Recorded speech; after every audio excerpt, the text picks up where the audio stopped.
Tengok MPL Malaysia dekat Tonton dapat skin idaman?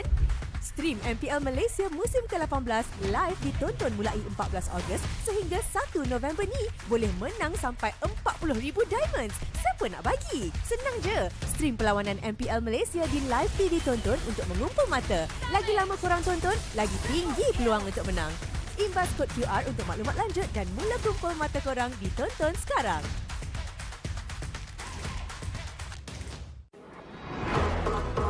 Nak lebih power? Jom!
Cherry. Exotic vibe like power on wangi tune tiada lawan aura boom boom boom boom.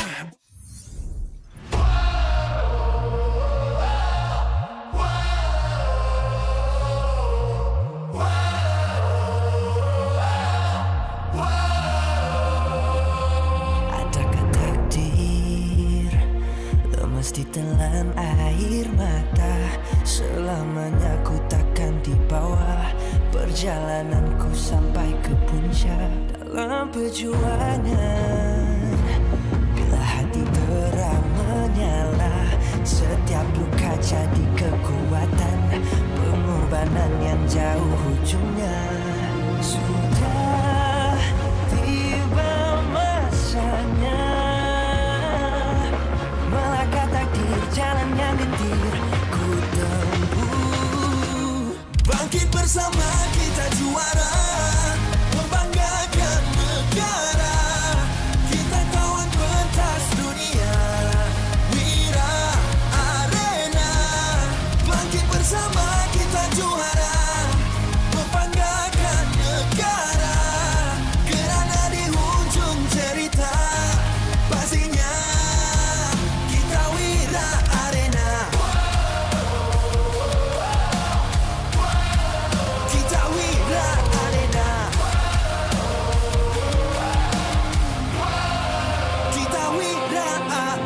Sweat and grind, guess we never gon' fade. This that definition of a legend. Every single move that I made, feel it ain't no doubt. Dorang kena aku, I'm a winner. Cuba check gerak-geri aku semua tiptoe macam ballerina. Genggam bara api, biasa berjadi arang. Mimpiku mula menjadi, tiada siapa je yang halang. Kalau bikin hari-hari, benda susah jadi senang. Segala cabaran aku ready, masa depan aku terang. Tiba masanya melangkah takdir, jalan yang gentir ku tempuh. Bangkit bersama kita juara, membanggakan negara. Kita kawan pentas dunia, Wira Arena. Bangkit bersama kita juara, membanggakan negara. Kerana di hujung cerita, pastinya kita Wira Arena.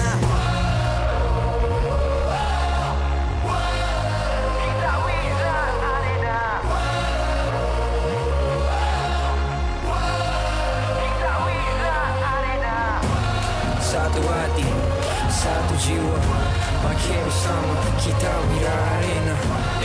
Dari bayang kenyala api, nama kita terpahar di bumi. Bangkit bersama kita juara, membanggakan negara. Kita kawan pentas dunia, Wira Arena. Bangkit bersama kita juara, membanggakan negara. Kerana di hujung cerita, pastinya kita Wira Arena. Kita Wira Arena. Kita Wira Arena.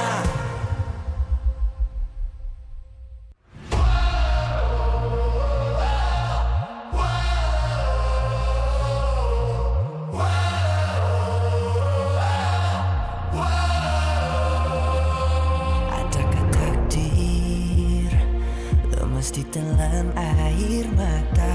Selamanya ku takkan di bawah perjalananku sampai ke puncak. Dalam perjuangan, bila hati terang menyala, setiap luka jadi kekuatan, pengorbanan yang jauh ujungnya. Sudah tiba masanya melangkah takdir, jalan yang gentir ku tempuh. Bangkit bersama kita juara, membanggakan negara. Kita kawan pentas dunia, Wira Arena. Bangkit bersama kita juara, membanggakan negara. Kerana di hujung cerita, pastinya kita Wira Arena.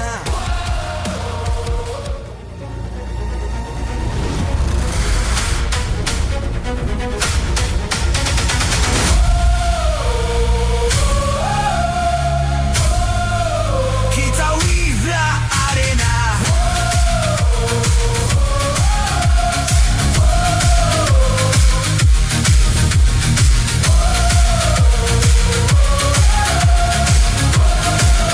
Kita Wira Arena.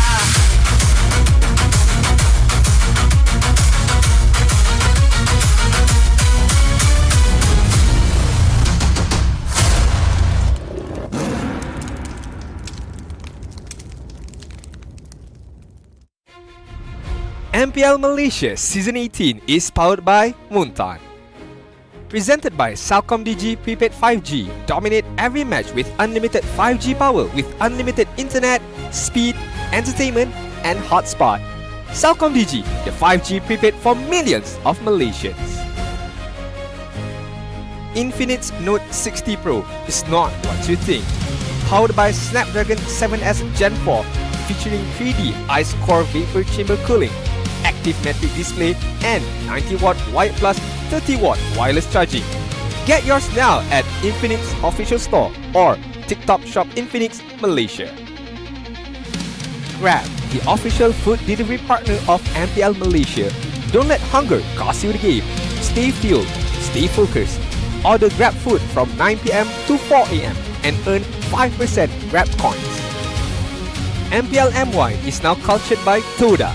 Get MPL MY's official merch at Toda's booth or buy online at store.toda.com. Official automotive partner Cherry, X Malaysia. Official top-up partner Joytify. Official content partner Media Prima. Official streaming partner Tonton. Strategic partners Yamaha, Nandos, TNT Co, Quill City Mall. Official camera partner Opspot. Supported by KBS, ESI, Rakan Muda, MESF. Welcome everybody to the MPL MY Season 18. It's my time, my era. It is currently 2:17 here live in Quill City Mall, and we've already experienced 2 great games yesterday as it continues on here today. To everybody tuning in, thank you for watching. The first week continues as we see newer teams being introduced and newer lineups who are looking for a chance at glory to make it to M8. Here on the English broadcast, my name is Gideon Q. Of course, we've got LaFell here at the desk. How you feeling, especially after yesterday's games? I gotta say, yesterday gave me a lot of mixed feelings because one good thing is that the audience did like the extended fights, especially from match 1, having 29-minute games as well, 30-minute games. But for me, I have mixed feelings because we both just finished off international, and I really feel like there were a lot of missed opportunities because I really feel like I understand the draft makes it so that there's a good way for them to clear the waves, so it's hard to end. But you know what? I'm optimistic. I want to see how today really shapes up. I like your optimism because after yesterday seeing the full best of 3 series going all the way in both of those games, I'm expecting that maybe today we might actually see some sweeps, right? The overall level here at the MPL MY is going to continue to rise, and we're hoping that it's coming to its breaking point at least within the first 4 weeks. Now, if you didn't redeem that code, that's too bad. Go tell your friends and go take a quick screenshot while you still can. Because today, at the very least, I think we're going to be judging very heavily on the new lineups and new rosters that are going to be fielded here.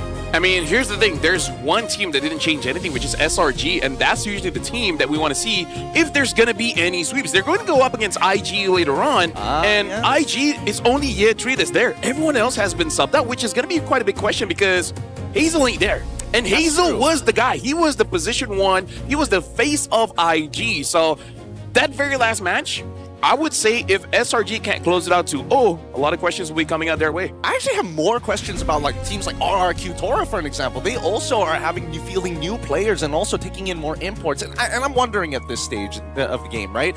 We're already coming to the second half of the league. You're looking for an M8 slot. Are we not thinking about maybe a year later, maybe, getting somebody as a sub to potentially, push up into that main stage? I mean, like, here's the thing. I feel like Sasa, for better or for worse, I feel like he has very strong reactions to quite a lot of things. Like even last season, remember, where he was very willing to sub out players that he feels like he's not performing that well. You're not good, you're gonna get kicked out. I think it felt like, he was like, I don't know, 3 out of 5 players were feeling good. Sometimes even 4 out of 5 players were about G. But truly, you need the 5 out of 5 because if they want to dominate every match with Cellcom Digi prepaid 5G, you can experience unlimited 5G power with unlimited internet, unlimited speed, unlimited entertainment, and unlimited hotspot. Just everything. Just everything with Cellcom Digi, the 5G prepaid for millions of Malaysians. I want to say across the world, but it just feels right. Hey, I am a Cellcom Digi user. In fact, in a few hours, I have to renew it anyways.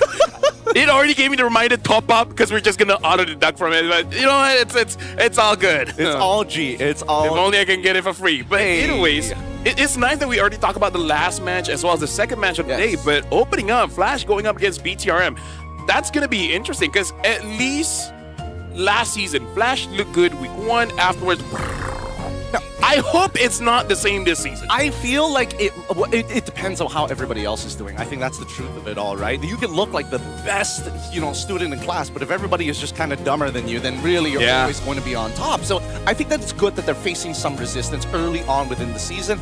I also heard a lot about specifically Vanix. I was playing Mobile Legends the other day with another SG cast on the opposite side, giving me the rundown of his career, and it seems so far he is an extremely resource-heavy player, and we saw that yesterday.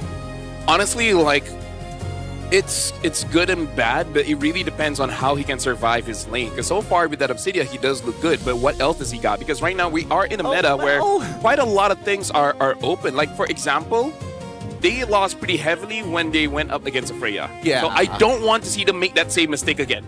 Me too. Now, in case you guys are not 100% sure what we're talking about right now, we were talking about Team Flash from yesterday, who's also going to be playing here today. Let's look at the lineup right here, right now, in case you guys are just tuning in. We got Vanix, Zorn, Ukir, Gary, and 3mar as the main lineup, and Team Flash's representatives as the home team here today.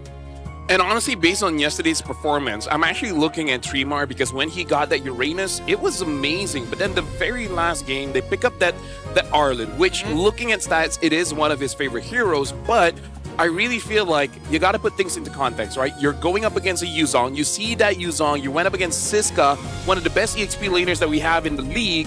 I really feel like they can't go around ego challenging in draft against most of the teams here. I really think that they have to expand the hero pool. That's, number one. Or maybe they already have. It's just what they had practiced during the scrims. Because if there's anything that I learned yesterday, it's like if they want to play a composition that protects poor old Vanix, they will whip out anything, including the Rafa mid, even when it doesn't necessarily benefit them on a Flying Cloud map. I just think that right now, it's scary because in comparison on the opposite side, their opponents here today is going to be BTRM, Bigatron MY by Vitality, with James, Chibi, Zay, GR Boy, and Chiku guys as the fielded main lineup. And obviously, yes, they have a similar playstyle of protect the CEO, Chiku, but it feels like they also have an early game plan around Chibi as well. It's odd considering Chibi did get his Savage as well as a Maniac, but I'm a personal fan of this guy and I want to see more. I really want to see more because yesterday is just unfortunate for Game 2 as well as Game 3, getting solo killed multiple times by Zion. And honestly, yesterday, it does feel like whoever has the better start, at least for their jungler, ends up winning the game anyways. I would say Game 3 is the one that it really didn't feel that way because, again, Chico guys, the CEO, with that Ixia, was able to defend the base so many times, eventually getting the win. Yeah, truly, I feel like we haven't even scraped the surface of what the metagame has to offer us so far. It just feels like a lot of our Malaysian teams are just looking for a style that suits them. And I know that we're brawly. I know that we like to joke about us being an easy server, but unnecessarily, I think we like to fight a little too much. And that's the big problem. Everybody wants to feel comfortable in their own skin. We need to kind of break out of that at this stage. Speaking of, I'm actually looking at the stats here, and Chibi has the second lowest average KDA out of the rest of the players. He is only 4.9. What is the season average or like just currently this season? Yesterday's game. Oh, just off yesterday's game. Yeah, yesterday's game, it was 4.9, and James is the only one lower than him. It's 4.83. Compared to Z, 9.17. GR Boyd Roamer 6.89. So we can definitely see that the jungler as well as the EXP laner. Although I'd have to say the EXP laner, I understand. It's his job. He's supposed to be the one grabbing everyone's attention. Yep, it's pretty normal in your pub games just to come out like, hey, everybody's gold, and one guy's silver. And it's like, yes, it's me. All me, the EXP laner, every single time. But I think that... But somehow he still has the highest GPM. That's the thing. I feel like BTRM knows how to handle the pressure better, especially when they're attacking strong side or weak side. The opposite side is doing something, which is, again, what most of these teams need to be doing. You can't waste too much time. You got to be really decisive on your calls. You can't also bleed out too much against your opponents. And that's why we also got to see Gary has been using the Paquito a lot. Will he continue to use that, or we're going to see something else? I don't know. I feel like he hasn't been able to like hard snowball, but in the meantime, it looks like our series is about to begin. We're introducing both of our competitors for our first series of the day. Making gamers heroes! Team Flash! Always try, always win. Lightning strikes, let's begin. Flash, flash, flash, flash, flash, flash. Team Flash!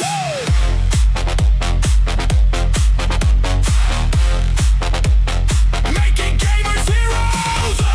Yesterday ended in heartbreak. Today calls for redemption as they face the Red Robots. This international lineup has had some more time to find its rhythm. Can they finally come together and secure their first victory of the season?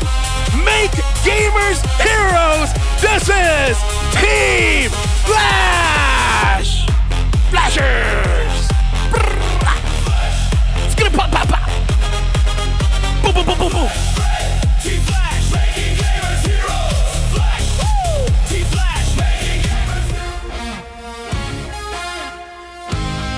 Malaysian robots are rolling. The Malaysian robots survived 2 marathon battles yesterday and sealed the deal when it mattered most. GR Boy and James already showed some serious chemistry in their debut. Now, can they keep that momentum going? Let's cheer for Bigatron Malaysia by Vitality!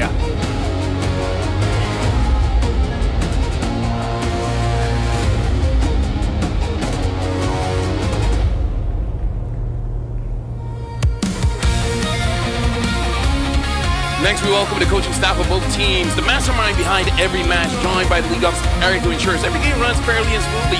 We got Pops coming in from Flash, from BTRM, we got a Kenji, as well as Coach Cody Banks. And this is where we're going to see how they're going to plan out the drafts. Let's keep it going with the fist bumps between the teams. A true sign of professionalism and the last point of contact before they meet each other in the land of Dawn. Good luck to both of our teams. Good luck to the victors. And of course, do your best in the land of Dawn. Our very first game is about to begin. And honestly, again, looking at what happened yesterday, I feel like both teams went the distance. Both teams went all 3 games. I feel like we got quite a bit of data here because even looking at Team Flash, Tremor is not looking great here, Gideon. Like, we were talking about average KDA, at least the lowest for BTRM was around 4. Tremor was 1.25. Hey, I mean, very different. Even though both teams went the full distance in all 3 of their games in their best of 3 yesterday, I definitely think that unfortunately Team Flash, they haven't found exactly the perfect chemistry just yet. They haven't found the perfect formula. It feels like BTRM just are, I wouldn't say a little bit more polished, but they definitely feel like a more strongly connected team. Yeah.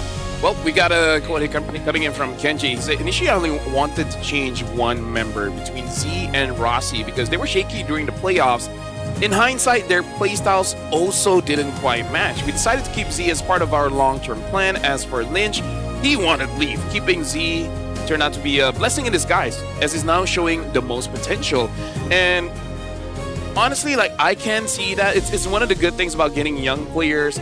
They're more open to learning new things. Absolutely. And I think it's good for the long-term plan as well. I think the Bigatron by Vitality here really taking into consideration their long-term plan here in Malaysia specifically.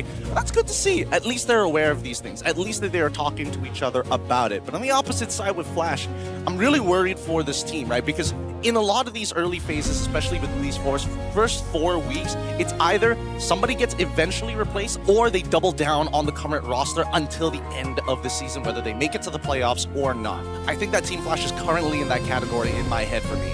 Yeah. Well, at this point, it really is about the draft because I really feel like just game number 3, Flash fumbled the draft yesterday, and we were talking about, you know, the KDA and stuff. I really feel like they have an independent way of having this teamwork, right? Because it really does feel like they're always sending Tremar on a solo mission just to get the vision, as well as just push everyone away. Give a lot of free time for Gary to get all of those neutral objectives. So, I don't know. I think it's not always the best idea. I guess it really depends on the hero. If you're using something like Uranus, fine. If you're using something else, I hope that's not the case. But then does that mean that it limits their overall like style and composition options? Because at that stage, the EXP is such a big proponent in the metagame of disrupting things like Eudora alongside with like Melissa now that she is becoming higher and higher in the ban list and in priority for a lot of the teams out there as a means to deal with these like, hey, we can have our mid laner play utility rather than just scaling, and now you can fall on Melissa as the main anchor. Yeah, and I think the other avenue for that one, yes, you can play support. I kind of want to see just a little bit more of Selena. Although to be said, yesterday Vamos keep on banning that Selena. Yeah. So this time, I wonder if BTR will show the same kind of respect. Because I gotta say, out of everyone playing yesterday, Ukir using the Rafaela is not really a good benchmark to say how his mechanics really look like. I mean, like, what can you really do with a Rafa? Like, I'll heal you, and then I'll get a good stun. I mean, I think that his laning phase could be better. I think he's great at peeling and supporting. I think that he's like a little bad when it comes down to Rafa in the laning stage, which is kind of strange to say. But at the same time, we haven't really seen him like dominate any lanes. He hasn't been given a draft where he is playing a scaling or at least a more tempo priority heavy style. And that's not just just him. We also have to talk about GR Boy as well as, you know, the main support for this squadron. And I think that at the very least, he's done all right, right? We haven't seen him made like the penultimate play that really showcases his skills. Yeah. Later on, I do want to see the comparison between the junglers yesterday, because despite Chibi not having a good game 2 and 3, the thing that I'm looking at here, Gideon, is actually the damage per minute, because looking at the average damage per minute, there's quite a big difference, because only 1,314 for Gary, and then for Chibi is 2,250. Although you can say that the kill participation for Gary is much more, I just don't feel like there were a lot of opportunities that Gary could really use to deal the damage. Oh, okay, that's true. That's technically true. And he was playing like assassin-style Paquito as well. But his composition was all based around Vanix, right? He's he's similarly to BTRM. Hey, Chibi is supposed to be the early to mid-game guy. You look at me. Don't look at Vanix. Don't look at our late-game insurance, or Chibi in this particular case. But it is time that we head on into the draft. Both teams have been preparing against each other. At the very least now, they want to end the week off strong as we jump on in and figure out what exactly we're going to be playing on. Our drafting phase begins, but of course, it's the random map draw. And we'll be seeing the map, because yesterday I did feel like the Broken Walls really helped out one of the teams yesterday. Now it's going to be expanding rivers, so playing double fighters is going to be amazing for this map, which makes it so that I feel like Freya Paquito has to be banned out. Yes. Now, one thing that I have observed yesterday, which I hope does not become a trend for the first 2 weeks, just because I want more variety. Where yesterday it looks like they're just trying to get a lot of wombo combos, you know, have very good team fights. Yes. But I really feel like they don't really interact much in the draft. That's right? the thing. I'm so glad you brought this up. It's so true. It is so true. Especially on the red side, it is the most obvious. Every 2 picks is a combination. Yeah, so I really feel like it's good on paper, but that does mean that you're just playing with paper, right? You see your scrims, what works out, so you're playing your combination. But I really feel at this stage of the game, these are tier 1 teams. You gotta have some interaction. You just can't let some heroes get basically free trades. You gotta punish that hero one way or the other. Yes, that's why a lot of the heroes that we're seeing in the metagame can either chase you down from far distances, high mobility, but more importantly, the sustain and wave clear are 2 similar aspects to each other. Not only are you going to trade against your opponent, but if you can sustain through the pain and still clear your wave, that gives you a huge head up on neutral objectives. So right now we're looking at Flash here. They're already banning out the Uranus, which is basically jungler's worst nightmare in the current state of meta. And Atlas, also another one that really disrupts a lot of junglers. We saw the Paquito keeps on being the priority for Flash. I mean, I do... Yes and no priority. It's not like a first pick priority, but in terms of the jungle, when a lot of things are open, that's still going to be the one that they're trying to get. The fact that they banned out the Harara, that's kind of disappointing, Gideon. Yeah, I asked this yesterday to Staffa, and we both kind of like sort of agree that maybe they were more afraid of Chibi on this pick more than Gary having it. Or on the opposite side, maybe Gary isn't like confident on Hirara, and I totally get it. Hirara is not an easy hero to play. It looks great in professional play when you have a whole team that follows up with you, but in your regular ranked games, there's so many things that you have to do independently with those iframes. Yeah, so slightly disappointing, but again, it is 8 weeks. Hopefully in between the weeks, he's able to train it up, because I said yesterday, Vamos always has an advantage in the draft when they have a player like Aero 404, where even if you ban out all of his jungler picks, which by the way, Paquito is open, it almost feels like BTRM is trying to bait it out. Yep.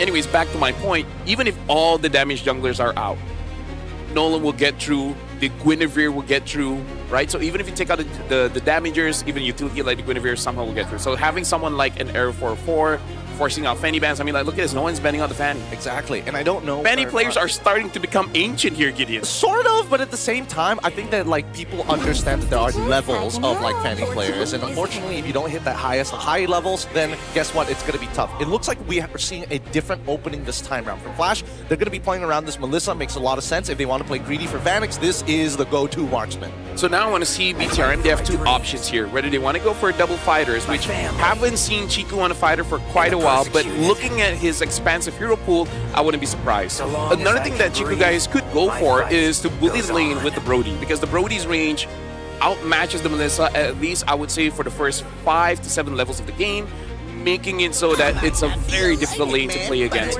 But looks like they are going to be, well, maybe double fighters. Because again, we've seen how Team Flash, they are comfortable putting the Paquito in the jungle. Maybe BTRM. Honestly, like, this is Chibi's meta. He likes fighters in the jungle. He likes fighters in the jungle, and I wouldn't put it past Chiku guys to play Paquito in the jungle. And I think they're very uniquely positioned in the current metagame to actually take advantage of these big flexible picks. Now we come back over to Flash's side. They need to answer this so far because again, Barats has been very difficult to deal with overall. Esme seems like a pretty good answer as of right now. It deals with the Paquito, potentially if it's a double fighter composition, but also having a sort of okay laning phase against the Barats. You know, it's kind of a give and take. Now it's like, do they want to pick up an Esmeralda to potentially fight against the Paquito later on, as well as the Rafaela? But it looks like this time, as I was talking about it, the Selena has been let through, no longer banned, alongside with the Nolan. So this is going to be a first for both Ukir as well as Gary. Gary now does not rely on a Paquito, and finally we get to see why the Selena keeps on getting banned. I think they might go for the 4-in-1 here, right? Leave Vanix on the island by himself, let him scale up, while the rest of the 4 members of Flash are going to start making things happen across the map and maybe disrupt Chibi in the early stages of the game. That's what I think might happen, but let's see, because the next final pick for the first phase is going to be Glue for the side of BTRM, and I love it because right now they don't have a direct answer to it. Yeah, I love it because, like you said, no direct answer, and all the lanes that are supposed to answer the gold as well as the mid has already been occupied.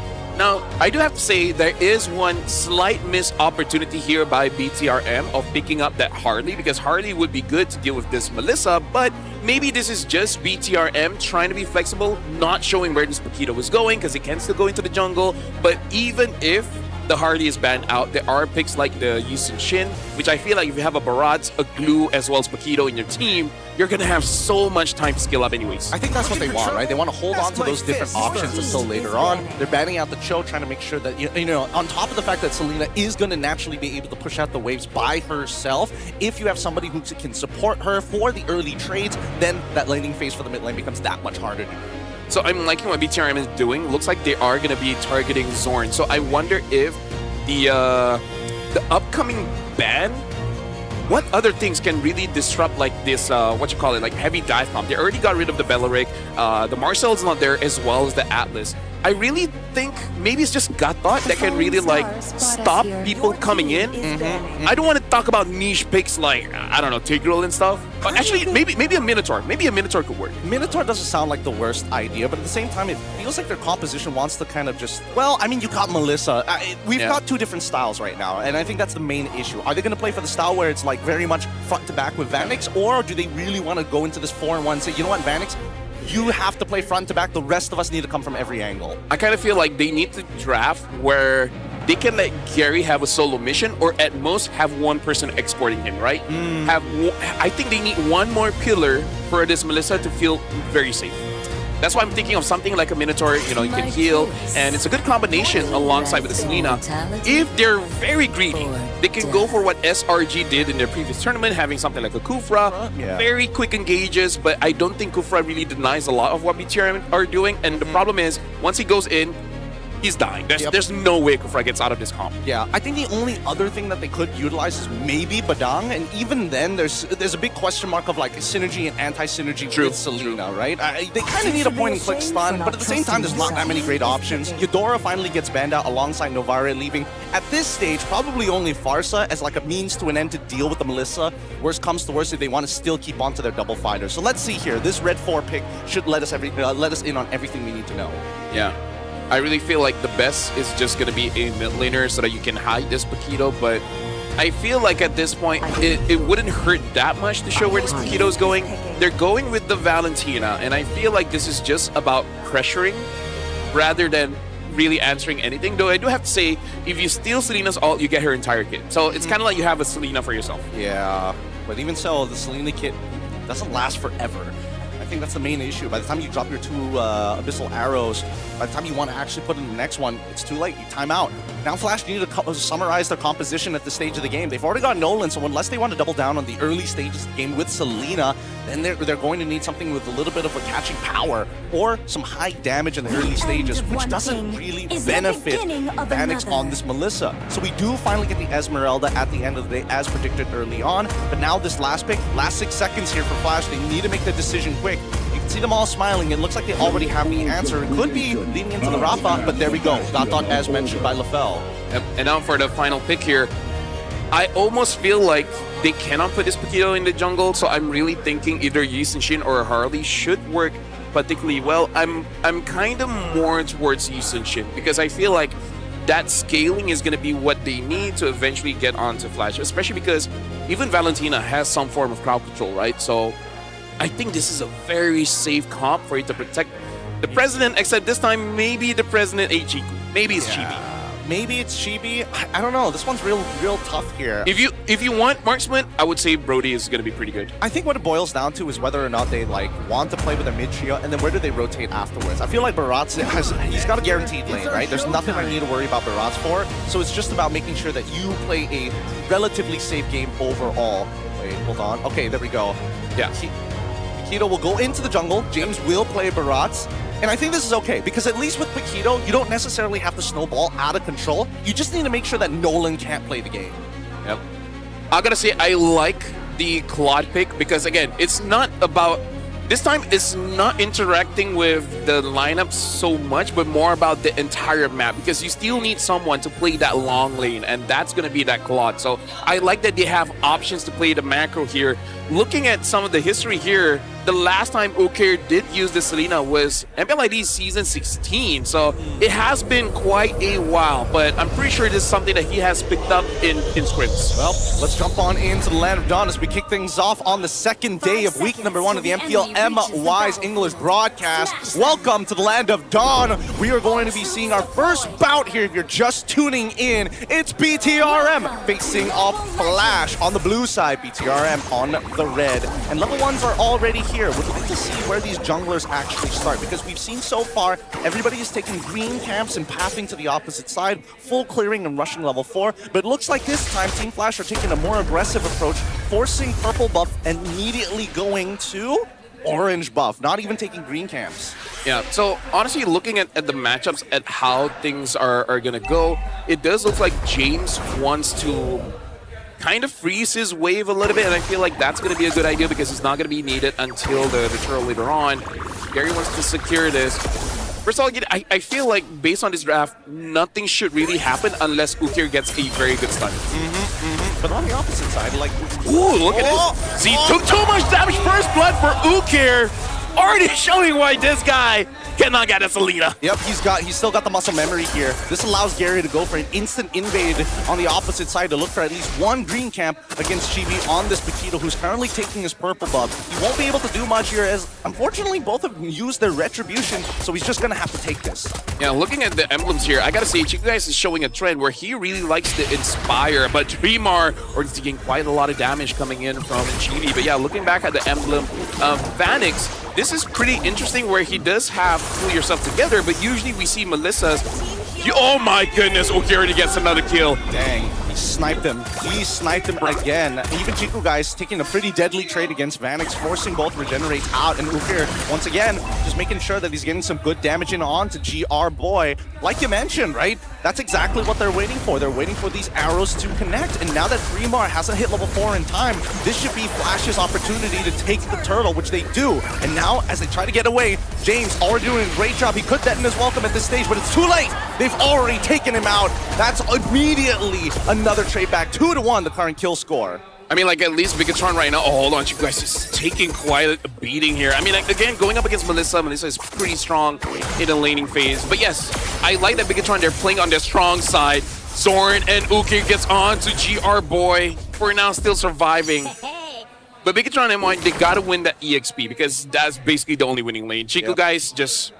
do your best, Chief. Do your best. Do your best. And maybe GR Boy shows up every once in a while. But Zorn having the level lead over GR Boy, making it even tougher to try and initiate a fight without the AOG being thrown out as a disengaged mechanic. And even early rotate here coming in from James over into the mid lane, trying to keep Dreamar in check.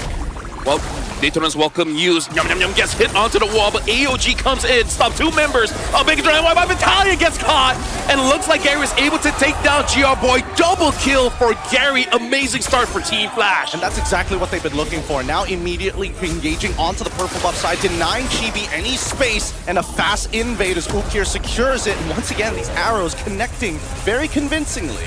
We can definitely see that Vamos has done their homework. They know what Team Flash is about.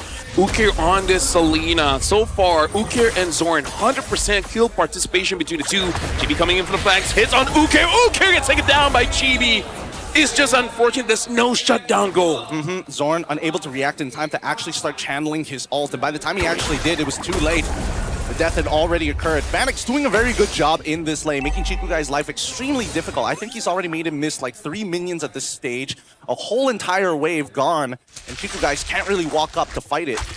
And right now we can see Tremar maybe doing a bit much here, cutting the wave quite a lot, going up against Chibi as well as Z, but he is surviving! He is actually punishing Chibi. Chibi wants to go back in with a jab, able to get a killing spree, but now looking at the turtle, Gary was able to get the turtle for himself. GR Boy cannot jump onto anyone just yet.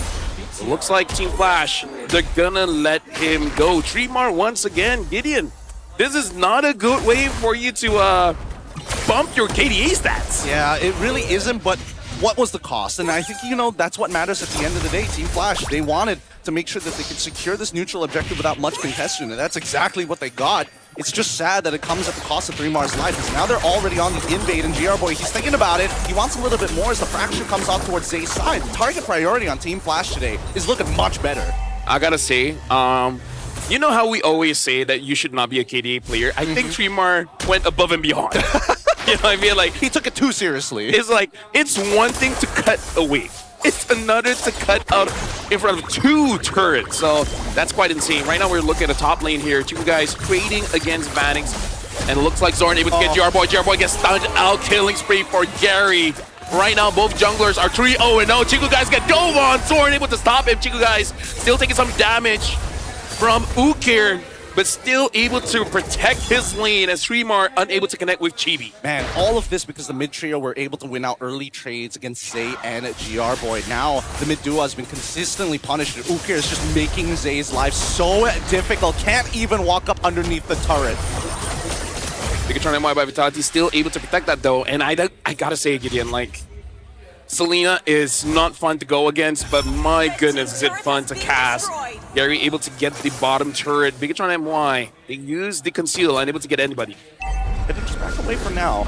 It's all about tempo, it's all about pressure, and that's what Team Flash is going to have to play for. Unfortunately for Bigatron, they just don't have enough of a gold lead to put themselves in these winning positions. 3K down so far. The next turtle probably also going to fall into the hand. Oh, wait, hold on. The connection able to get on to 1. Right now, Gary tries to get away, but Z does too much damage. Gary can't get away, shut down. Z gets that for himself. Helps out BTRM MY. Great. So now, looking at the turtle, BTRM not going to go for that just yet. Yep, they can't. They don't have the retribution. They know that Gary's nearby, so they're going to push out mid while Chief Guys on the opposite end is able to get at least the tier 1. James, he doesn't take enough damage. Daytona's welcome flicker use as well. Get into a wall. AOG connects onto 1. James might get taken down here. James trying to get away, but the damage coming in from Vanix able to get him down. Vanix kills James. Chibi secures the turret, but Zorn trying to get away. Z might get the kill there. Chibi is now here. Finds Tremar. Tremar very low, same as Zorn. Ukir did not hit the stop, but Gary's there, shut down! Yes, Chibi! Z has no HP left, flicker forward, Ukir secures the kill! Messy fight, but Team Flash still comes out on top. Look at the mid lane right now as 3Mar having to deal and zone out. Chiku Guys not giving him the space and the time to even get the smallest bit of farm as the turtle falls into the hands of Team Flash. Things could not get better for them. I gotta say, this is gonna be an easy analyst. I'll be like, don't give... Oh! How did that not What? cancel? What? I guess there's What? I don't think there's initial damage when he threw the trap. Like, you gotta wait for it to trigger, but even so, shouldn't that technically cancel the recall? I don't know about the pixel timing there, but like... Hey! C'est la vie! C'est la vie, c'est la vie. Man, but great fight so far for the side of Team Flash, and I think that Bigatron need to understand that, hey, you can make plays, you can fight to skirmish, but until Chiku Guys gets his 3 items, we are not doing much. We have to play around Chibi. He has the burst damage to take care of this. And right now, I do gotta say, Team Flash, one of the reasons that they're doing so well is really for this mid duo. Like, I don't see an argument of anyone else getting the MVP other than Ukir. He's really setting up the tempo quite well. Tremar is making Chibi's life very difficult, and it looks like Bigatron MY, because of this, does seem a little bit lost, Gideon. Yeah, they do. I mean, it feels like at this stage there was no winning lane for Bigatron MY. Even that lane with James as well as Threemar, despite everything that has happened, the 2 deaths on each of them, it's 4-to-1 assist. Gary, good fracture onto Chibi, but not enough to actually take him out. And this is why Chibi loves playing the fighter style of jungler. It's like, you don't have to worry about getting one shot most of the time. Yeah. Oh, somehow that trap still hits onto James, but again, a little bit too far. You guys really desperate for the farm here. We gotta look at the items just to see where Chico guys is at. Looking at the timer, I assume he has 2 items at this point, and the lineup going up against Flash, I think he needs 4. I think he does need that Wind of Nature to not instantly die against Gary. Or at least Rose Gold. At least Rose Gold, I would agree with that. And now we already see that GB gets the Malefic Roar alongside with James getting Chastised Pauldron. It's going to keep them alive, but until they catch Vanix or somebody of high priority, like... Oh, yo! James flickers forward, gets the Daytona's welcome, did not hit onto Ukir! GB goes for the flank, not able to get onto N1. Tremar is on top, gets onto 2. AOG hits James. James might get taken down by Ukir here, but they're waiting on it. Surviving. Tremar gets the kill. And now all the way to the back. Chico guys try to deal the damage, but Vanix there. Vanix trying to get a kill. Carry gets GR Boy. 2 members of Bigatron and Wire super low. Tremar tries to go in, cancels out. Chico guys protects his team. But at this point, Team Flash win it all. Yep, they took everything. They can't keep up with the different angles and entry points. Let's look at the instant replay one more time, because again, all of this started off with James actually getting a pretty good flicker Detona's welcome, but unfortunately didn't connect it against the wall with a quick follow-up from GR Boy and anybody else, right? Then the disengage coming out with the AOG from Zorn, not giving the space for Bigatron, or especially for Chiku guys to come in with a blazing duet. A lot of their team from the side of Bigatron are pretty short range, and until Chiku guys can get into that back line, Team Flash, they can do whatever they want. They have not broken formation despite their composition designed to be a front to back, but Ukir has been able to kind of find chinks in the armor against Bigatron MY by Vitality. Yeah, now we're looking at the items here. Despite Chico guys not completing his 3rd item just yet, he's not that low in farm. You know, 6.6k against 7.1 isn't too bad. The biggest difference in goal is in that jungle position. And yeah, this is even worse because Chibi does have that Sky Piercer. This is going to be a free kill coming in for Team Flash. Nothing GR Boy can really do. Bigatron at this point, they're just getting scraps. Yeah, it's just, can't really do much about it. All the tier 2 should fall here. The question is whether or not they break some holy shieldings along the way. And I think at this stage, now that we're already at the 11th minute, it doesn't really matter. You just need the T2s at this stage. 6.4k is looking great for Team Flash, but this is where their composition really comes online. With Selena alongside with this Melissa, they can harass them underneath turret. Yep. Right now with 6k gold lead, I mean, like, I would say the good thing is at least most of it is going to be in Gary, which is not great. But I feel like it will be worse if it's on Vanix, because that just means that you will not be able to survive. Okay, no, is there. One more. Yep. What? Yep, he's 2 for 2. He's 2 for 2. Okay, you suck. Yeah, it's just Selena things. You don't get instant damage, so technically it doesn't really count. But now, James, again, he's been landing some... James has been hitting some pretty good Detona's welcomes. It's just the follow-up, right? They need to make sure that it's clean. If they don't wombo combo together, then their whole comp starts to fall apart. And at this stage, I'm even looking at Zay, like, what ult do you even take? The stolen AOG the last time didn't really connect without that first leg being James to make it happen in the first place. And I think even GR Boy can understand that, like, at this stage, I can't even sit on top of anybody because Vanix doesn't care about their well-being. He'll just kill me. Yeah. Like, GR Boy is... Yeah, at this point, Bigatron, they're hoping for Team Flash to make a mistake, right? They want them to overdive. And to be fair, basically, except for Vanix, everyone can overdive here, right? Zorn can overshoot his AOG, Ukir can go into engage where he thinks it's good, same as Streamer and Gary. So that's what they're hoping for. AOG unable to hit onto James. Good Daytona's welcome just to dodge that one out. I'm thinking whether or not it's worthwhile. No, it really is only the AOG that they can steal. there's nothing else they can really take at this stage. Even if they do start stealing Ukir's ability. If somehow can get Vanix, I think he can find some kind of value. Not really not the go away for me, because I feel like, unfortunately, the go away for me doesn't have that much value if you are mobile, right? If you still have your dashes. If you have no dashes, you need to protect yourself. Sure, I get it. But I feel like you gotta pin Gary and Ukir to the wall. You know? oh, really? Gary and Ukir, not just Gary. Actually, honestly, just Gary around this Lord would be good enough. All right, that doesn't sound like a bad idea right now, considering that both sides are still fighting for like control over the tri-brush. And look, this push coming into the mid, right? BTRM are just trying to distract Team Flash. And now Ukir is just scouring the map, putting the traps everywhere. Vanix got knocked up, Chibi got found out, so this is no longer a surprise. You guys dealing quite a lot of damage onto Tremar. This is at the late game phase, 13 minutes in. And so far, Team Flash still controlling this Lord. James is there. Gary secures it. Dayton is welcome onto one, but James took way too much damage from Vanix. Chico Guys goes in with a blazing duet. Gary's damage is not enough. Chico Guys able to win that out against Gary, and now tries to get Zoran as well. Chico Guys trying to run away from it. Tremar, AOG not gonna hit onto anyone. Zoran is low. Chibi tries to go in, unable to get the kill. Chico Guys, good utilization of the Wind of Nature. Tremar continues the chase, tries to get onto GR Boy. So for now, looks like the fight is over, but Zoran gets caught. Chico Guys is there. Chibi gets the kill. Great push and pull coming in from Bigatron MY. They made sure that the attention is on very different players. And again, honestly, really good attempt by Chico Guys. Comes in with a blazing duet, forces the Winds of Nature immediately out of Vanix. They trade Winds of Natures with each other. Chico Guys is able to outmaneuver as Vanix moves forward. He takes his back. GR Boy protecting Chico Guys. Looks like he's going to take quite a lot of damage. Right now, even using the Blazing Duet, Chico Guys taking way too much damage. Has to get away, but now Z and James is there to protect.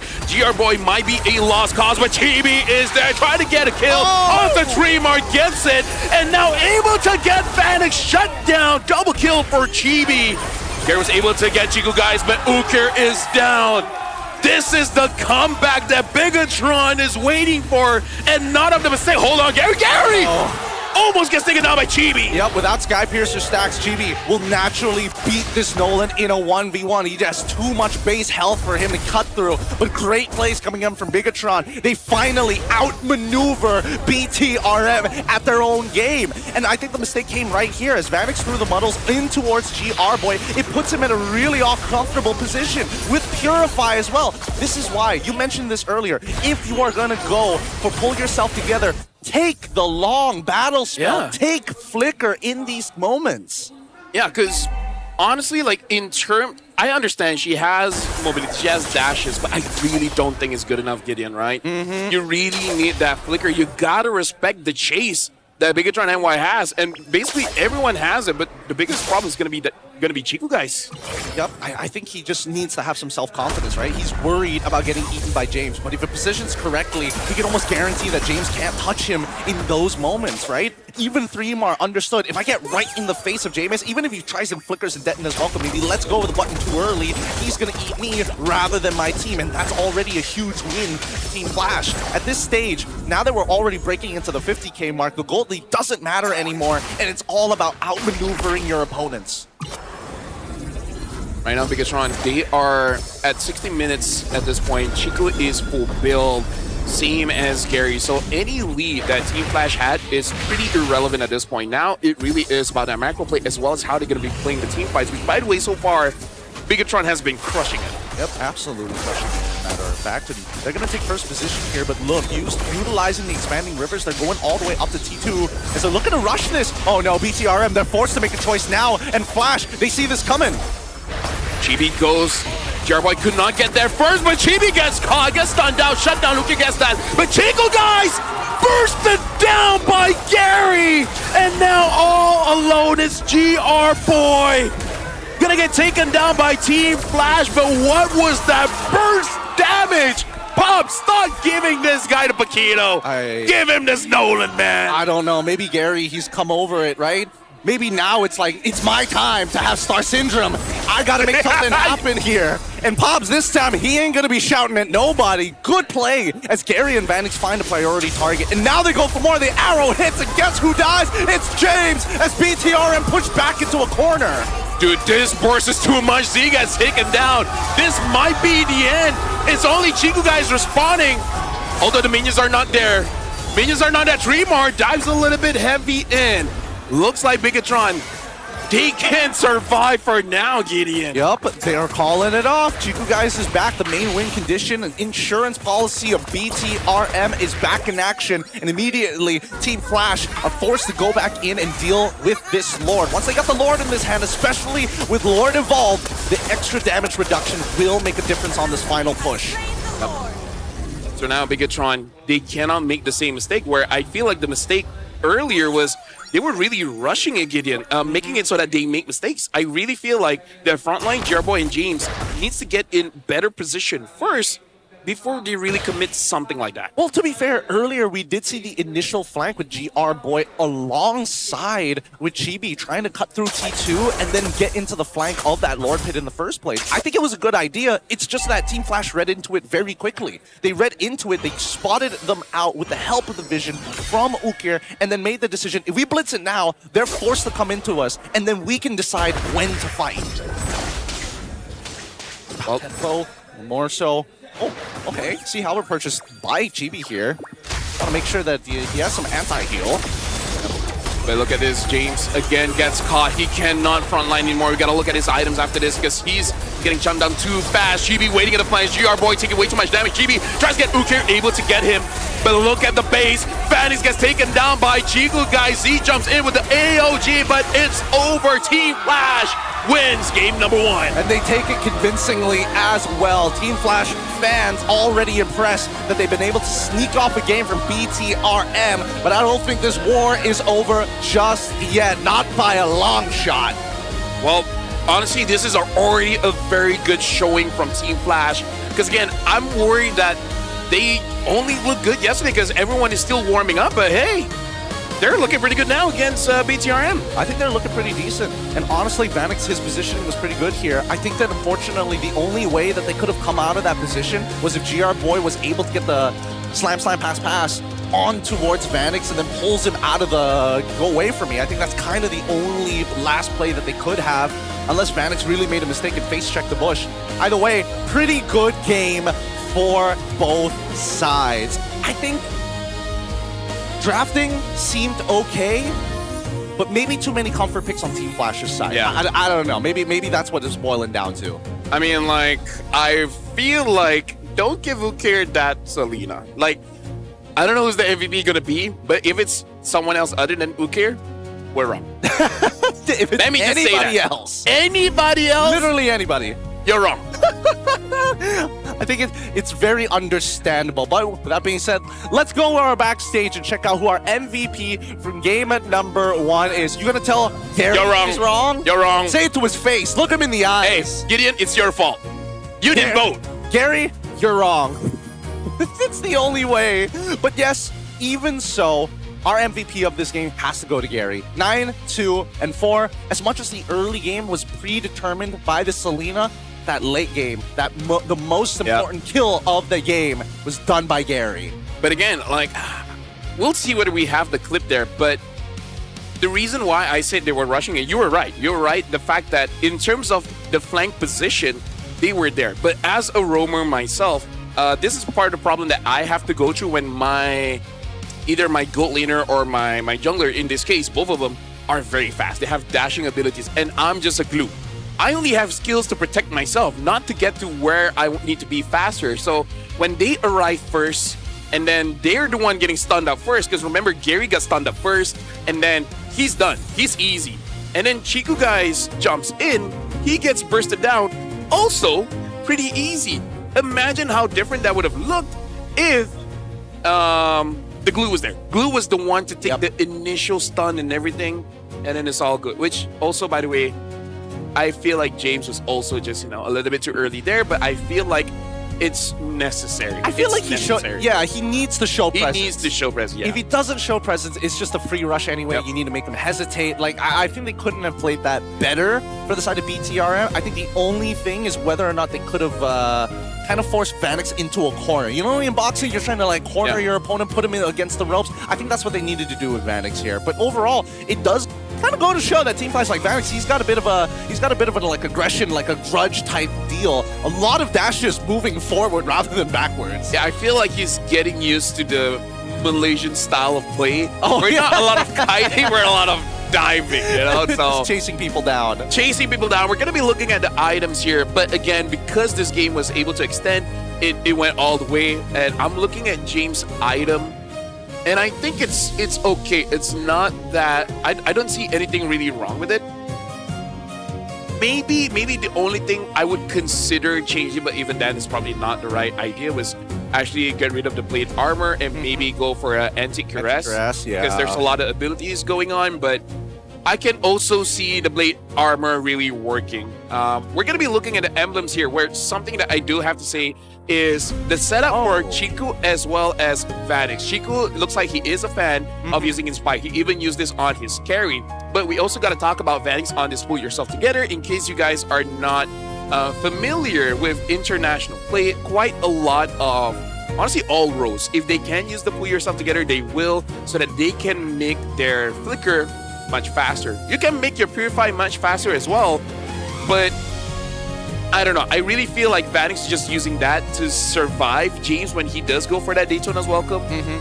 I almost feel like you can kind of do the same with Flicker. You just got to be faster. Do you want a 30% discount on a $100 item or a 30% discount on a $1,000 item? That's the difference between Purify and Flicker as of right now. He's just not getting the maximum value that he can potentially get. That's out girl of this math. Particular. That's that's just Actually, math. That's just math. Girl math is different. Girl math is different. I've studied girl math for 3 years. He's got a PhD.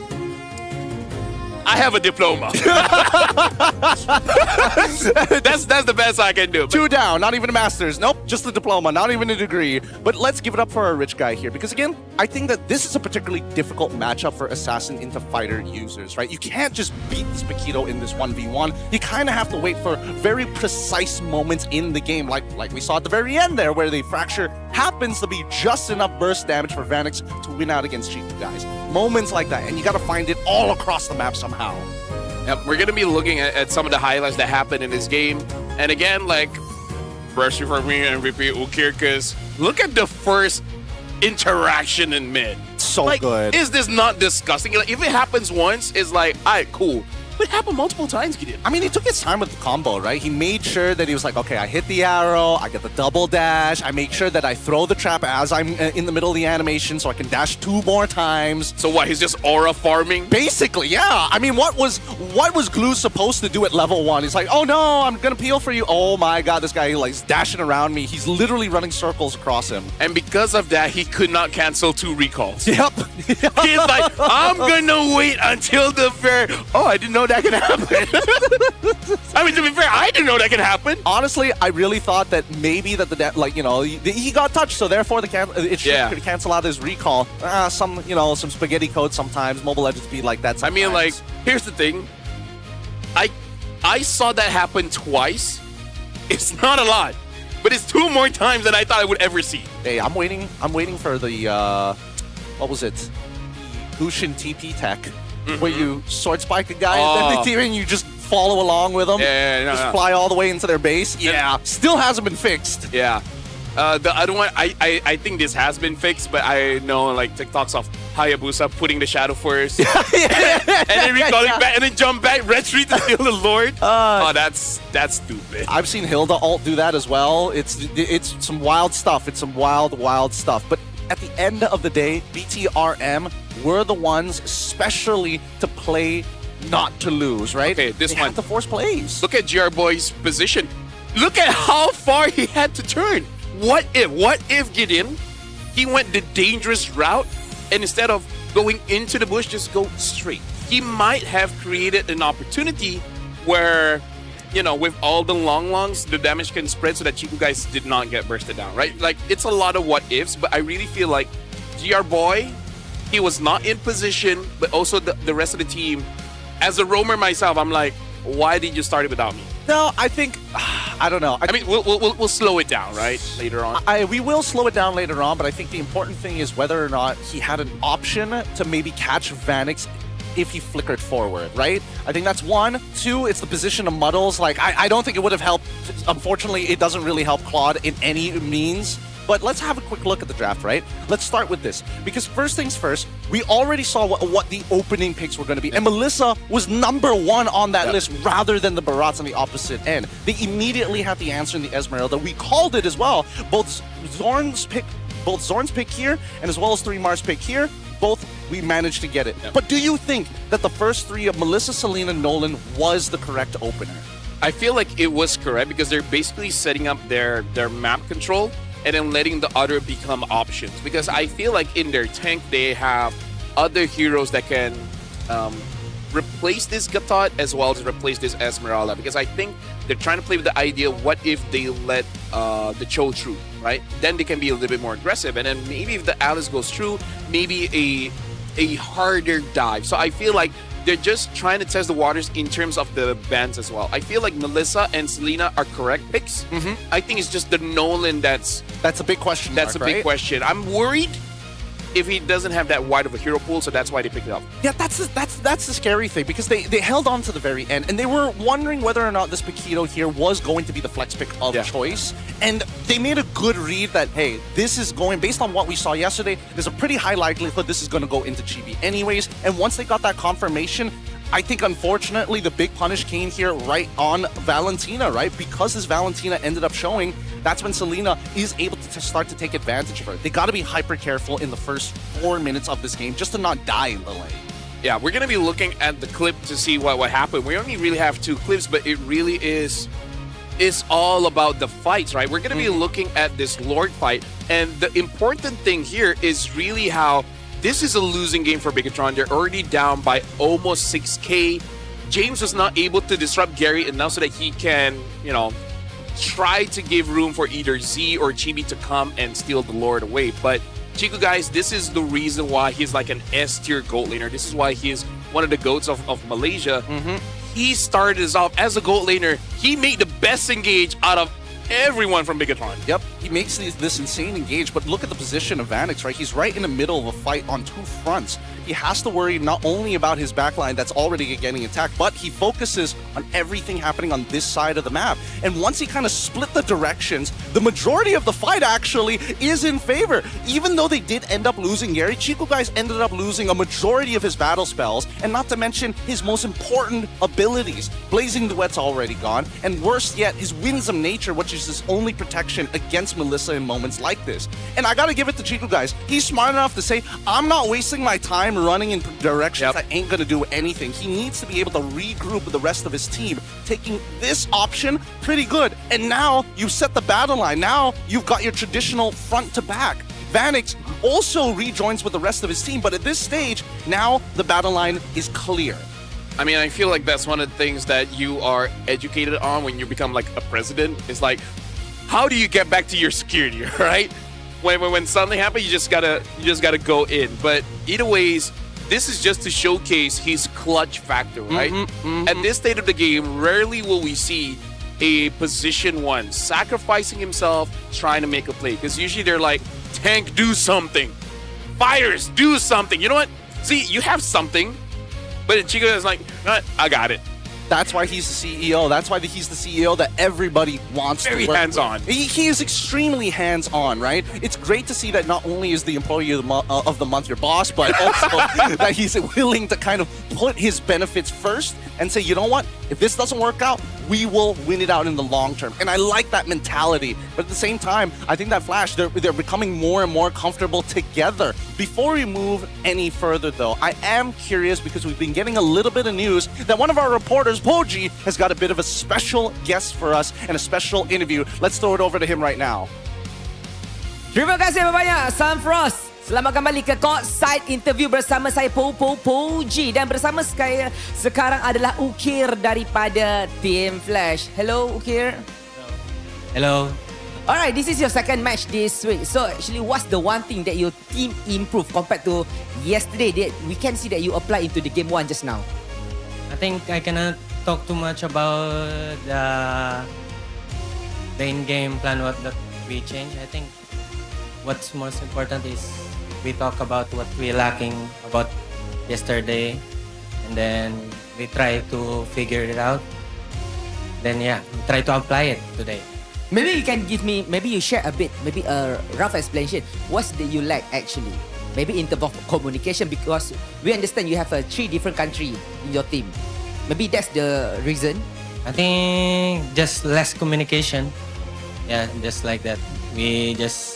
Yesterday we just less communication, and then we didn't connect as much as we do.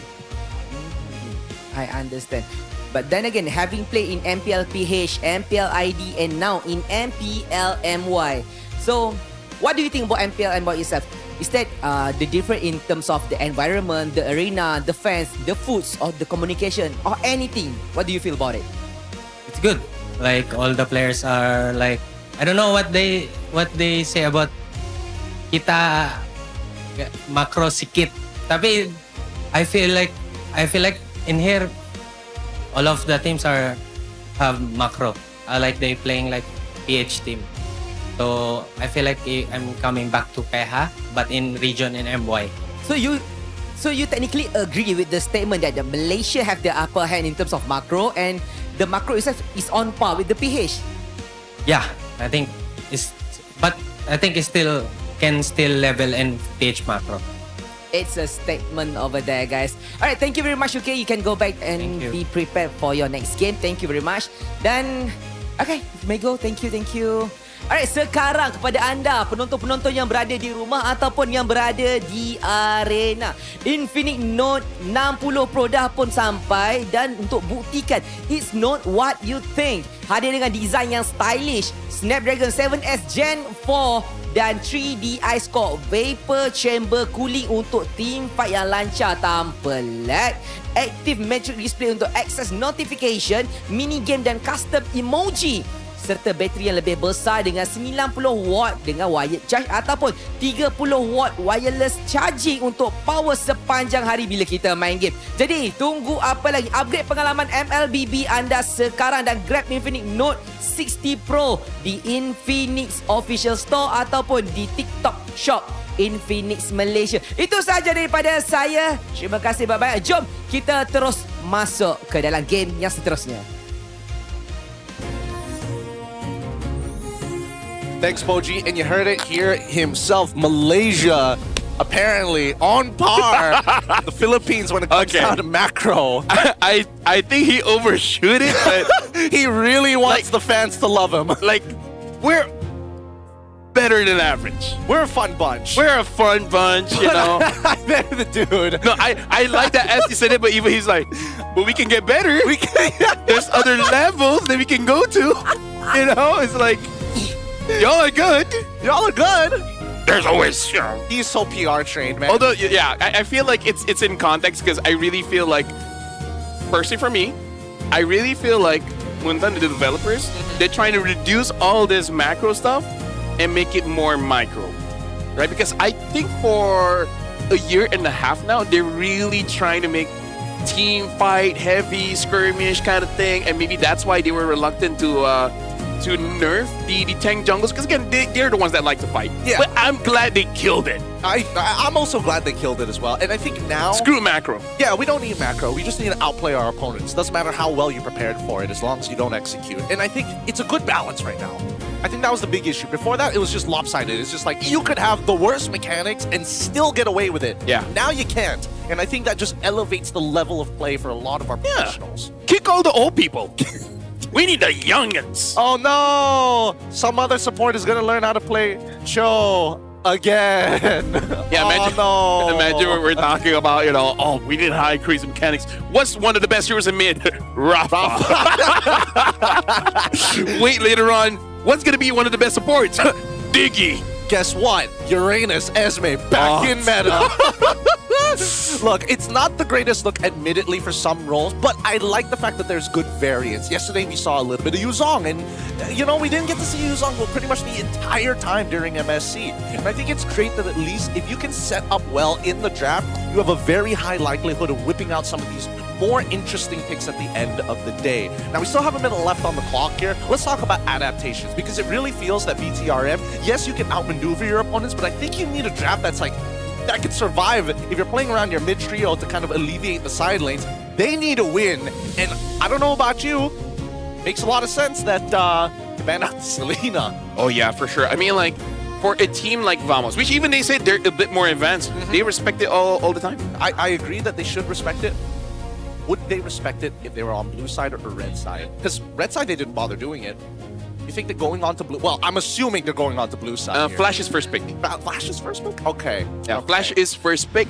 So the only option is somehow Z is able to use it. Because at least for now, Gideon, for the past month, I believe, all the Selena users that we've seen, even if they lose, is not because of them. They've been pretty good, right? We've seen very good Selena players, and Z, we even see the what Coach Kenji said, right? It was a good thing that he kept Z because he showed promise, right? Over the off season, the training, he's been doing very well.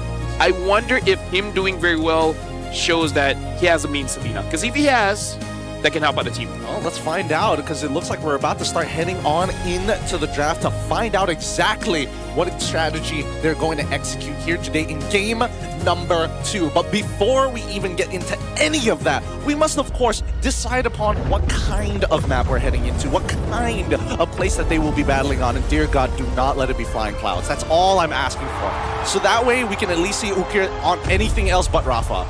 Yeah, I feel like Zorn actually really likes Dangerous Grass. He does. He likes messing with the vision. Yeah. Well, we're gonna see which map we're going for. Because you said you didn't want clouds. Should be Broken Walls. We get the grass! All we get right. the dangerous grass! Thank God, thank God. Well, at least this is good for Zorn. Zorn's like, hey, my time to shine. Which, so far we have not seen any damage roamers. But that's kind of like a Myanmar thing.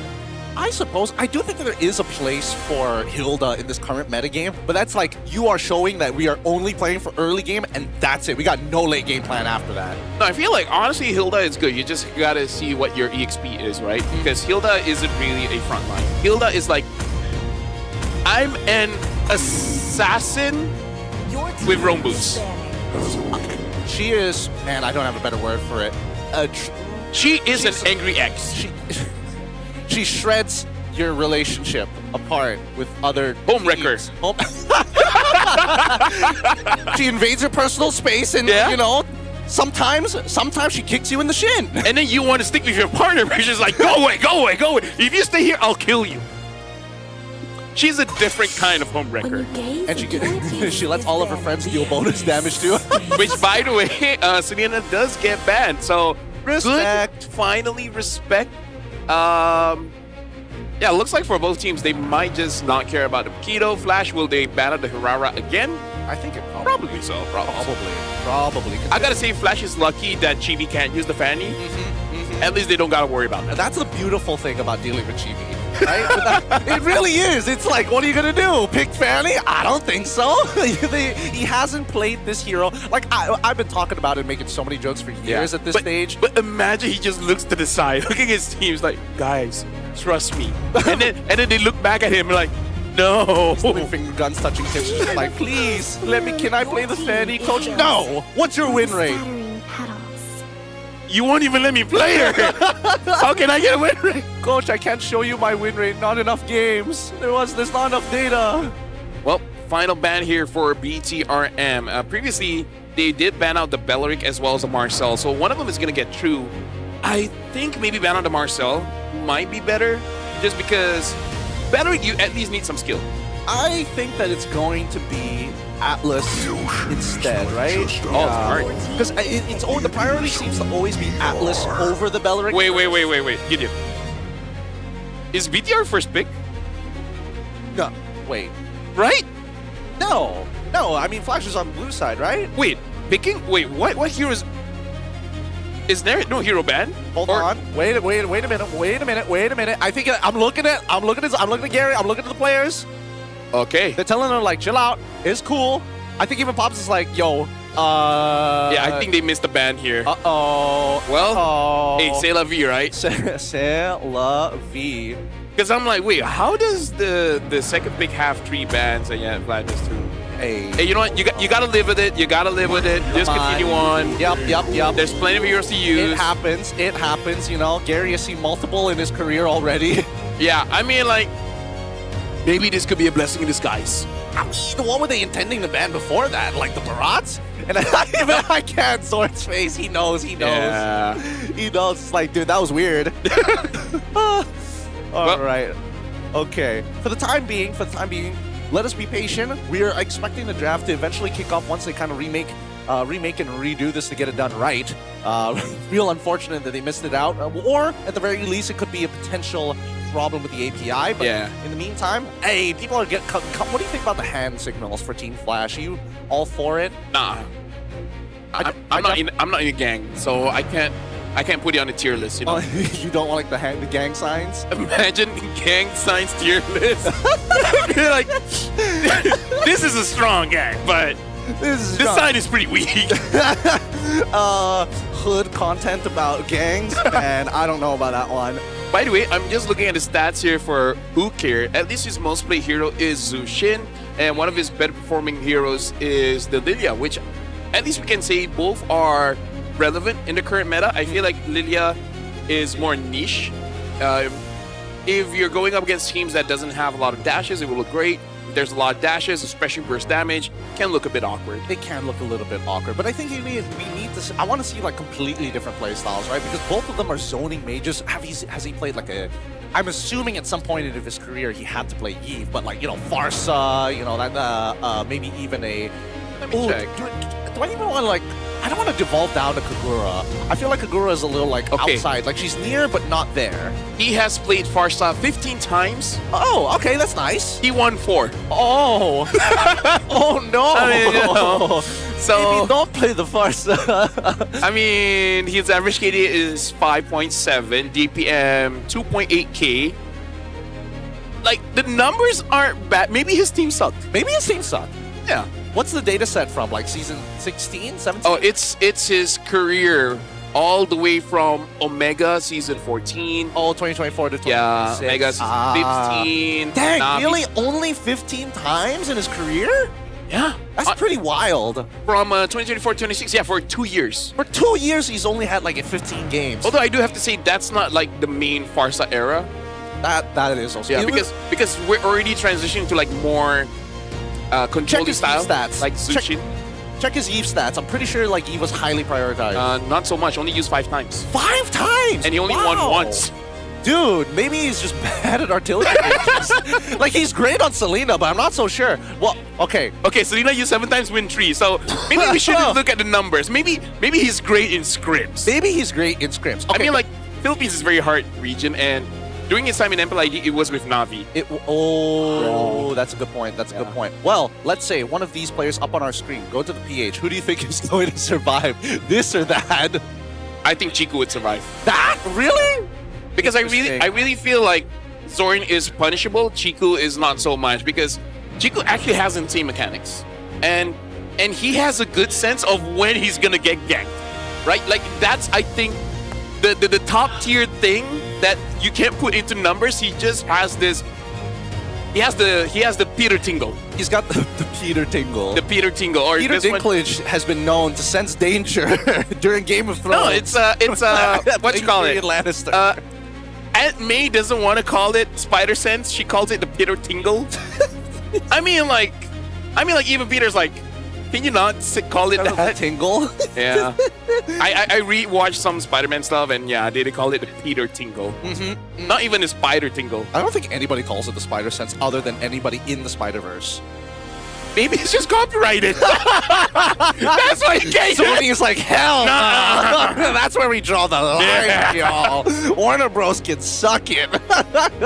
All right, but overall, I don't know. I feel like both would struggle generally when it comes down to like. I'm surprised you would say mechanics, because I agree with you that he's got incredible game sense. Both of them has incredible game sense. But when it comes down to like the raw mechanics, considering the level of which like a lot of these PH gold laners are going at, I think it ain't that easy, dude.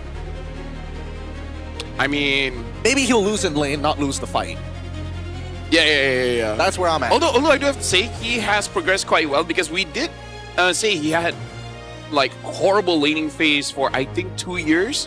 But then I think after M7, that's never the case anymore. We rarely see him lose lane anymore. Like, Yes. remember before M7 during CG era, he keeps dying 1v1. Yep. He doesn't Yep. do that anymore. So I think that's the most impressive part, that he's a senior and yet he's still growing. I think he's just polishing his gameplay. He's trying to get back into that like ultra instinct form, and like it's something that you gotta put repetitions in. If you don't work out at all, like how do you expect to be, the Adonis at the end of the day? You watched the Odyssey? No, not yet, because all the theaters are that actually show it are very far away. All right. They're very, very far away.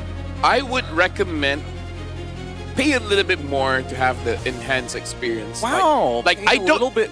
I don't know. You know what? Screw it. IMAX was pretty good. IMAX. I think I'll keep it at IMAX because I feel if I pay any Like the more, 4D. yeah, because I would get upset at the fact that like the movie is not in focus sometimes, Yeah. and that's not because of it's like Yeah, no, oh, just I haven't tried 4D, so I can't say much about that. But just get a back seat and then pay for the extra loud speakers. It makes the experience much more enjoyable. I can't wait to go 4D just to miss my wife.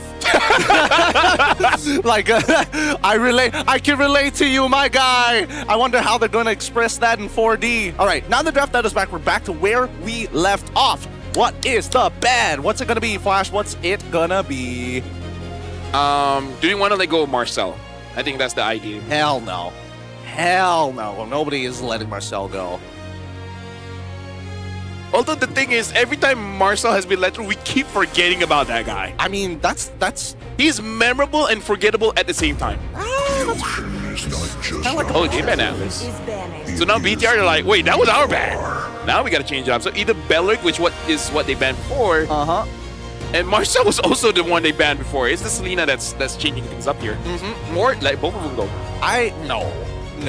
You're not letting both of them go ever. No, because I feel like if they have the Marcel and you have the Belric, there's a chance that I think that's a skill matchup thing. I think the problem with this equation is that Valentina tips the scales. And I think that's the only thing that really is going to change like how our outlook on this game, right? Marcel gets banned out, so whoever gets Valeric, I'm pretty sure it's going to be Valentina on the opposite end. No, honestly, for me, I'm like, ban Valentina. That's the thing. I was thinking ban Valentina if you want Marcel in the first place, but I think that Flash at this stage, I'm more interested in what their first pick is going to be, because they've got Melissa like pretty consistent. I almost want to say screw Valentina, so before I say that, let me just check her stats for... Yeah, just double check that real quick. For this season. Oh, this season? Yeah. Man, it's an early season, dude. I don't think her numbers are looking that great. Okay, I'm looking at overall, and her entire lifetime is 47.6% win rate over 2.6k games. Honestly, higher than what I estimated in my head. I thought it was like closer to 42, but overall 47, that's not bad. Huh, Yue has a 46% win rate on there. Yeah, he's insane on it. You should check out his but Suns has 71. oh, that's because they were in their like dominant era. Yeah. Okay, as expected, first pick Melissa already through. Paquito Barats is the follow-up coming up from BTRM, and it looks like they're trying to reproduce the compositions once more. I mean, I feel like it's fair. Maybe for them, they understood that the Selena was really the problem. So they're like, okay, let's do that again. But this time you're not going to get the Selena. You can get the Nolan, but what else is going to be your mid? Let's see what it's going to be. I feel like first, the reason why they won is because they have very early kill pressure. So maybe a Lilia. It's going to be awkward going up against Paquito, but it's good against the Barats.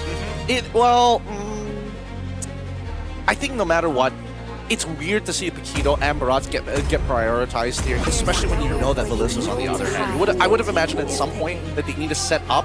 Wow, Rafa mid, in dangerous grass, not even flying clouds, man. They're gonna fight forever, and they're down for it. They're like, all right, Vanix, I'm putting all my crypto in you, my boy. I mean, like, this is their signature, right? This Barats as well as Rafaela. Like, when I was doing the analysis, I'm like, yeah, this is a great combo when they pair up with the Paquito, right? You have a boxer, an angel, and a tree. That sounds like a setup to a bar joke, right? Yeah. A boxer, an angel, and a tree walk into a bar. And this time they do pick up the Novaria. So The Novaria coming in from Z yesterday was actually pretty good. I wouldn't say it's the best, but I feel like this is just one of those things you just get better as the days goes on. I don't think it's that great when you're going up against a healer, but they have a pseudo way to deal with this Melissa, right? Hopefully you get to hit her to the point where Vanix is like, all right, guys, even with this heal, I'm not going to be able to stay in the fight. Yeah, to be fair, compared to all the other Enchanter supports, Rafa unfortunately has like the smallest heal amongst everybody else. She really comes down to like the utility that she brings, having a fat stun, fat stun, and mega movement speed to her whole team. But overall, now we look at the Nolan ban in the second phase here, and I think it's just about tempo, right? I think that BTRM really have to get the tempo down and call their junglers and supports to come into areas to help them break freezes and push waves. I think that's the one thing that I'm missing from BTRM. They're not as freeform. And BTRM, in the previous game, they did ban out the Alice. I think this is one of those games where you have to consider that as well. Either Alice, Esmeralda, because those kind of heroes with the Belleric as well as the Rafa, good luck killing them, right? Now it comes to the question, who would you rather face? Would you rather face an Alice or would you rather face an Esmeralda? Ooh, good question. Alice or Esme? I think I would much rather deal with Esme compared to the Alice. Alice can catch you off guard randomly.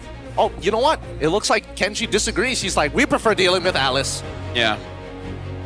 I wonder if they're getting rid of this Esme. Is it more of a lane matchup or they just won't have the damage profile to take her down? Because I honestly agree with you, because Alice, the annoying thing about her is that Throne of Ruin. That's a huge AoE and that can disrupt quite a lot. So it's really pick your poison, because both are pretty rubbish to go up against. Yeah, it's not fun, but at the very least, Barats actually is okay with either or, because he can manipulate the waves, right? That's the beauty of the Barats at the end of the day. No, don't do it, Joe. He's hovering over, but get rid of that bully. Yeah. Make sure you get rid of bad matchups here. Bad matchups. And now that Flash actually is opting for a playstyle that is very much against Vanix, I think BTRM, if they go Clint, they get a free punish, right? They go far. I mean, I wanted them to go to far, so I went for Novaria, but I think Clint is generally okay. Well, looks like they're taking this Gatot away. At least for now, I think this is already setting up a good Novaria comp where her Astral Echo helps all of the skill shots from BTRM. Yes. Now it's all about that gold lane. In the previous game, he did go for the Claude, and his Claude was pretty good. He wasn't the problem of why they lost. I agree with you. The Clint will be pretty strong. The burst can, I feel like, out-damage the heal coming in. We haven't seen Beatrix for a while, but before this, Beatrix and Novaria was a nasty combo. I just don't know whether they want... Oh, wait. Maybe Ixia, right? Ixia doesn't sound like a bad idea, especially if we're talking about immobile style marksman. I think Ixia might be the call here. Let's see first, because it really depends on what the EXP pick is going... Oh, it's going to accelerate. Really? Okay, like, it's a good draft, but I just... Like, we talk about this, Gideon, right? It's all about wombo combo, and imagining your opponent's draft doesn't really exist. My problem with picking up the Carmilla here, it doesn't really bring a lot of presence into the EXP if it's going to the EXP. They have a choice. They can put the Belleric or Carmilla. I would rather put the Belleric there. Yep, he can do the sustain. He can because block the shots. Carmilla also, you have to connect your abilities, right? Yeah. And I don't think this is going to be the easiest comp for you to hit. If they pick up a Clint, I think it's worth it to pick up the Carmilla. If it's longer range, it's going to be difficult. They pick up the Ixia. I think it's going to be hard for the Carmilla to hit her ult. Yes. Man. This one's tough. This one's really, really tough. I would have imagined that, like, maybe there was an angle for Matilda if they wanted to set up a more direct combination. Yeah, that's why the Matilda got banned, Yeah, but it got called off very early on. Really good second half drafting from both of our teams. They have done some homework clearly on each other. But what do you think of the final compositions? Is it going to be Melissa or is it going to be Ixia who comes up on top? Honestly, I'm looking at the stats of Chiku guys with his... it's just one game on the Ixia, but 37% damage of the overall team is pretty impressive. And even in the games that the Novaria lost, 31% damage. So they're doing nasty numbers on this pick. So these are picks that they know what to do with. All right, let's see whether that 30% damage is going to be enough. They're going to need some help and support for the rest of the squads if they want to try to pull this back from match point. Flash, currently 1-0 against BTRM in this best-of-3 series. Is it going to be a sweep, or does BTRM equalize?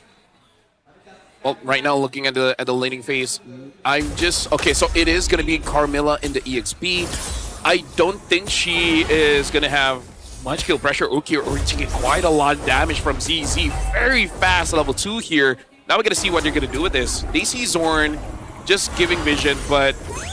Hey, this is already a pretty good start. A lot of damage coming in from Z, but GR Boy get caught by Tremar as well as Ukir. Could be able to heal up, though. Yeah, they should honestly just fight this, right? They should be chunking whoever they can out. They need to get the free chip damage in early on to maintain this tempo, to make sure that Gary has plenty of space to actually play. I mean, Ukir is doing a good job trying to harass, but now this is where the Novaria really gets good, right? She can actually put... yo, let's calm down. As Chiku guys actually losing out a pretty huge trade here as we look at the emblem setup, and it looks like, yeah, looks like both sides are going for the exact same thing, except it's adaptive attack coming in from Chiku guys in comparison to the extra attack speed from Vanix on this Melissa. Oh, right now we see Chibi there. Zorn did not get hit by the recall, so it should be fun. But Zorn goes back in, gets taunted down. Chibi does a lot of damage, forces out the flicker. Why were you there? Correct direction, not enough distance. Right now, I really think that Zay shouldn't be looking for these trades and honestly should just go for the fast clear, right? Zorn isn't running Concussive Blast anyway, so that's why they kind of left Ukir by himself in this lane. He's not going to provide too much, while GR Boy can help Zay instantaneously. One meteor and they're out of here. Oh, but look at that. Z does take quite a bit of damage, but it does seem like Bigatron should have clear win here. Yep, Chibi secures it, and Tremar did not hit the ult. Looks like GR Boy is all alone. There's no AOG just yet, but hey, look at that missile! Missile expert, Tremar, able to flicker out, and now even a heal coming in from Ukir, but the missile expert from James helps out GR Boy from dying. Great communication. Well, maybe it's not just communication. It's amazing synergy is what I'm looking for. And a bit lucky. And, well, I don't know about a bit lucky. I definitely they reacted well to the scenario. I mean, like, I don't know. My name is Lucky, so I put a lot of value there. Like, it means God loves you a little bit more, you know? Oh, we'll see. We'll look at GR Boy specifically, whether God loves him more than anybody else, man. Or what if he used his entire week's luck on that? Hey, who knows? Who knows? By the end of this series, he might be one of the candidates for one of your boys soon enough. Oh, my girl boy. You got just Gar and then Gar Boy. Well, Zorn's not level 4 just yet. Just hit level 4. And now Z is hitting all of this shot. Look at this full barrage onto Vanix and Zorn. Vanix and Zorn able to escape out of there. But this is already a lot of pressure. GR Boy goes in. Unable to get a kill. Might get Punisher. So, yep, he used all of the luck in that previous escape. Yep. I think that's where he retracts his statement, unless... Oh my god, that did not hit! He nearly walked into it. I don't understand this hitbox sometimes. Sometimes it hits just the greatest angles. Other times it's just like, man, even the Selenas, man. Although I do gotta say, I feel like there's also a bias towards the Daytona's welcome. Yes! There's plenty of times I'm like, okay, that was not supposed to hit. Right! Okay, I'm not the only one. I thought I was losing my mind there. I use him like a few games, and even now I'm like, that was kind of ass, but... Now, as they control the tempo, this is exactly what I want to see. Zay just fast clearing it every single time. Ukir and Zorn have to work together to close out the lane, and that gives you the vision that you're looking for to make the first movements across this map, right? And now that they... Flicker engage onto... Chibi gets Ethan now. Chibi still dies to Zorn, but again, the Daytona's welcome. Good shot from Z. Gets Gary, GR Boy able to get a kill. James tries to get away. Gets taken down by Ukir, but now gets another shot by Z. Full barrage from Chiku guys. 3 Mars flickers out, able to escape, but Vanix is there, stopping Chiku guys to the wall. This is a marksman with an Akai kind of mentality. Look back, look back, look back, look back, look back.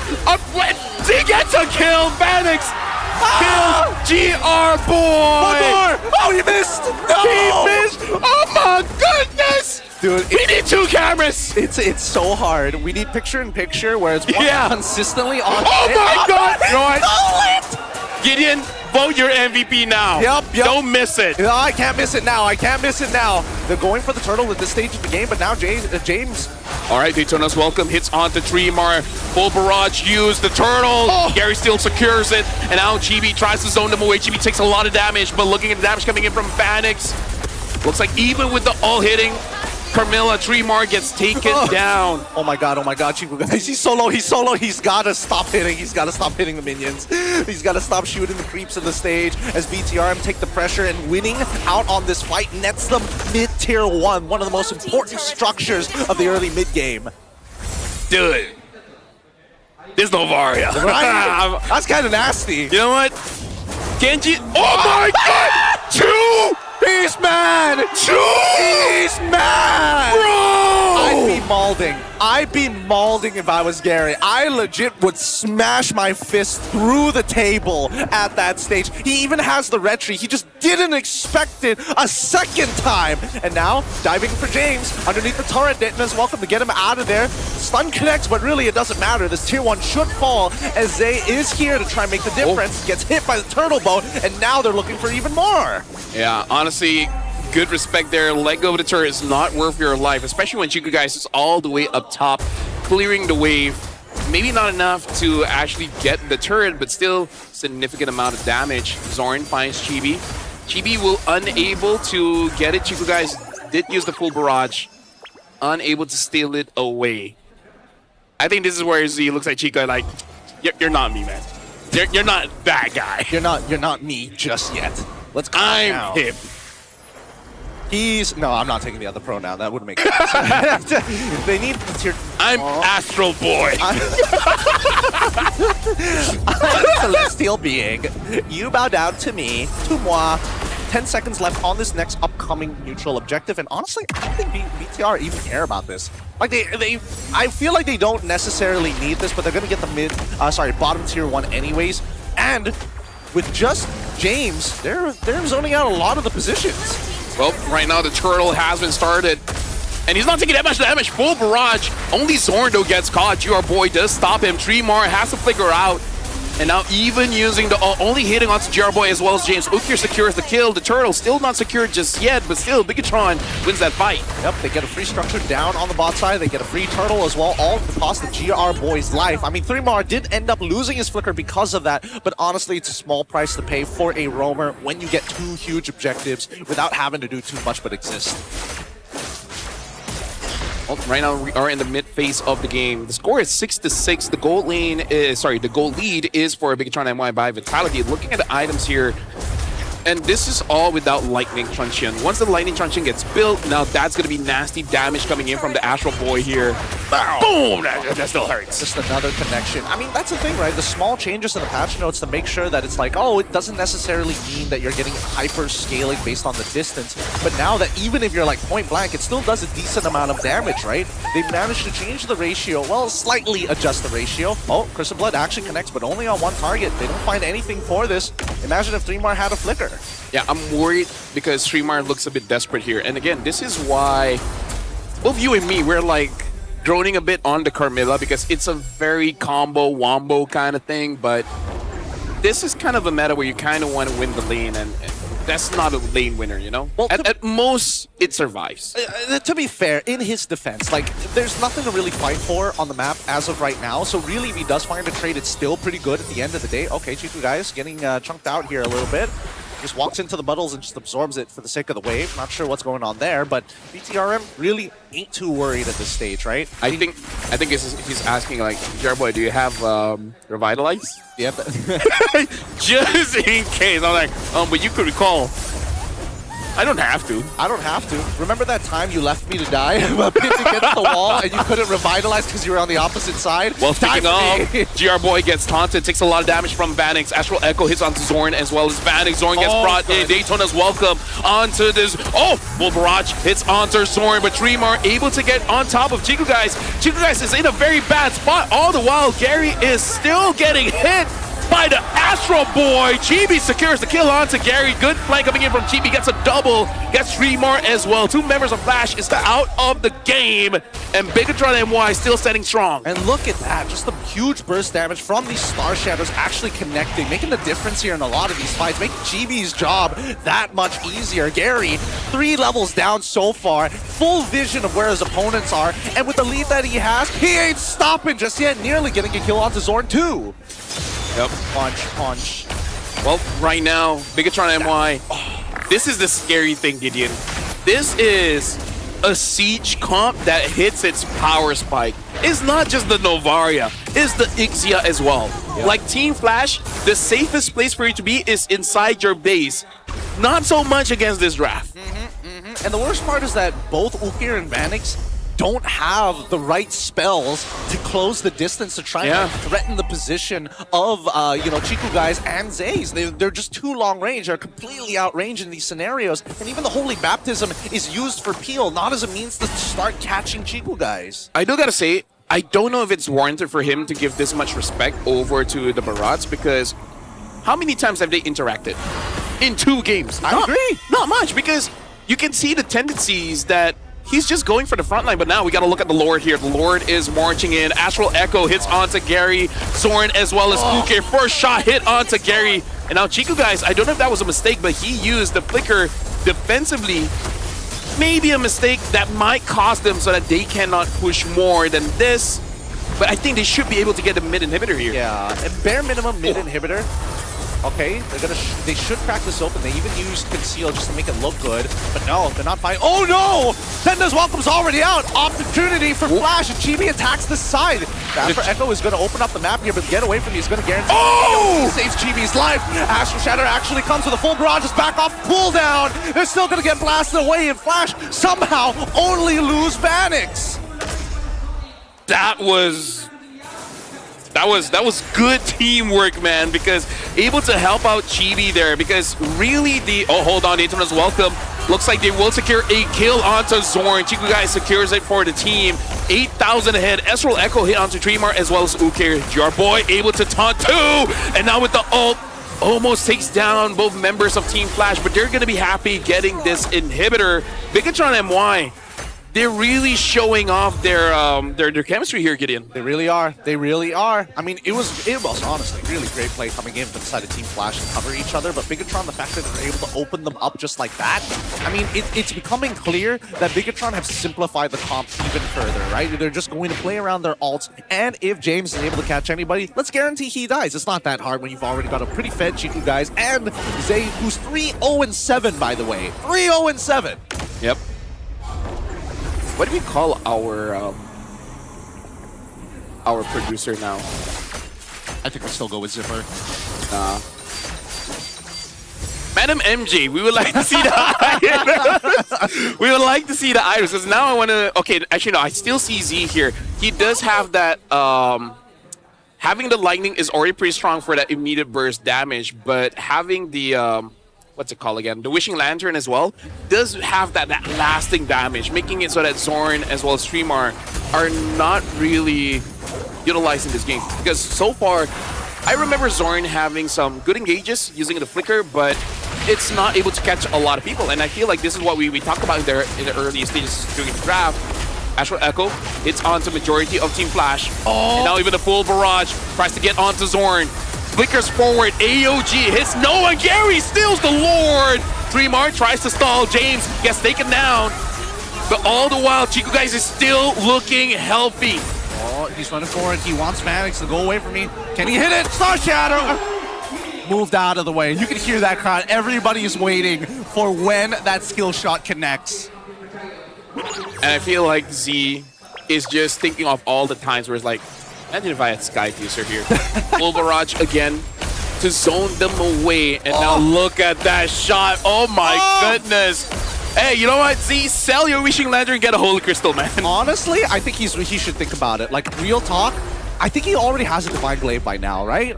right? Like Lightning Truncheon at some point, like not Golden Staff, Glowing Wand for sure. That was his first item. We'll check in just a little bit here once we hover over Zay for just a moment. I'd like to see his items, but full build as well for Ribbit. Grobble. I don't have Toad friends. Well, Chibi gets stunned up. He doesn't have friends now. He's gonna get taken down. Ukir secures the kill. That was a mistake of positioning coming in from Chibi. And now BTRM MY, they went from almost 10k gold lead, now only having 5,000 off of Gary stealing the Lord away.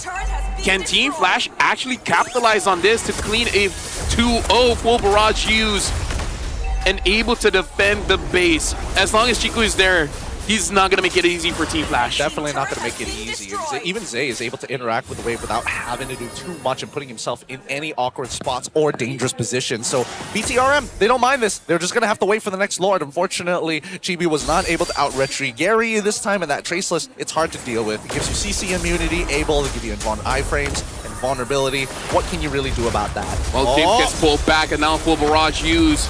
AOG hits onto Tremar. Jarboy takes a lot of damage from Vanix. Vanix is still safe here. Chibi cannot find an angle to go in. Vanix gets an easy kill. BTRM MY could not find any avenues to go in. Z missed the shot. Yeah, he needs to land more. He's got to consistently hit them, especially that now that Ukir is going to have pretty low cooldowns on the healing. So he's able to top up his teammates pretty proactively throughout this fight. Vanix, as long as there's something to auto, he can heal back up to full, but he just needs one shot to connect.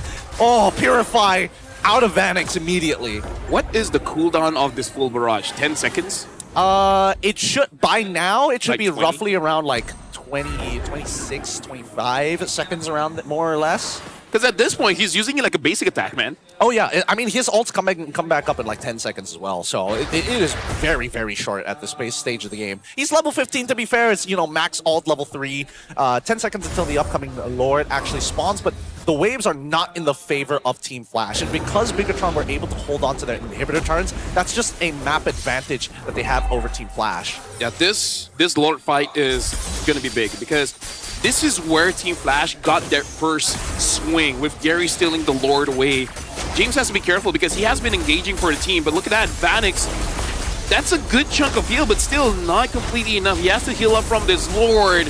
Jarboy taking quite a lot of damage. Chiku guys already swapped one of his items for the Wind of Nature. And Chibi's just waiting in the flanks. Chibi is just waiting for someone to miss position, but Zorn should have vision on that by now. 24k HP on the Lord.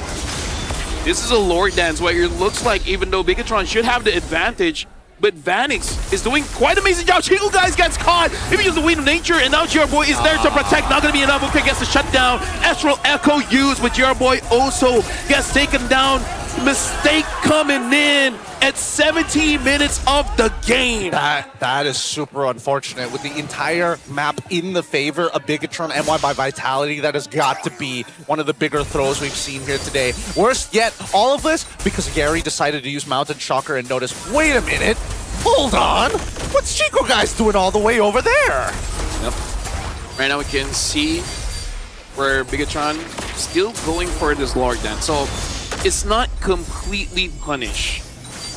Because by the time the Lord spawns, Chiku guys will be up, and he will have the full barrage to the team. Hey yo, Chibi just ended the game. Windtalker, he just bought it. It's over. He's done it. Well, he's done it. Woo! Yeah, equalization. Yeah, that's Mobile Legends, baby, at its finest. I think that's all Chiku guys. It's You like? Yeah. By the way, who's your MVP? Is it going to be Zayn now? I still need skills. Dang it. Dang it. What a way to drop that game. I can't believe it. Like, as soon as Retri came out, they knew that they couldn't get rid of that last minion, so he's like, you know what? I'm going to run it down. I'm going to punch to the end.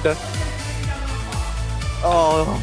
People will say that's horrible macro. I would say that's amazing macro. People keep saying, oh, they have horrible macro because they let minions end and blah, blah, blah. I actually believe the opposite. They set it up for that. Okay, so... Pain. Just pain. Just so much pain. Like, I mean, pain depending on who you are. Depending on who you are. I mean, if I can't imagine. I would be furious if I was Team Flash, but it's one of those things that you just kind of forget about because you have 2 inhibitors that's missing. You already won the Lord at that stage, and now you just need to get out, and it's too late. He's already there. He's already punching away at your base. You know, the funniest thing is that usually when we see those kind of pushes, it's someone with the gun, someone with the sword, where it looks like a lot of urgency. And he was like, he's just shadow bombing the base.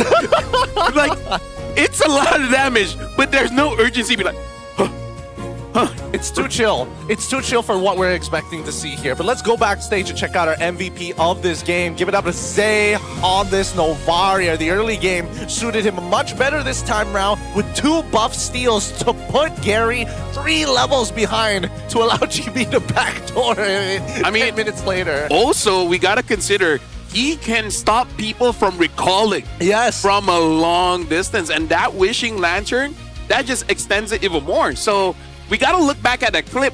By the way, 121,000 damage. This guy's a monster on this Novaria, the Astral Boy. He is killing it. He is killing it. I can't deny him that at the very least. Like, he is making sure that everything is working well. But at the very least, we did see some adaptation towards the latter half of the game. People were dodging the abilities. People were making sure that, you know, we can't just absorb the damage any longer. It's come to a point where he's scaled too far out of control that it's just safer to just spread out the love, make sure that we heal back up. We've got the cooldowns for it, and eventually it would stop hurting, but it didn't. Well, we're going to be looking at the items here. And again, I really feel like one of the items that enables this backdoor is that Wishing Lantern. Any kind of burn. Actually, even without a Wishing Lantern, just with the glowing wand. Yeah, there's a burn making it so that you can delay all those recalls. And, you know, folks, if you guys screenshot this thing, you guys have to understand it's not a build for Paquito to have the Windtalker. It's just ending the game. It's more attack speed. Yeah, just more attack speed, and then every 3 hits you get the extra, you know, on-hit the lightning thingy. Yeah, and honestly, that does a surprising amount of damage, right? Which is why it is the go-to item for a lot of these backdoors. That sounds so bad. Don't forget, guys, make sure you have Windtalker for the backdoor. 3 Mar on the opposite side. On this Camilla, I just can't see the value. It's just not enough. By the way, we got to look at the buffs as well. 10 buff for the orange and 12 buff for the purple. I feel like Team Flash, they got their buffs, I think, 7 to 8 minutes after, you know, like after the first 7 and 8 minutes, that's where they start to re-control their jungle. But before that, Z was just taking all of it. Look, I mean, it was 8 to 10. 8 to 10. It should have been 9 to 8 if it wasn't for those 2 steals all from coming in from Zay. But let's look at the highlights real quick here. And just for moments of understanding, it's just like there are a lot of weird moments. BTRM have made attempts at dives, hoping that they would be able to like secure the kill. There's a lot of faith in the team and a lot of a surprising amount of trust amongst each other in BTRM. I mean, I feel like their jobs are on the line. I mean, you can let me down, but there are consequences. Speaking of, I actually am liking the Gatat ults that we've been seeing today and yesterday. I feel like they've been connecting pretty well, and they're always with purpose. And Chiku guys on this Ixia is incredible, but we do see some positioning mistakes coming in from Chibi as well as Chiku guys, which is, you know, not something that we want to see at this level. But at the same time, it was good from Team Flash. They capitalized on that. They noticed where they were, like again using the usage. Oh, and then after that, it's on them to actually catch that mistake. I mean, it's just unfortunate, right? Like moments like this where Chibi gets caught out, it suddenly the map opened up for them. And I think that Flash needed to take advantage of this because their composition is so strong in a traditional front to back that there's not much Bigatron can do, especially if they're looking at each other face to face. But this is the moment, right, that you would have imagined that it all goes downhill for Bigatron. But that's just not the case, right? Despite catching 2 members, they couldn't find the end game scenario, especially with Lord available. And even a flicker from 3 Mar to catch him, just not enough. Try aja kan Cok Try aja kan Cok. Balik Cok. Bisa tu. Try. Yusun B. Ada WSB, Jauh berdiri B. Aman B. Guys B. Balik ya. Ini 18 ya. Begitu. Barat. Please bunuh. Aman. Aman. Kau ada ulti ya? Aman kan? Aman tu. we can even hear the crowd laughing. But as we called it, Chico called it, it's like, "Hey, just go for it! Just go for it! Just go for it. He's like, I've done this too many times. Just trust. Yep, you got this. Just make sure you get that wind talker at the end, and then you've got a guarantee. It's just man, it's super frustrating to lose like that. But Can we just say, why is it that Chibi always gets this highlight from getting a savage to ending in a backdoor? He always gets this highlights, man. He does.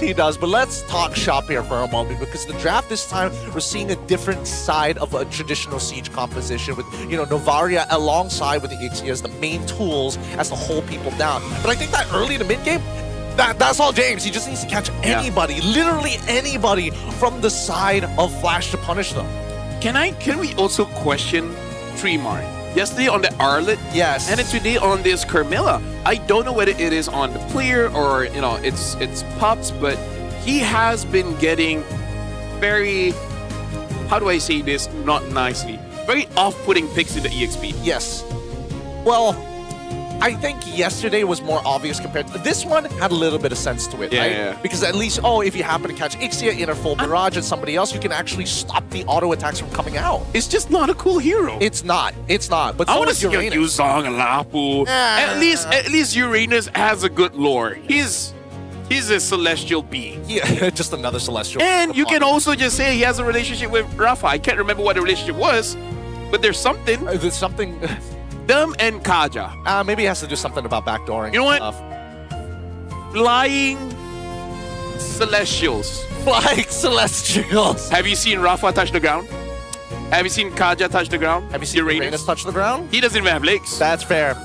Yes, we should. Let's look at the clips. I do want to look at the clips, because now that we have an understanding of what this draft is starting to look like, I'm more interested in how this game needed to be played out, especially now that we're in the level 15 areas here. Let's look at how this backdoor really happened, because I think one of the things is just that, like Hayabusa, the Paquito clears the lane very fast, so it's hard to notice.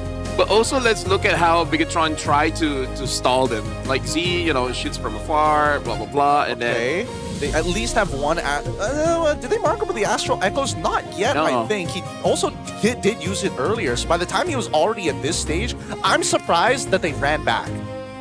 Like, not one of them decided, hey, maybe we should recall here, because they were that worried they were going to get disrupted by Z. Oh, yeah.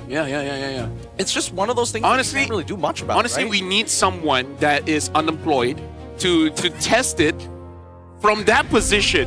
Which one is faster?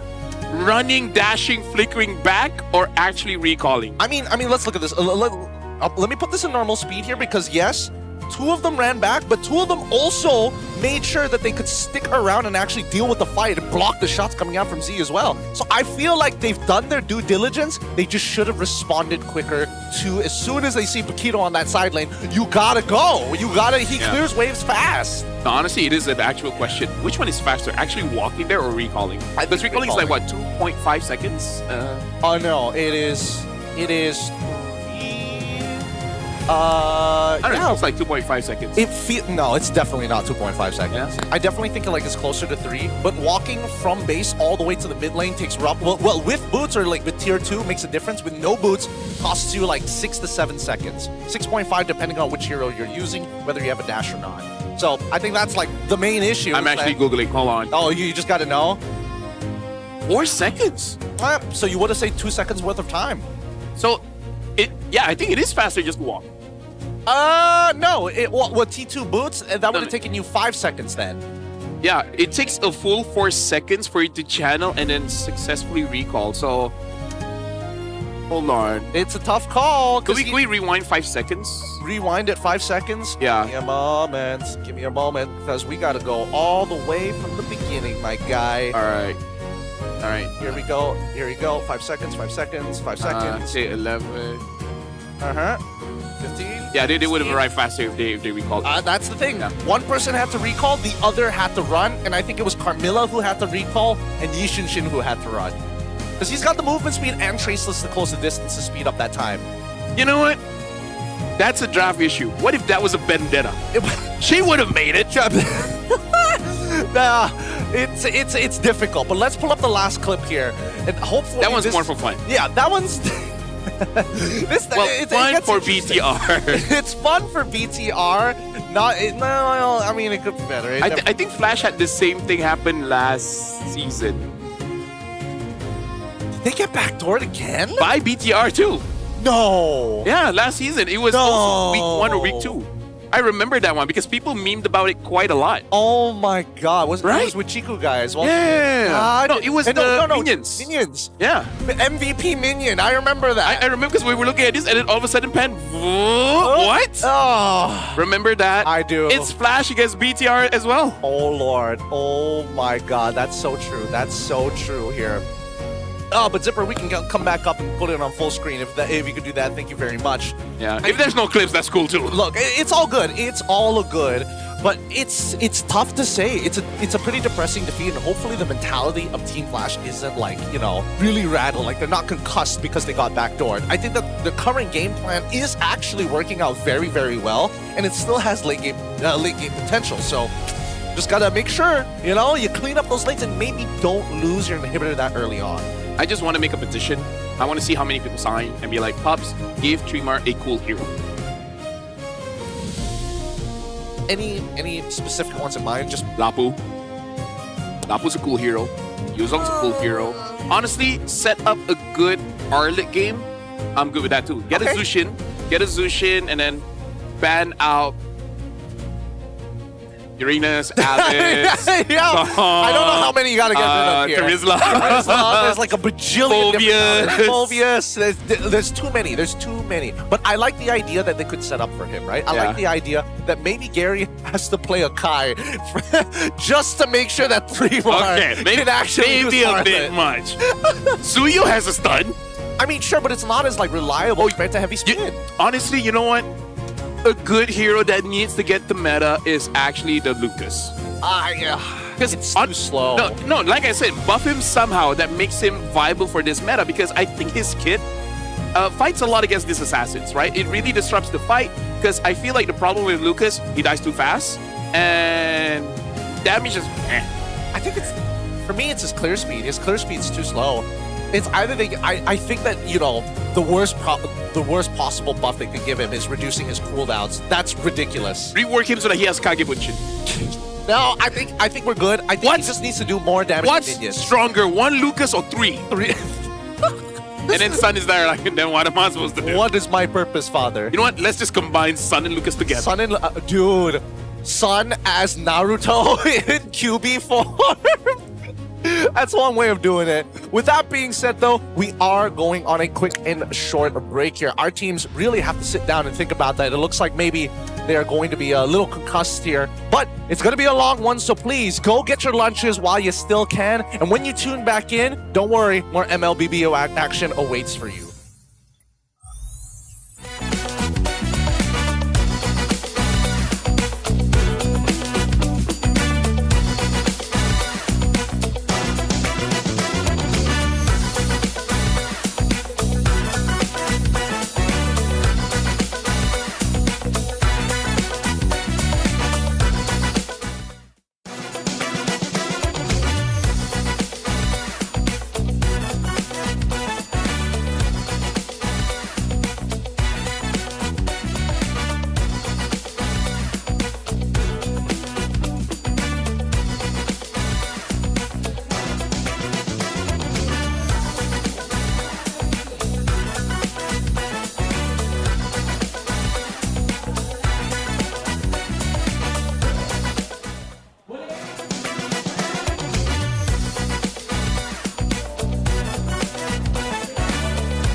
Ada lirik.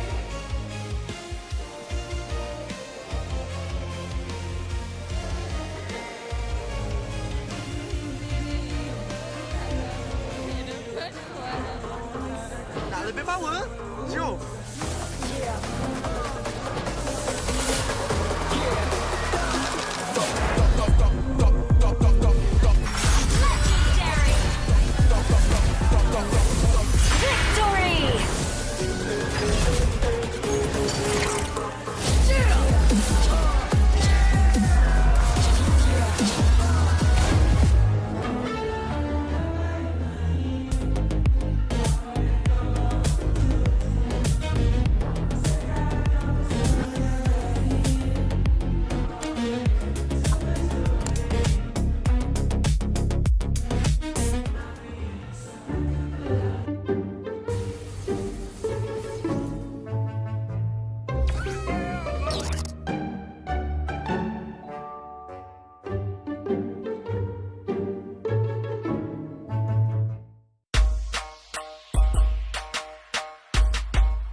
cherry. Exotic vibe like power, arms, wangi, tune, tiada, lawan, aura, boom, boom, boom, boom, boom. Beraksi dengan penuh keyakinan. Exotic vibe like power, arms, wangi, tune, tiada, lawan, aura, boom, boom, boom, boom, boom. Beraksi dengan penuh keyakinan. Find a really cheap Mobile Legend top-up but the diamond never come? Don't worry, Joytify is here. Your top-up? Dijamin instan. If we're late, you'll get a voucher. Want to get more? Want to grab 1,000 diamonds and get Mobile Legend skin like him? Log in on Joytify now and get a chance to try Joytify MPL Lucky Spin. What are you waiting for? Try the MPL Lucky Spin on Joytify now. Welcome back, everybody. We're back from our break, and our teams are ready to go at it one more time to solidify at least the series win for their league points. And honestly, after a backdoor like that, tough to say who's going to come up on top. Well, I mean, speaking of tough, we've been having a 3-game play streak here, Gideon. Yes, we have. We really are getting paid at our fullest capacity. Yeah, dude, we are fully utilized. Truly fully utilized, right? Never a moment that gets dull here at MPL MY, especially when it's full games, not sweeps. I love the English broadcast, man. Hey, it's a lot more chill. They suck. I also feel that we need double the double the pay at this stage, right? They got two separate tables going on for them, but we only have one. We need an analyst desk, and only you guys can make that difference. Let us know in the chat, and also when the next survey comes on out. But our teams, at the very least, have been discussing extremely hard about what can be done better in these games. And I think that right now, it feels like Flash are the ones that need to adapt a little bit better because they keep devolving back to this Rafa-style comp. But speaking of them can make us have endless deaths, make sure you guys like, share, subscribe, comment, and you guys can donate. I'll send you the QR code. Don't worry about it being a personal account. I'm kidding. Bell will message you with his verified Instagram account. Yeah, you know. Every donation counts. I'm kidding, of course. I'm kidding. But yeah, I agree with you. This Rafa comp. Why is it's between Rafa and Selena?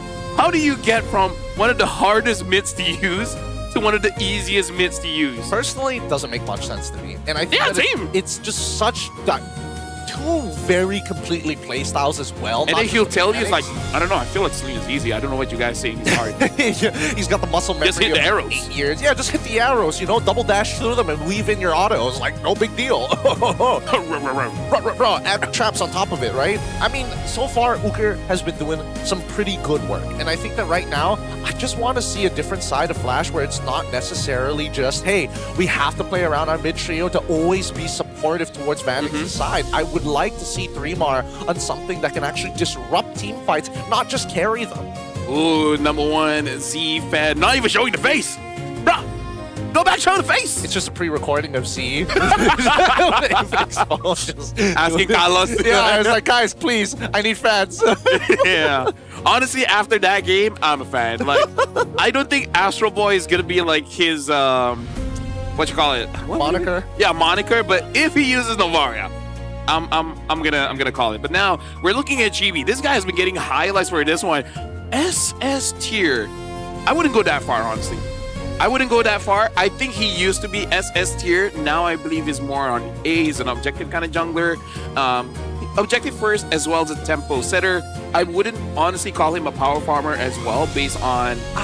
Actually, I think his power farmer is on Nolan and that Suyo. Somehow he just gets that over 1k GPM. That's the thing. I think that his stats are very representative of why he's kind of in this like power farmer playstyle category, but I think it's because when he is...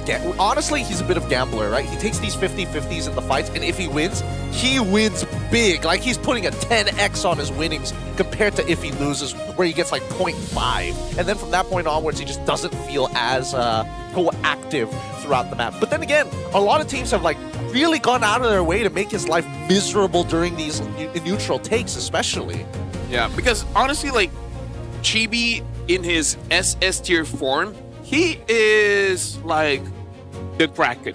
Because he controls that river so hard. He wins the turtles, he wins the lords, but nowadays we don't really see that. I don't know if it's because he's in BTRM where his playstyle really just has to benefit the gold lane. But yeah, I want to see him be a little bit more selfish. And I kind of want to see the team play around him a little bit more. Because, I don't know, until that happens, everything goes over to Jiku. I think his SS tier goes back to like S, or worst comes to worst, A. I mean, maybe this is just the plan for Team Flash to build chemistry with each other. A simple template, a simple style of composition to play, all with one very clear goal. That way, it's difficult to quote-unquote miscommunicate when everybody has similar ideals on how to play the game. Now, our random map draw is expanding rivers. It's going to be about convergence. And this is great for Chibi, but on the opposite side for Flash, they need to make sure that this early game is in their favor because they are taking blue side again. Honestly, I feel like if I was a coach, I would have one bad day and I'll go up against BTR and I'm like, you know what, the drive that we're going to use, we're going to pick up a Harley, a Farsa, a Benedetta, a Cho. Basically, everyone just killed Chiku. I don't care if he loses. I want him to have negative KDA. You want him to have negative KDA? Like, all the heroes that a gold laner would not want, I want him to use the Terizla in the gold lane. He ends up and finally Melissa gets banned. Yep, it finally does. It finally does. But also, Marcel. They open up a lot of things. They open up the Marcel. They open up the Belleric once again. Fanny, nothing that they have to worry about, honestly, if we're being real from BTRM's side. Not Fanny, more like F tier. F tier. I mean, let's see. Fanny. Who knows? Who knows? Because maybe Gary, this could be the game where they can open it up for him and then just, you know, get immediately counterbanned. Always get gobbled up with the Barats. Yeah. Honestly, if they want that, they should pick the Barats first. It has been the safest opener, but at the same time, I'm just like, I don't know. Pubs has been leaning away from it. Let's see whether it's a better hero for Dream. I agree, but I don't know if he's prepared. In comparison to the Marcel, all right, sure. Now the question is, BTRM, the last time we saw these huge setting ults, they leaned into something along the lines of Valentina and opening up with Paquito to potentially play double fighter, but it usually goes into the jungle. I don't know if they're going to do that again. I don't want that to happen again. Me neither, but at the same time, like, how could you pass up on the golden hour? No, I really feel like... You telling me you don't want the golden hour on your side? No, because there's two things that you can do, honestly, when you're going up against a Marcel. And it's really dependent on your mid, because how many whiffed ults have we seen, right? That's true. And how many of that ults actually helps out Team Flash, because Marcel can still move, right? So you can't golden hour him, so it kind of benefits him as well when you use the golden hour. And sometimes it's better just to have a draft that gives constant pressure, like the Hilda that you did mention before. Even if it's not the Hilda, a different EXP laner like an Al, you know, stuff like that can really make a Marcel comp basically crumble, just because the Marcel's kind of important in the Marcel comp, and if he's not doing well, everyone's not doing well. No, that's fair, But Marcel, I feel like it's just about the fact that he can intercept and slow down his opponents. Now, it's going to be Esmeralda as the opening pick here, just to make sure that it does well into both the Barats alongside with the Paquito, but they're also getting the Nolan. So, a little bit of Game 1 and Game 2 combined with melding with each other. Oh, Eudora. I do like this pick, though, because it's good against the Marcel as well as the Nolan, because if somehow the golden hour did not hit onto the Eudora, she can stop the engage, because that AoE stun is pretty nasty, but more importantly, is damn easy to do. Not to mention that this can actually open up an opportunity for maybe leaning into Harley if necessary. And I mean, it's got Magic Shred. As soon as you have MR Shred, all Magic Assassins come into play. As of right now, we will see whether they will change the spell or not, because I have advanced intelligence, knowing that it looks like the Marcel for now is hovering on the Revitalize, and Esmeralda is looking to pick up that sprint. They can change later on, but they're already batting out the Lilia here. So I think BTRM, they want to play an honest front-to-back comp here. Maybe. Let's see. Gatot gets banned out. So if they are going to play a traditional front-to-back at this stage, the only thing that they really have to worry about is like also a Novaria, I suppose? Because it's more for tempo than anything else, right? It's just how do you maintain that control, especially if you're playing Eudora in these places. And I don't see like a good enough ult to steal away with Valentina, so it's gotta be Nova? Is there any other like bad matchups? Because Melissa's gone, so therefore... The other pick that they default to is that Obsidia. Oh, you're right. And I think the Obsidia can lock down this Paquito, considering that they have made some mistakes in positioning. That's something that they can consider. They ban out the Brody, so they don't want to be bullied in lane. Not entirely sure what they want for the goal here. I think the safest is just pick the Claude. Yeah. But the Claude is just kind of like, but I have no idea what to pick. Let's just pick this up. Exactly. Like, it's a free blind pick for no reason, especially when you already have like a power red 4 on your side. So I think it would make a lot more... unless you've got like another flex pick in mind, which I think in this case is probably just like Belleric, unless Flash decide to ban it out here. But then they still need somebody who catches out Nolan. So I think that's the problem. Do they ban out Belleric? Did they get rid of Cho here? It looks like they go for the Belleric. Yeah. Let's see here. 3 heroes, well, 3 roamers got banned out from Flash. So BTRM now, there's not a lot of good picks against the Marcel, again, unless you just pick up something that just sticks on him. If they want to revitalize hero, the high loss is still there. Because looking at the trend of what Flash has been banning out, is just banning out that revitalized hero, which is something that you guys does want. Maybe he will default to Ixia later on.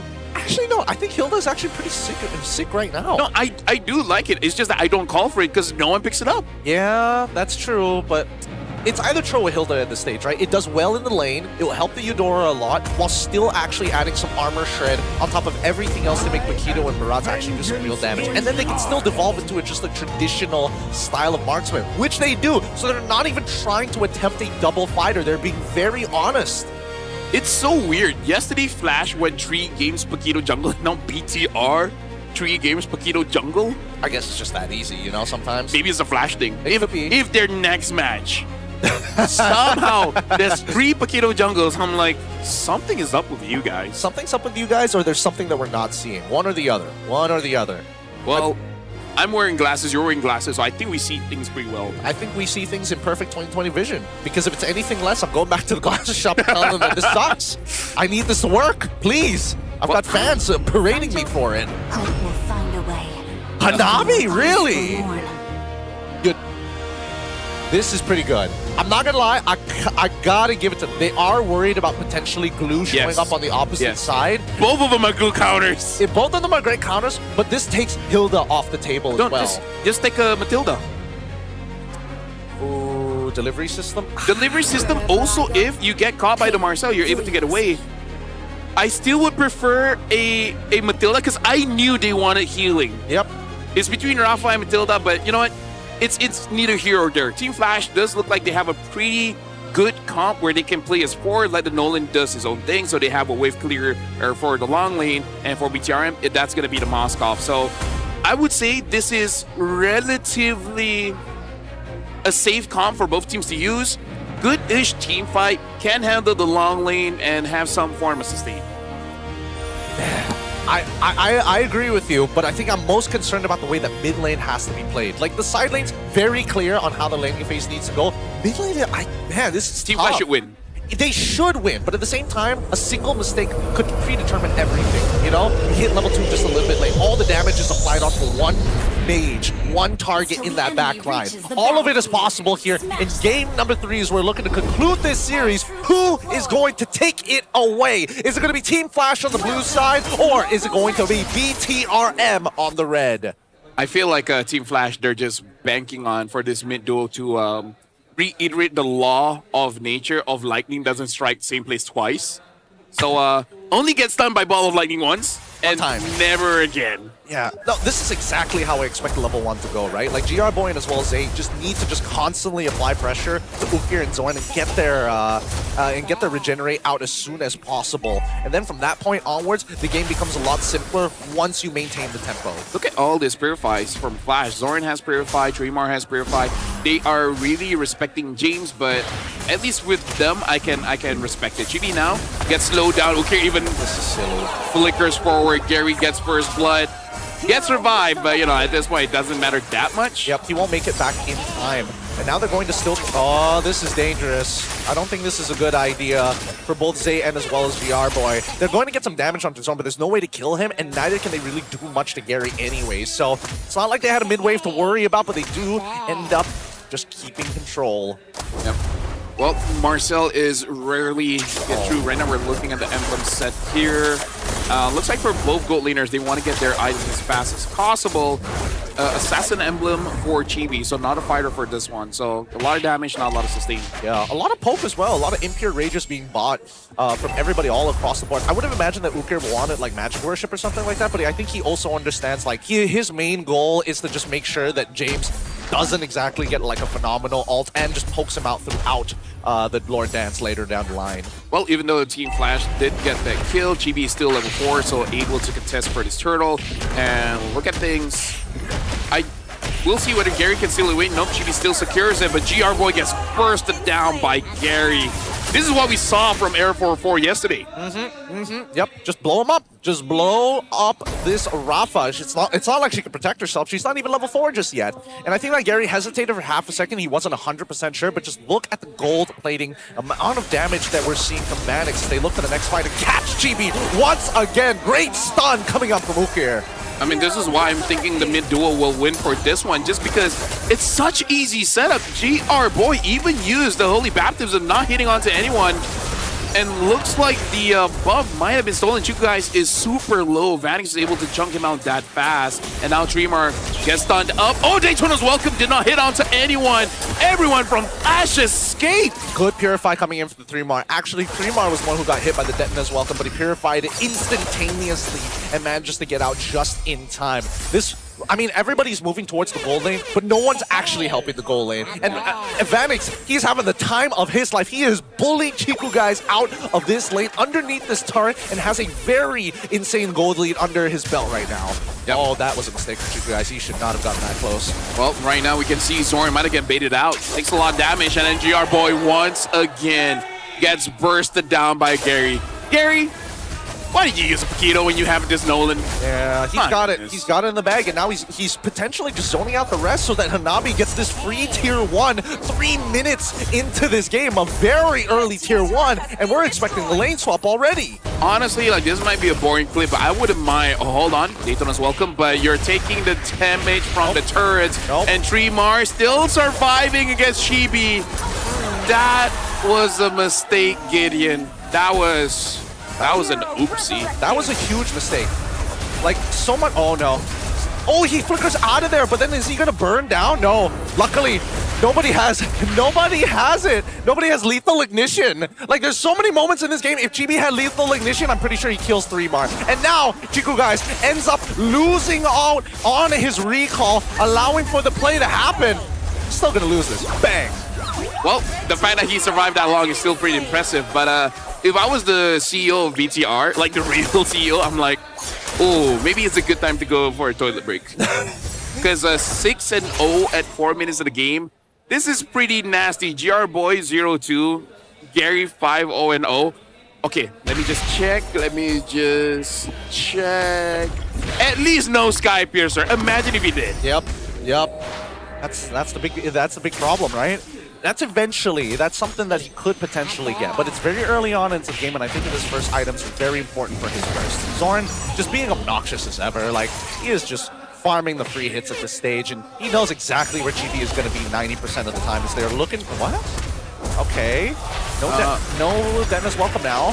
Yeah, because in case you guys don't know,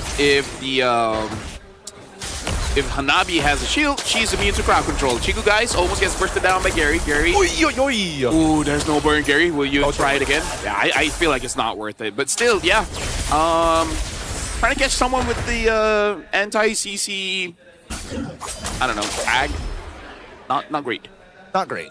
Not the best. And unfortunately, the Detona's Welcome doesn't like. Because usually Hanabi players struggle, even with Aegis sometimes, that it's like, oh no, I lose my anti-CC. Just because they break the shield before it even happens, right? Detona's Welcome, luckily, just doesn't do enough damage. Yeah. And in case you guys don't know, yes, Daytona's Welcome is a suppress, but it's a suppress when you're inside its tummy. Before that, it's fair. You can purify out of that. Yep, it is fair. We say that now. I can't wait for people to get Kaja involved. That's when it's like, maybe it's not so fair. Yeah. Although you can still escape Kaja's ult, you just gotta practice and be better. Yeah, you need it. Because I think wherever you guys are now, you guys kind of suck. Just be better. Just be better. You know, like, just think faster. Think quicker. See the world in slow motion. See the world in slow motion, but still react in slow motion. Still have slow hands, but you already know that you could have played it better. At least you know you're screwed earlier. Oh, man. Next neutral objective already falling into the correct hands here. Look at Vanix. He is standing in front of him. He knows. Don't worry, Ukir. I am your Purify. Stand behind me. At this point, like what? We just clip on how Vanix gets free objectives every single time. Dreamar 1v1 guys. See, why can't Dreamar get a cool hero, right? Yeah, and I mean, to be fair, he's played a decent amount of Esme, and he's got impure rage. Wait, the backline, Gary, Onze blows him up one shot as Chibi is the next to fall. And now JR Boy tries to run away, and Gary, well, JR Boy doesn't have a flicker, and I think that's good enough. And Zoran now has the Blast of the Oasis. Will this? You know what? I'm gonna jinx it.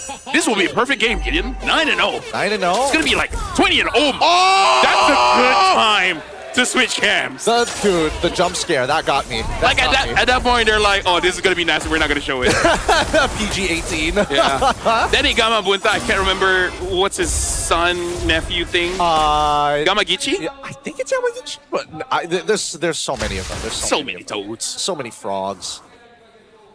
Wait, no, toads. It had to be toads. Yeah, I can't say frogs. That's just mildly pissed.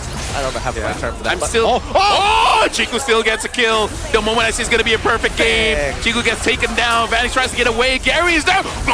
Gets gobbled up and then gets stunned down. Gets chain CC shut down. GR Boy gets his revenge. You don't get to kill me. And now both of them actually get stunned up. And that was actually a beautiful play coming in from Ukir. Great play, because now they've cleaned it up, and Ukir doesn't have to worry too much as he's able to walk away, as 3mar will be able to slow James down enough, and Vanix with his corrosion side to guarantee the kills. Well, if you guys want to know how dinosaurs get extinct, it's usually going in 1v3 and ulting inside a turret. Dude, prehistoric humans were great at kiting. If you guys want to learn history, this is the real history. Books, old school. Books? They're telling us that our dinosaurs turned into oil. We just kited them. Maybe you guys don't even know what books are. Most of you got this AI shenanigans. What's books? All I know is the Infinix notepad. That is pretty cool. It is pretty cool. Hey, it's powered by AI. Just in case you were wondering, is the next kill is about to happen off the 3. Does he? Okay, thank God. They finally got the trade back. Well, right now, Bigatron, they are starting to get their items, so they're starting to look pretty good. And Zorn able to tank up quite a bit now. So, and Vanix is so free, man. Like, this guy must be like, hey, you know what? Playing Malaysia is quite fun. I'm actually getting quite a lot of protection. Yeah, he's doing great. You guys are good teammates. It also helps that he played the lane really, really well. He knows some Hanabi tech at the very least, making sure that he auto-attacks the wave before it collides with each other so that you can get free bounces. And honestly, it bounces really, really far. Or right up till even the bushes if Chiku guys is too close to those minions. And now, from this point onwards, the siege comp continues, right? The main 3 characters you gotta watch out for is Vanix, Ukir, and 3mar. They're gonna be the ones who are gonna be playing for that siege. It's going to be up to Zorn and Gary to actually either intercept their targets or slow down the supply lines. Well, James takes a lot of damage. Look at that close-up.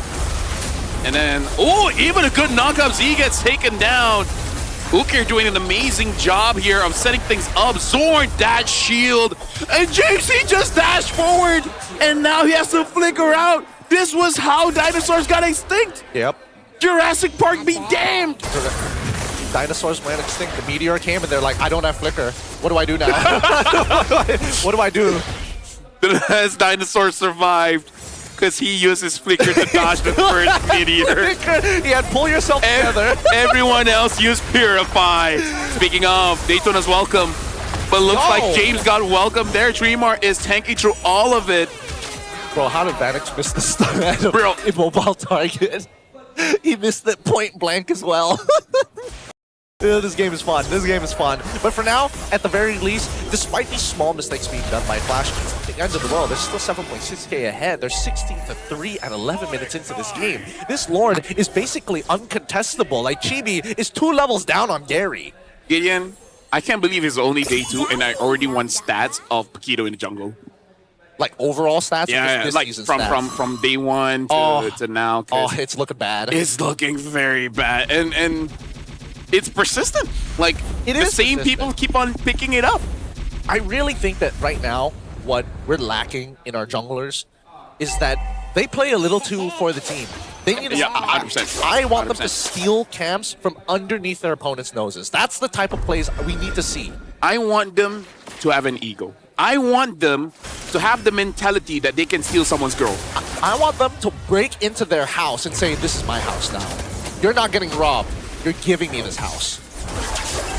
That's a nice way to put it, you know? It's a very nice way. You owe me guys. You owe me money. This is my house. I'm not stealing it. You're just gonna give it. You're just gonna hand it. Oh god, Chibi's in trouble. That was he doesn't understand the mechanic. I know that he wants to use the knock-up strike, but when you're up against Marcel, he doesn't need to press buttons. Yeah. He just needs to stand there and it cancels it out. That's why I say Valoric needs more mechanics.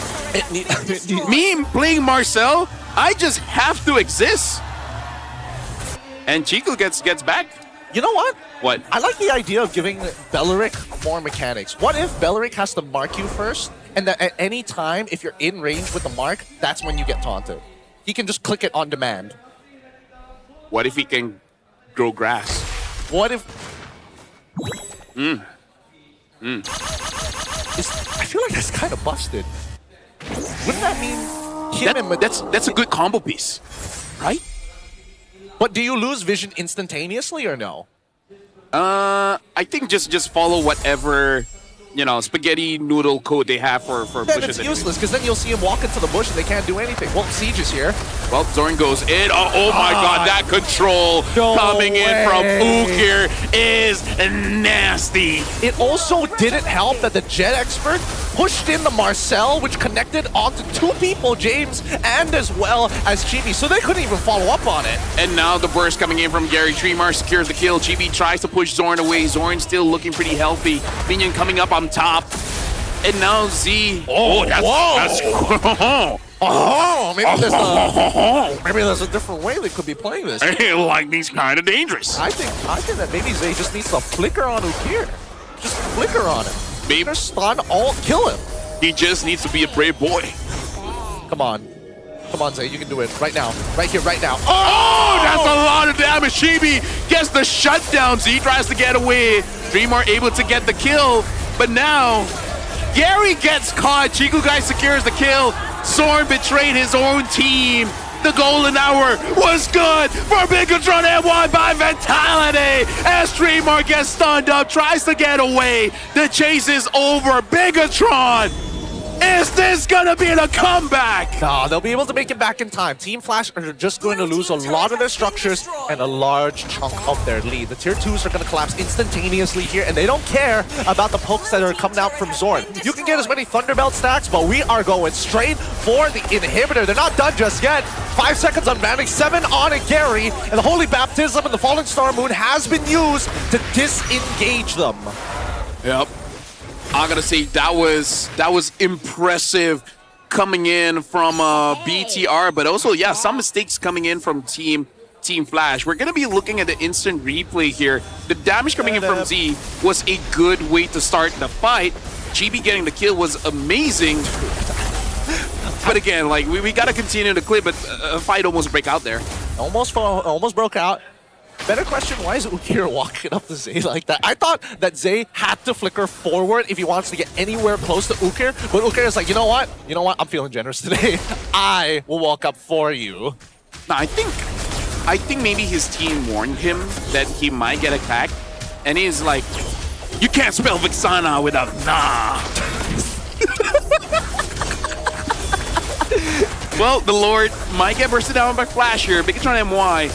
Oh, It connects. James did not hit. The Daytona's welcome now. Frozen in time. Ukir used the ult onto Chiku guys. Chiku guys is still surviving, but Chibi was able to get the Lord, and that's going to be the objective for BTRM MY by Vitality. Chiku guys has to get away. He's getting chased by Zorn. He might be the sacrificial lamb. He does have that immortality swapped out. Tries to get away, and Zorn able to use the golden hour. That's good for Chiku guys. Madness gets taken out by Chibi. What was that from Team Flash? This is a throw, Gideon. That wasn't a throw. That was a clean outplay from the CEO. He's earning his paycheck here today as he's looking to close this game out. Ukir, good luck.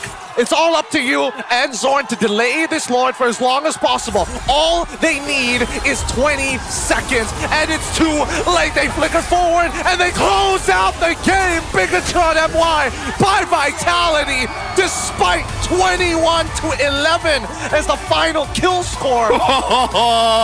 They have to use their brains. They have to get outplayed, and the CEO is the one who delivers.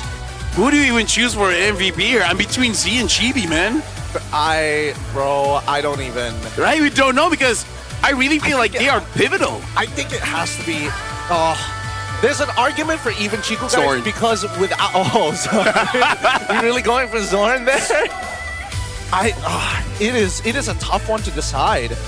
It is really, really tough because they're as much as it was a good play, there's also the argument that Team Flash messed up big time. Like, They did. Really big. Like, there were two ults from Zorn because I would... Yeah, look at this. Even Pops is talking there. He's like, bro, why did you freeze your own team? And it's like... It's about Star System bug. No, I thought they were the enemy. No, it was the enemy. I could. Ends up Zorn's colorblind to red and blue this entire time, his entire career. With that being said, though, what a game.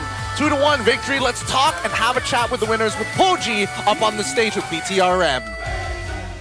Bangkit kembali selepas hampir ketinggalan 10,000 gol lead. Ini dia pemenang anda sebentar tadi. BTRM by Vitality. Z, tahniah kepada BTR sebab ini adalah kemenangan yang kedua untuk BTR sendiri. Dan performan yang sangat baik sebenarnya, especially tadi masa awak guna Novaria, meletup kepala semua yang kena. Alright, kita nak tanya Z lah untuk musim ni kan. Bermain dengan teammate yang boleh saya kata agak baru juga. Bila kita ada GR Boy dan juga James. Jadi apa perbezaan yang boleh awak rasakan yang ada dekat dalam kedua-dua mereka ni digabungkan dengan awak?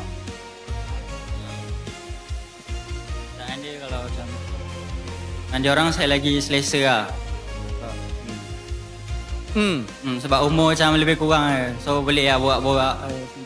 Macam tu je? Macam tu. Sebab boleh borak dengan sebab lebih kurang sebaya. Jadi pemahaman dekat dalam game tu dan sebagainya. Betul. Insting nak membunuh tu semua rasa ada lah. Tajam. Okey, baik.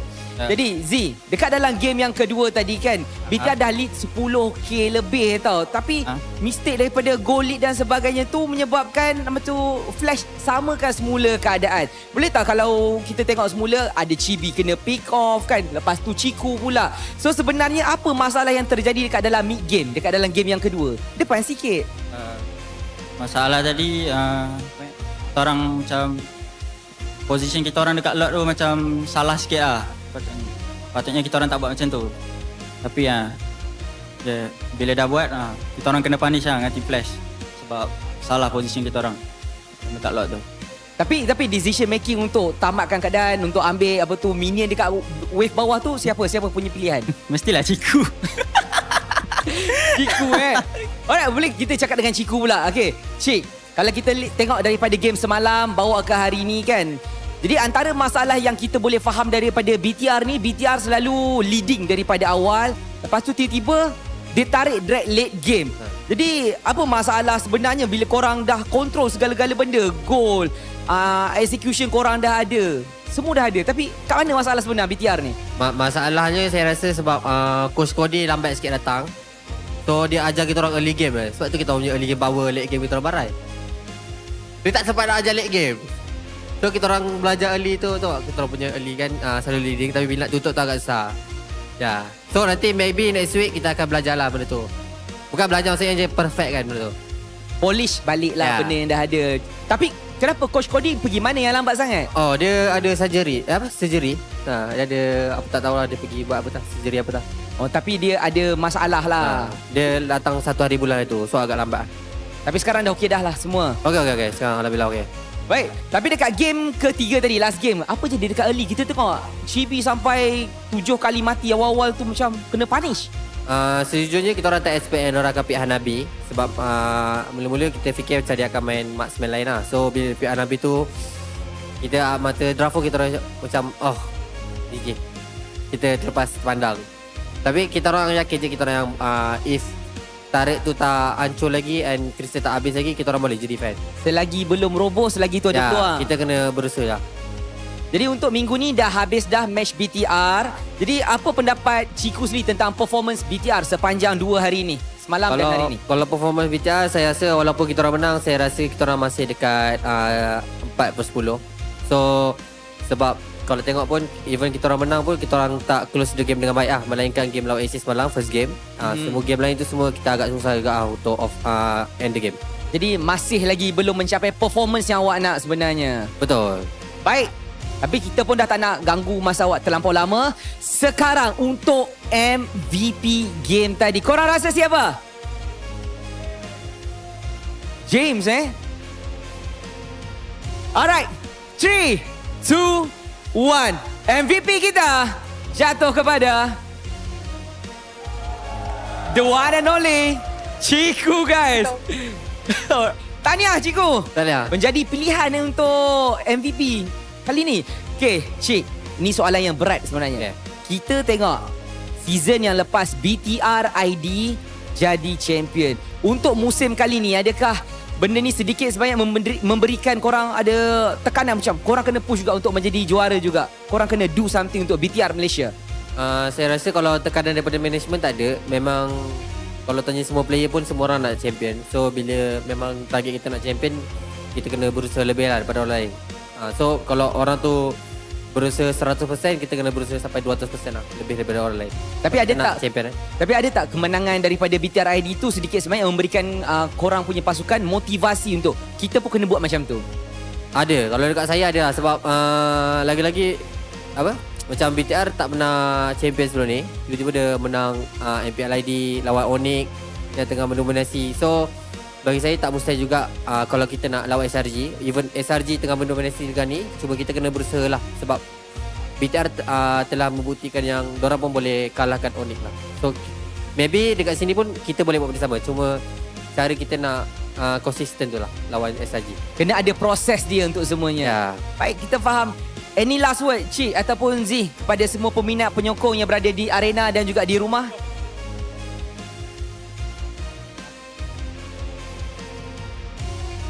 Untuk semua Bigger Troopers MY yang datang, thank you kerana support kita orang. Jangan lupa untuk tengok next game kita orang lah minggu depan. Kita orang akan buat yang lebih baik. Thank you. Baik, terima kasih banyak kepada Z dan juga Ciku. Sekarang kita akan masuk semula ke meja caster untuk mereka membuat analisis apa yang berlaku dekat dalam sepanjang 3 game sebentar tadi. Jom.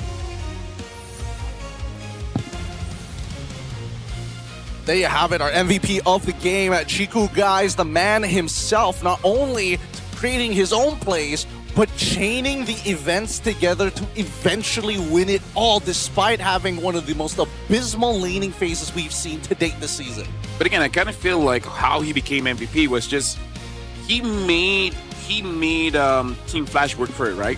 It wasn't a simple way to take him down. Like, they try to catch him, he is able to dodge, giving time for his team to react and back him up. So yeah, this might be a crazy MVP if you didn't watch the game. You're thinking like, with this stats, really? It's like, you gotta look at the impact. But it's also to say that this is more the team, right? Like, I think Chico made a lot of the calls. Even Z confirmed it on stage. It's mostly Chico doing the calls, but everyone from BTR played well. They did play well. Well, to end the game, you know. No, of course, the early close part, out the game. I mean, you heard it in from the interview, but let's start breaking down a couple of moments in this game that really made the difference. And I mean, starting things off here is right at this base With defense. a 10K lead, by the way. Dude, 9.5, bro. The crazy part is that we were joking about this. It's like, oh yeah, what if your boy Zay just flickered and just took out Ukir, who's already at 50% of his HP, arguably even Vanix as well to force out Aegis. And I mean, if you play the clip, let's play it in slow motion real quick here. This is like, the crazy should thing not be this close. Yeah, the crazy thing, he doesn't have to flicker. He just be like, oh, I mean, like, you're there, so let me just do some damage. And I love the fact that like the order of the combination is that he wanted the stun to be at the very last, knowing that Chibi was just behind him to finish off the kill. Worst comes to worst, if he flickers out of there, if he's able to kind of dodge at the right time, then they can guarantee it. A lot of these positions, right? This is where it hurts the most. Yeah. Because at this point now, it's like a majority of your team is just stuck in the golden hour, while the rest of them, like Chibi, still free, and the rest of the team underneath turret, there's just nothing they can do about this. Gideon, like hold it on here. He's closing the exit path. Yep. Right, they're already in a bad territory. They need to leave, but Zorn closed that path, so now they're stuck. So yeah, it's a sabotaging all. This is why I'm not 100% on Valentina's being used to fight against the Marcel, because as much as you can make a cool play, you can shoot yourself in the foot. Because look at this. I think there was an expectation. He forced this 1v1, and Chibi wants that. I think he was expecting maybe Gary to hop over the wall instead on this side. Maybe, you know, like trying to just hop on over, attack Chibi, maybe get a peel. But I guess he was just nervous because he was already at 2 bars of energy at that point, right? Which means he only has like 1.5 dashes, so not even 2 full dashes at that stage. Yeah, but again, like closing that path. This is, I mean, like we did see Pops even talking to Zorn and be like, bro, what was that play? Like, there's another play around the Lord where we're not going to be looking at that. But again, this is just to show this was the mistake, even with a 9.5K lead, 20 kills to 4. This is the kind of mistake, and it's not even ultra late game. It's 14 minutes of the game. It's still relatively late, but it's not ultra late. It's not super punishing. That's the thing. But I think what most people tend to miss out is like, even though it's not ultra late game, it's still a 45K lead, 45 to 50K, right? From 10K, they got the initial shutdown onto Ukir. Then they got the next shutdown onto Gary. Once those two are done, they lost half of their gold lead in just 2 kills, right? Vanix, it's nice to get him out, but his KDA wasn't very high to begin with to start the shutdown. That's going to be a trope that a lot of, you know, like podcaster, analysts, even the audience will discuss, because Team Flash, this was their game to lose. They should have won this, especially when they have a Hanabi. You don't need to get into harm's way. You just and eventually end the game. Yep. And Ukir's job is even easier. You don't even need to throw the stun out. You just hold it until somebody decides to walk forward.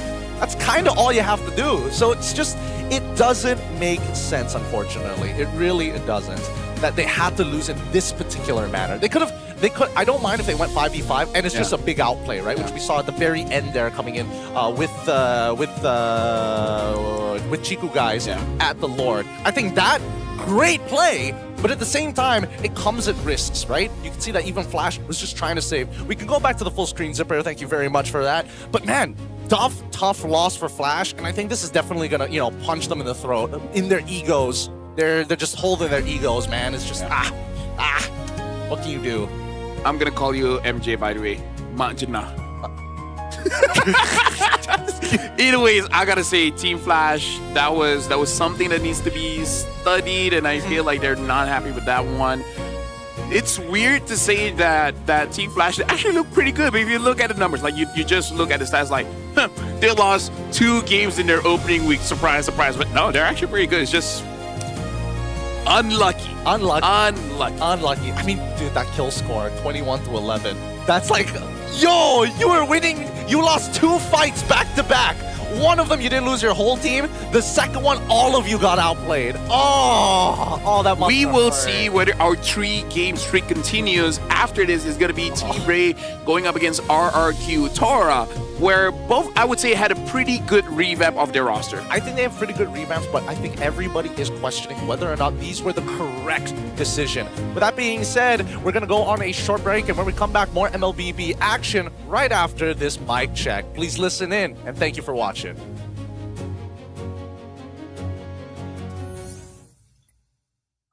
Aman, glue. From it. Ayo, belakang. Aman, udah. Slowly. Pak itu. Aman gua, no blazing ya. Valentina, Bani. Mati keluar. Valentina. Gas. Lagi. Don't kill me. Stay. On.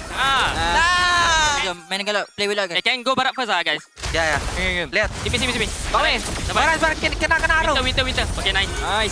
Minum first. Slowly. Glue. Kena. Glue. Bella. Pak itu. Aman. No more front. If can tower, this tower ya. We can call. If tower. Hero tower. Can we go to main? No flicker. Let's go. No flicker. Lu ada ulti kah? Gak ada. 3 detik gua. Aman sih. Oh, gua ulti kena. Dapat. Let's go, boss. Melissa, good. You good? I forgot my marksman. Try aja kacau Yang balik, Cok. Bisa tuh. Try. Disenjen B. Ada WSB. Jauh berdiri B. Aman, JB. Guys, B. Balik ya. Ini 18 ya? Begitu. Barat. Please, bodoh. Aman. Aman. Kau ada ulti ya? Aman enggak? Aman dong. Wah, Balik. Tolong gua, guys. Mati B, SMB. Jangan balik. Tengok cukup. Cukup, guys. Masih bisa. Bawa foto. Guys.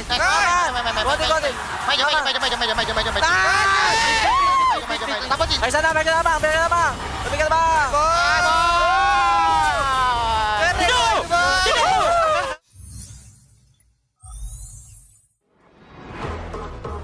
Nak lebih power? Jom.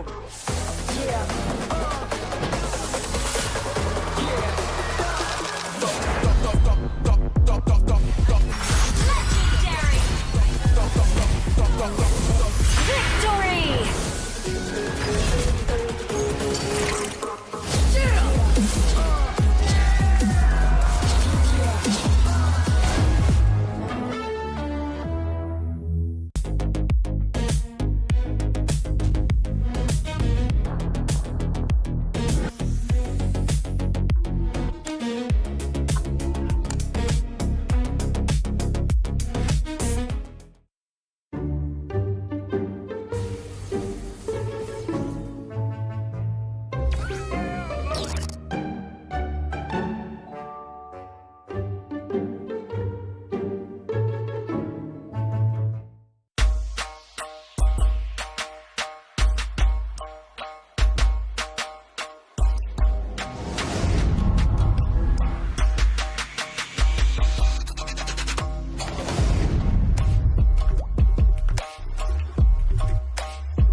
Cherry.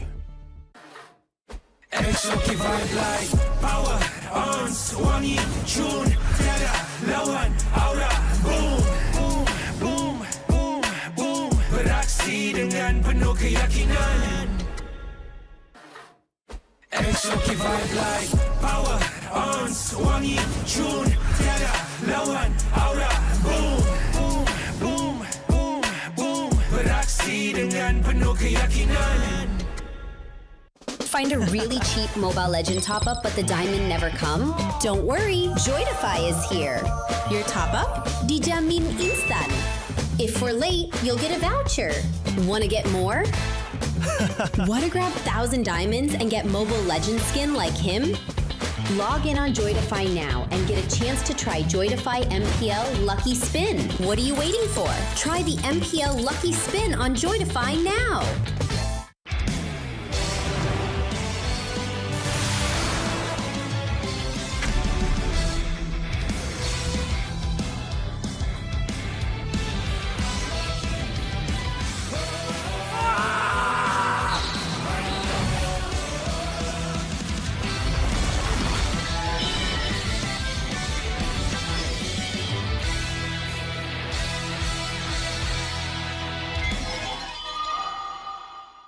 Tengok MPL Malaysia dekat Tonton dapat skin idaman?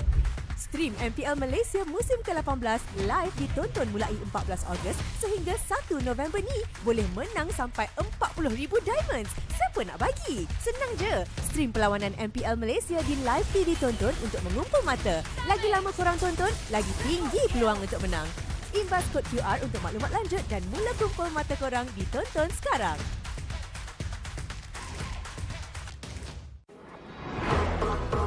Nak lebih power? Jom!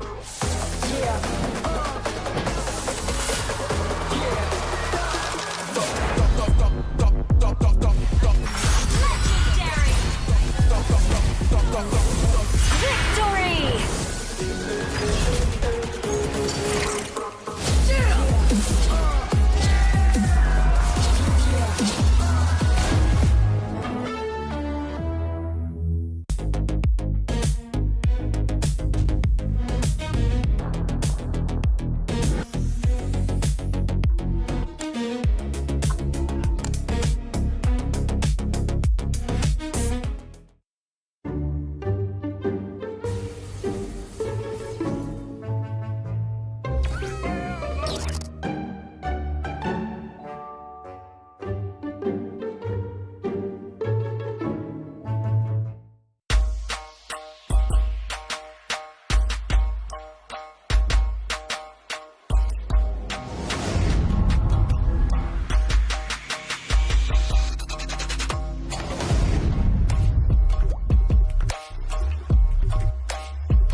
Cherry.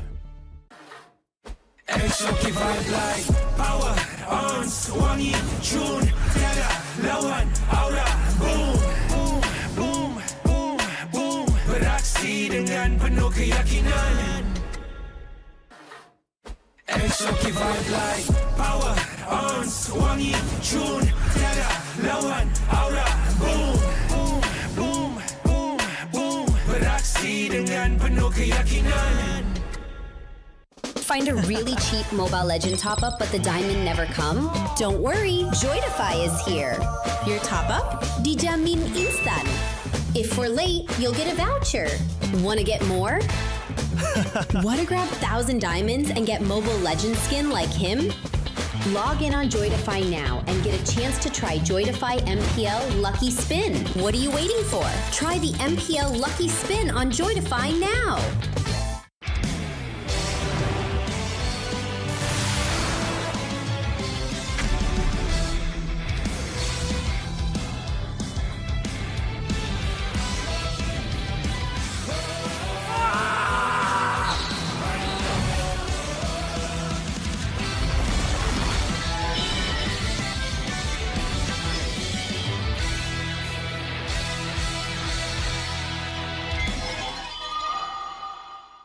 Tengok MPL Malaysia dekat Tonton dapat skin idaman?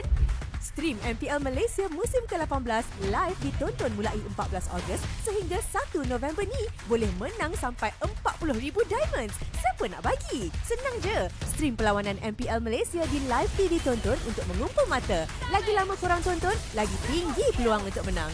Imbas kod QR untuk maklumat lanjut dan mula kumpul mata korang di Tonton sekarang.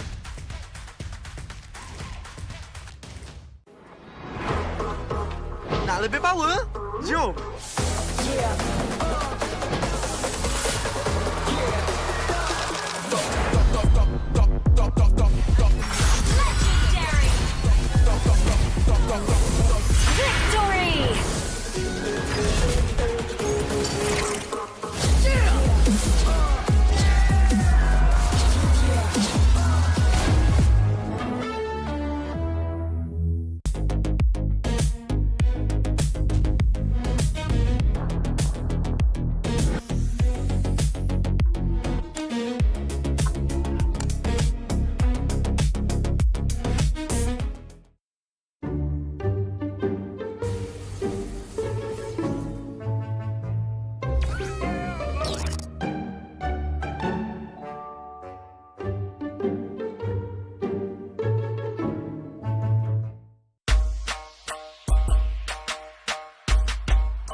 Cherry. Exoki vibe like power, ons, wangi, tune, tiada lawan, aura, boom, boom, boom, boom, boom. Beraksi dengan penuh keyakinan. Exoki vibe like power, ons, wangi, tune, tiada lawan, aura, boom, boom, boom, boom, boom. dengan penuh keyakinan. Find a really cheap Mobile Legend top-up but the diamond never come? Don't worry, Joydify is here. Your top-up? Dijamin instan. If we're late, you'll get a voucher. Wanna get more? Wanna grab 1,000 diamonds and get Mobile Legend skin like him? Log in on Joydify now and get a chance to try Joydify MPL Lucky Spin. What are you waiting for? Try the MPL Lucky Spin on Joydify now.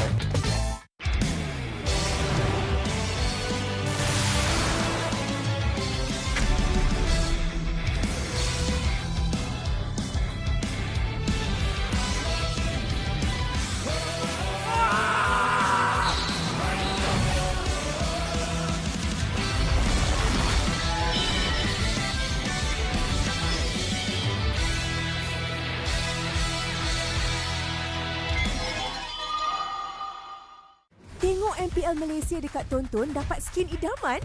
Stream MPL Malaysia musim ke-18 live ditonton mulai 14 Ogos sehingga 1 November ni. Boleh menang sampai 40,000 diamonds. Siapa nak bagi? Senang je. Stream perlawanan MPL Malaysia di live TV Tonton untuk mengumpul mata. Lagi lama korang tonton, lagi tinggi peluang untuk menang.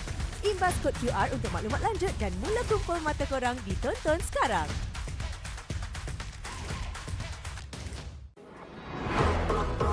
Nak lebih power? Jom.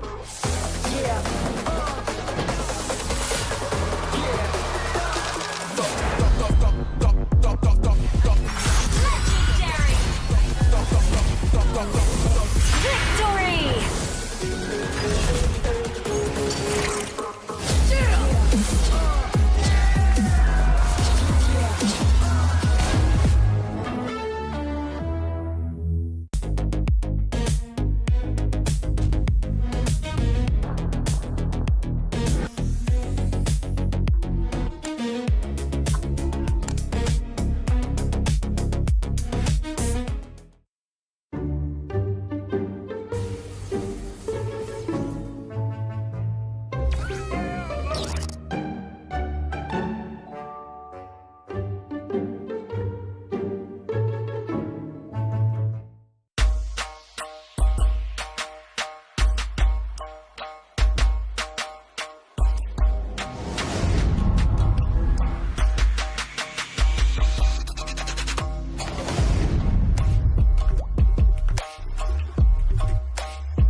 Cherry. Exotic vibe like power, ons, wangi, tune, tiada lawan, aura, boom, boom, boom, boom, boom. Beraksi dengan penuh keyakinan. Exotic vibe like power, ons, wangi, tune, tiada lawan, aura, boom, boom, boom, boom, boom. Beraksi dengan penuh keyakinan. Find a really cheap Mobile Legend top-up but the diamond never come? Don't worry, Joydify is here. Your top-up? Dijamin instan. If we're late, you'll get a voucher. Want to get more? Want to grab 1,000 diamonds and get Mobile Legends skin like him? Log in on Joytify now and get a chance to try Joytify MPL Lucky Spin. What are you waiting for? Try the MPL Lucky Spin on Joytify now.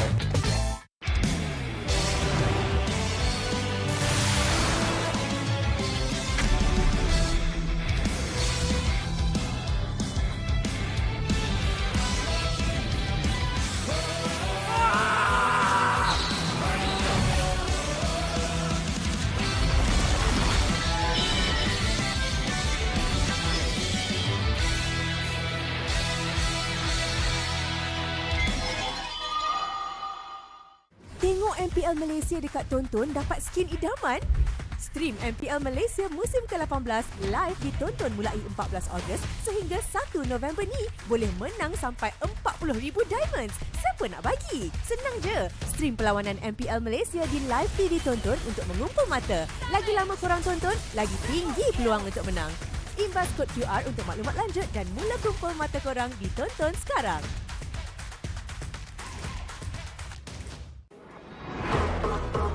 Nak lebih power? Jom!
Cherry. Exotic vibe like power, arms, wangi, tune, tiada lawan, aura, boom, boom, boom, boom, boom.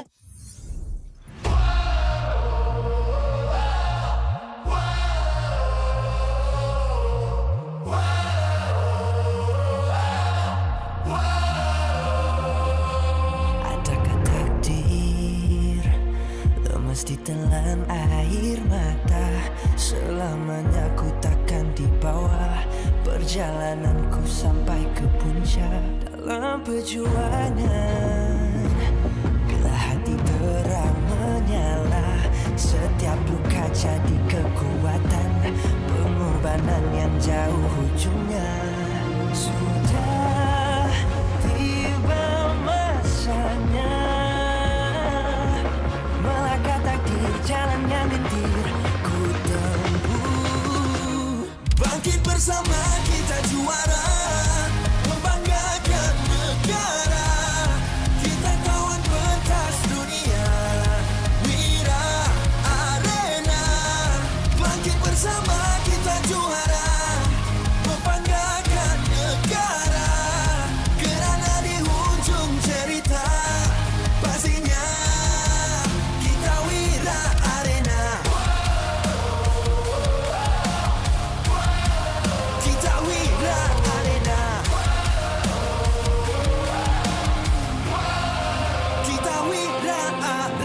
Sweat and grind, guess we never gon' fade.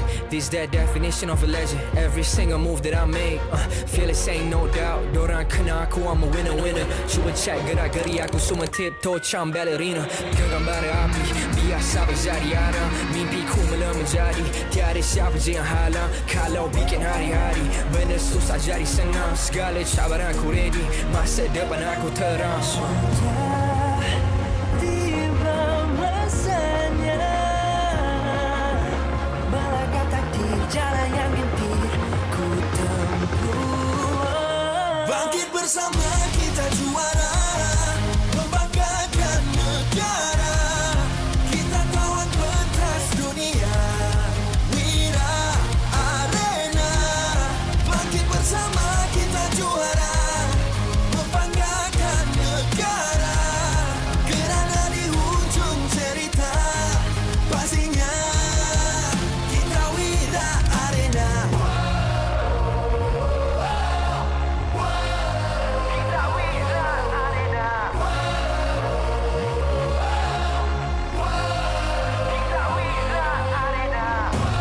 Satu hati, satu jiwa, bangkit bersama kita Wira Arena.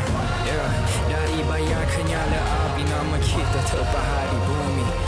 Bangkit bersama kita juara, membanggakan negara. Kita kawan pentas dunia, Wira Arena. Bangkit bersama kita juara, membanggakan negara. Kerana di hujung cerita, pastinya kita Wira Arena. Kita Wira Arena. Kita Wira Arena.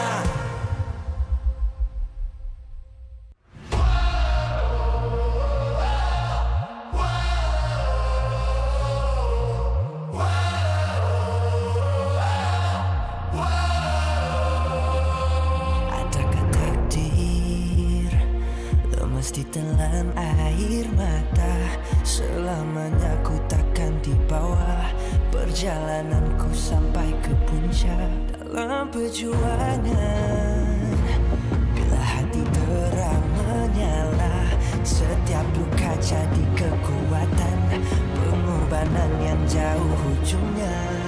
Sudah tiba masanya melangkah takdir jalan yang gentir ku tempuh. Bangkit bersama kita juara, membanggakan negara. Kita kawan pentas dunia, Wira Arena.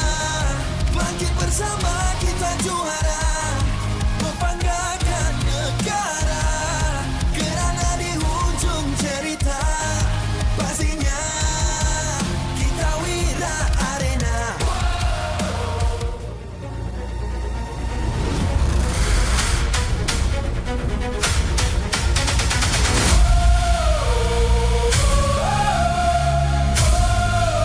Kita Wira Arena.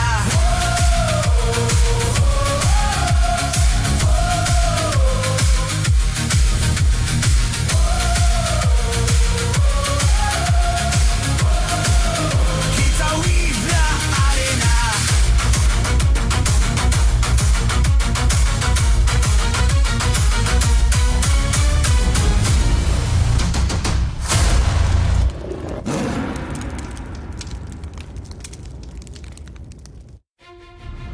MPL Malaysia Season 18 is powered by Muntan. Presented by Salcom DG Prepaid 5G. Dominate every match with unlimited 5G power with unlimited internet, speed, entertainment and hotspot. Salcom DG, the 5G prepaid for millions of Malaysians. Infinix Note 60 Pro is not what you think. Powered by Snapdragon 7S Gen 4, featuring 3D Ice Core Vapor Chamber Cooling, active metric display and 90-watt White Plus 30-watt wireless charging. Get yours now at Infinix Official Store or TikTok Shop Infinix Malaysia. Grab the official food delivery partner of MPL Malaysia. Don't let hunger cost you the game. Stay fueled, stay focused. Order Grab food from 9 p.m. to 4 a.m. and earn 5% Grab coins. MPL MY is now cultured by Toda. Get MPL MY's official merch at Toda's booth or buy online at store.toda.com. Official automotive partner Cherry X Malaysia. Official top-up partner Joytify. Official content partner Media Prima. Official streaming partner Tonton. Strategic partners Yamaha, Nandos, TNT Co, Quill City Mall. Official camera partner Opsbot. Supported by KBS, ESI, Rakan Muda, MESF. Interview istimewa bersama saya Popoji dan juga manager RRQ. Hello. Benny. Apa khabar Benny? Okey semua? Khabar baik. New season kan? Okay Benny, mungkin awak boleh share sikit dengan saya because for this season 18, RRQ buat full revamp untuk line up. Actually kan, sebenarnya boleh tak cerita proses kenapa lakukan full revamp sebenarnya? I think sejak lama aku rasa I asyik nampak talent pool yang player yang sama. So it come to mind, I rasa head coach kami pun rasa sama. Why not kita cuba yang satu tak sama, iaitu kita cuba guna player yang baru, talent yang baru, bagi mereka peluang untuk show out their skill in the MPL Pro scene. So technically awak percaya dengan line up yang baru, basically fresh, ada lebih peluang macam tu? Yeah. Boleh dikatakan kita nak something different lah untuk for the next few years, right? Yeah, untuk partnership era ini. Yeah. And at the same time kita juga perasan sebenarnya ada Super Ken dekat dalam line up. Dan basically Super Ken dengan Sasa pernah bekerjasama masa tahun 2025. Betul. So macam mana untuk kemasukan Super Ken ni, adakah dia bersesuaian dengan meta ke, draft ke, ataupun kena dengan game plan Sasa sebenarnya? I think it's more like I trust the coach. I percaya coach saya akan boleh bawa the best of Super Ken dalam season ni. Yeah. Aside from meta ke atau apa-apa hero ke, I think it's about the player and the coaches. Ada itu trust in between them, that link. So they have that kind of understanding between them. Yes. Talking about understanding also, sebab kita faham RRQ bawa 3 orang player ML tu, Letizi, Adboy dan juga Ishiki. So sebenarnya dekat apa sebenarnya yang Sasa ataupun Benny yang boleh nampak apa tu bakat mereka untuk dibawa masuk ni, kualiti mereka tu? Actually, jujur aku rasa dalam scene ini kita dalam 3 row ini. So of course kita study a bit, analyse sikit apakah row yang kami perlu buat, dan based on the potential and the line up from the previous ML team, kita cuba absorb mereka masuk team ini dan grow them. Yeah.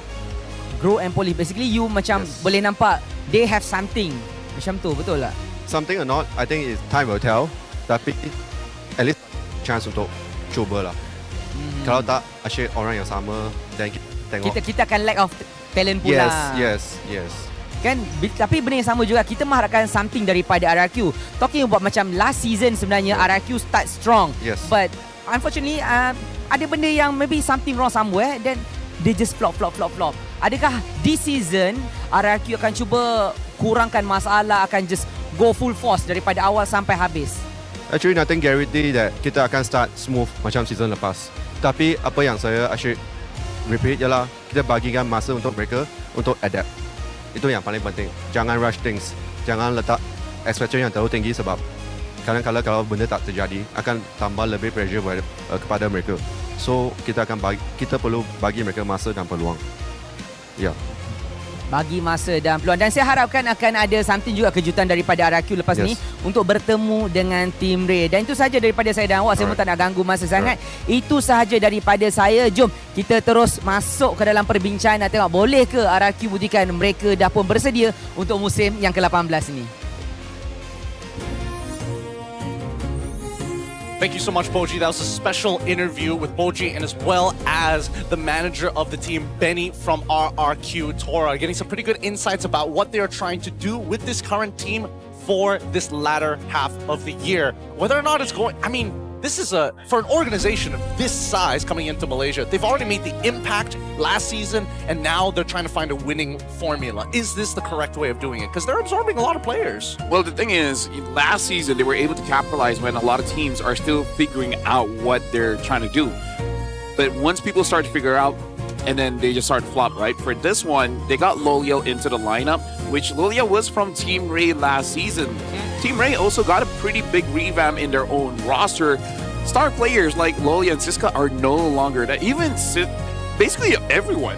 Yep. Yeah, basically even Martizi went over to AC. So this is gonna be really cool or disappointing. I think that's what everybody is feeling right now. Like, we're not 100% sure whether this is the correct decision to actually go for it, but RQ, they're the ones who are willing to take the risk, which is something that I think everybody needs to do. Take a risk on something, especially if you're looking to dominate every match with Cellcom Digi's prepaid 5G. You can experience unlimited 5G power with unlimited internet, unlimited speed, unlimited entertainment, and hotspot with Cellcom Digi, the 5G prepaid for millions of Malaysians. I gotta say, it's less of a risk and more of a peace of mind. Cellcom DG is amazing. Thank you very much for sponsoring MPL MY. And yeah, going into this lineup, I really feel like I want to go in with no previous bias, because some of the players, like for example Super Ken as well as Ezekiel, they've had their time to shine, but then unfortunately it's just in recent times they haven't really been performing that well. We're going to be looking at the RRQ Taurus lineup here to go even deeper of the changes that they made, where Benny said he wants to take a risk by bringing in new players, even coming in from MAL. We got Loyal, Aboy, Ezekiel, Super Ken, as well as Let's See here. So the thing that I do want to see is Super Ken. This is a assassin meta, which was one of the metas that he enjoyed, you know, when the Lancelot was good. And then he did drop a little bit. Went to China. Look okay.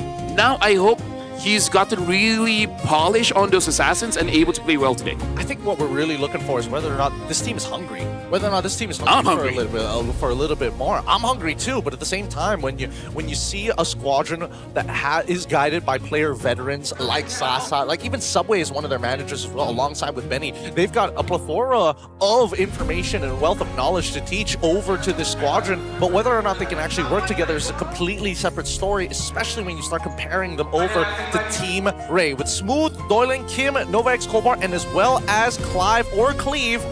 He wants to be called Cleve, but you gotta spell it right. It's Clive for now. Yeah. I always hold this opinion, which apparently some talents like don't agree with me. I feel like we get to choose. That we get to choose at the end of the day? I mean, like, it was Sakis until I just called him Skies. Skies? Yeah, I think that's... I mean, like, I feel like we know just a little bit more on the branding here, but yeah. Just market themselves better. That's really what it boils down to. Names are kind of important, especially when you can choose. Yeah. It's one thing when your parents chose for you, but you had a second chance. The best part is that more people know them by their IGNs and their actual name. So you might as well get one that's good, memorable, and within 2 to 3 syllables. I think it's reasonable. My siblings don't call me by my real name. They still call you LaFell. I technically call you by your IGN. Yeah. Hey, some people have that benefit of having cool names, but not everybody, and that's why IGNs are important. But coming back to the topic here, I think that right now, as much as I want to believe that this is like very, well, I also want to talk about him. He was from RRQ. He was. And he was doing good until he went bad. So I'm hoping that he jumps back up, because do you remember the time we were having a meeting and we were setting him up to be the second coming of Stormy? Oh boy. And then after that, not a single good game. Yeah, did not have a great career run after that, but hey, maybe he does so well that RRQ is like, you know, you has skill, maybe you should join. They do a player swap. Can we, you know? Hey, yo Kim, are you feeling? You like Benny, right? You remember the breakfast? You love Benny and Subway, right? We'll not talk about Sasa, just these two first. Yeah, you love AJ, right? AJ? Exactly. The guy that was there trying to take your place. Look, if this ends up being a 2-0 in their favor, maybe there's a conversation that needs to be started around. But it is a scary time to be alive, especially when M8 is currently on the line. And this is just the very beginning of their journey, as both of these teams are looking to debut and start off strong with 2-0 victories. With that being said, it's time to get these games started. First, the walk-in.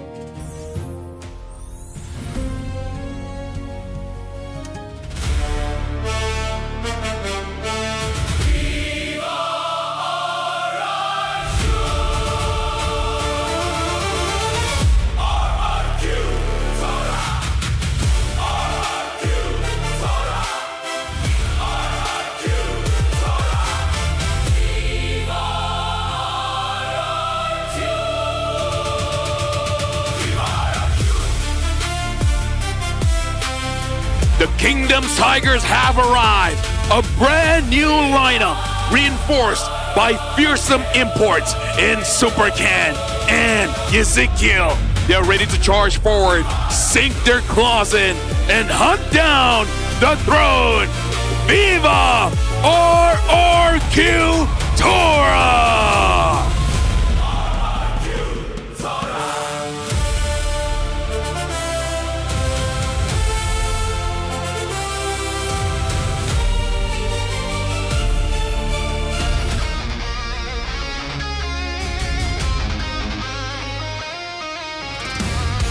A new team rises. The Stingrays enter the season with a completely revamped roster and a brand new ray of hope.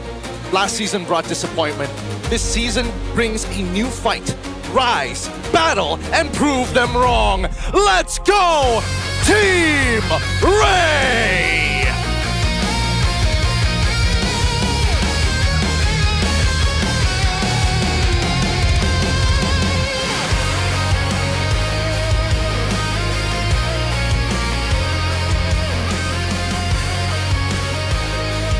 Next, we welcome the coaches of both teams, the masterminds behind every match, joined by League Ops Eric, who ensures every game runs fairly and smoothly. For RQ, we have Sasa as well as Kara as the assistant coach. And then for Team Ray, St. Lucas is now the head coach alongside Zinhan. So this time, St. Lucas as the head coach. I wonder what he can do with Team Ray. Well, now it's time for the fist bumps, the last form of physical contacts between the teams before they head on in to battle it out in the land of Dawn. Honest rivalries will be made here today, but the true test of their debut, our very first look at the new lineups of RRQ Tora and Team Ray.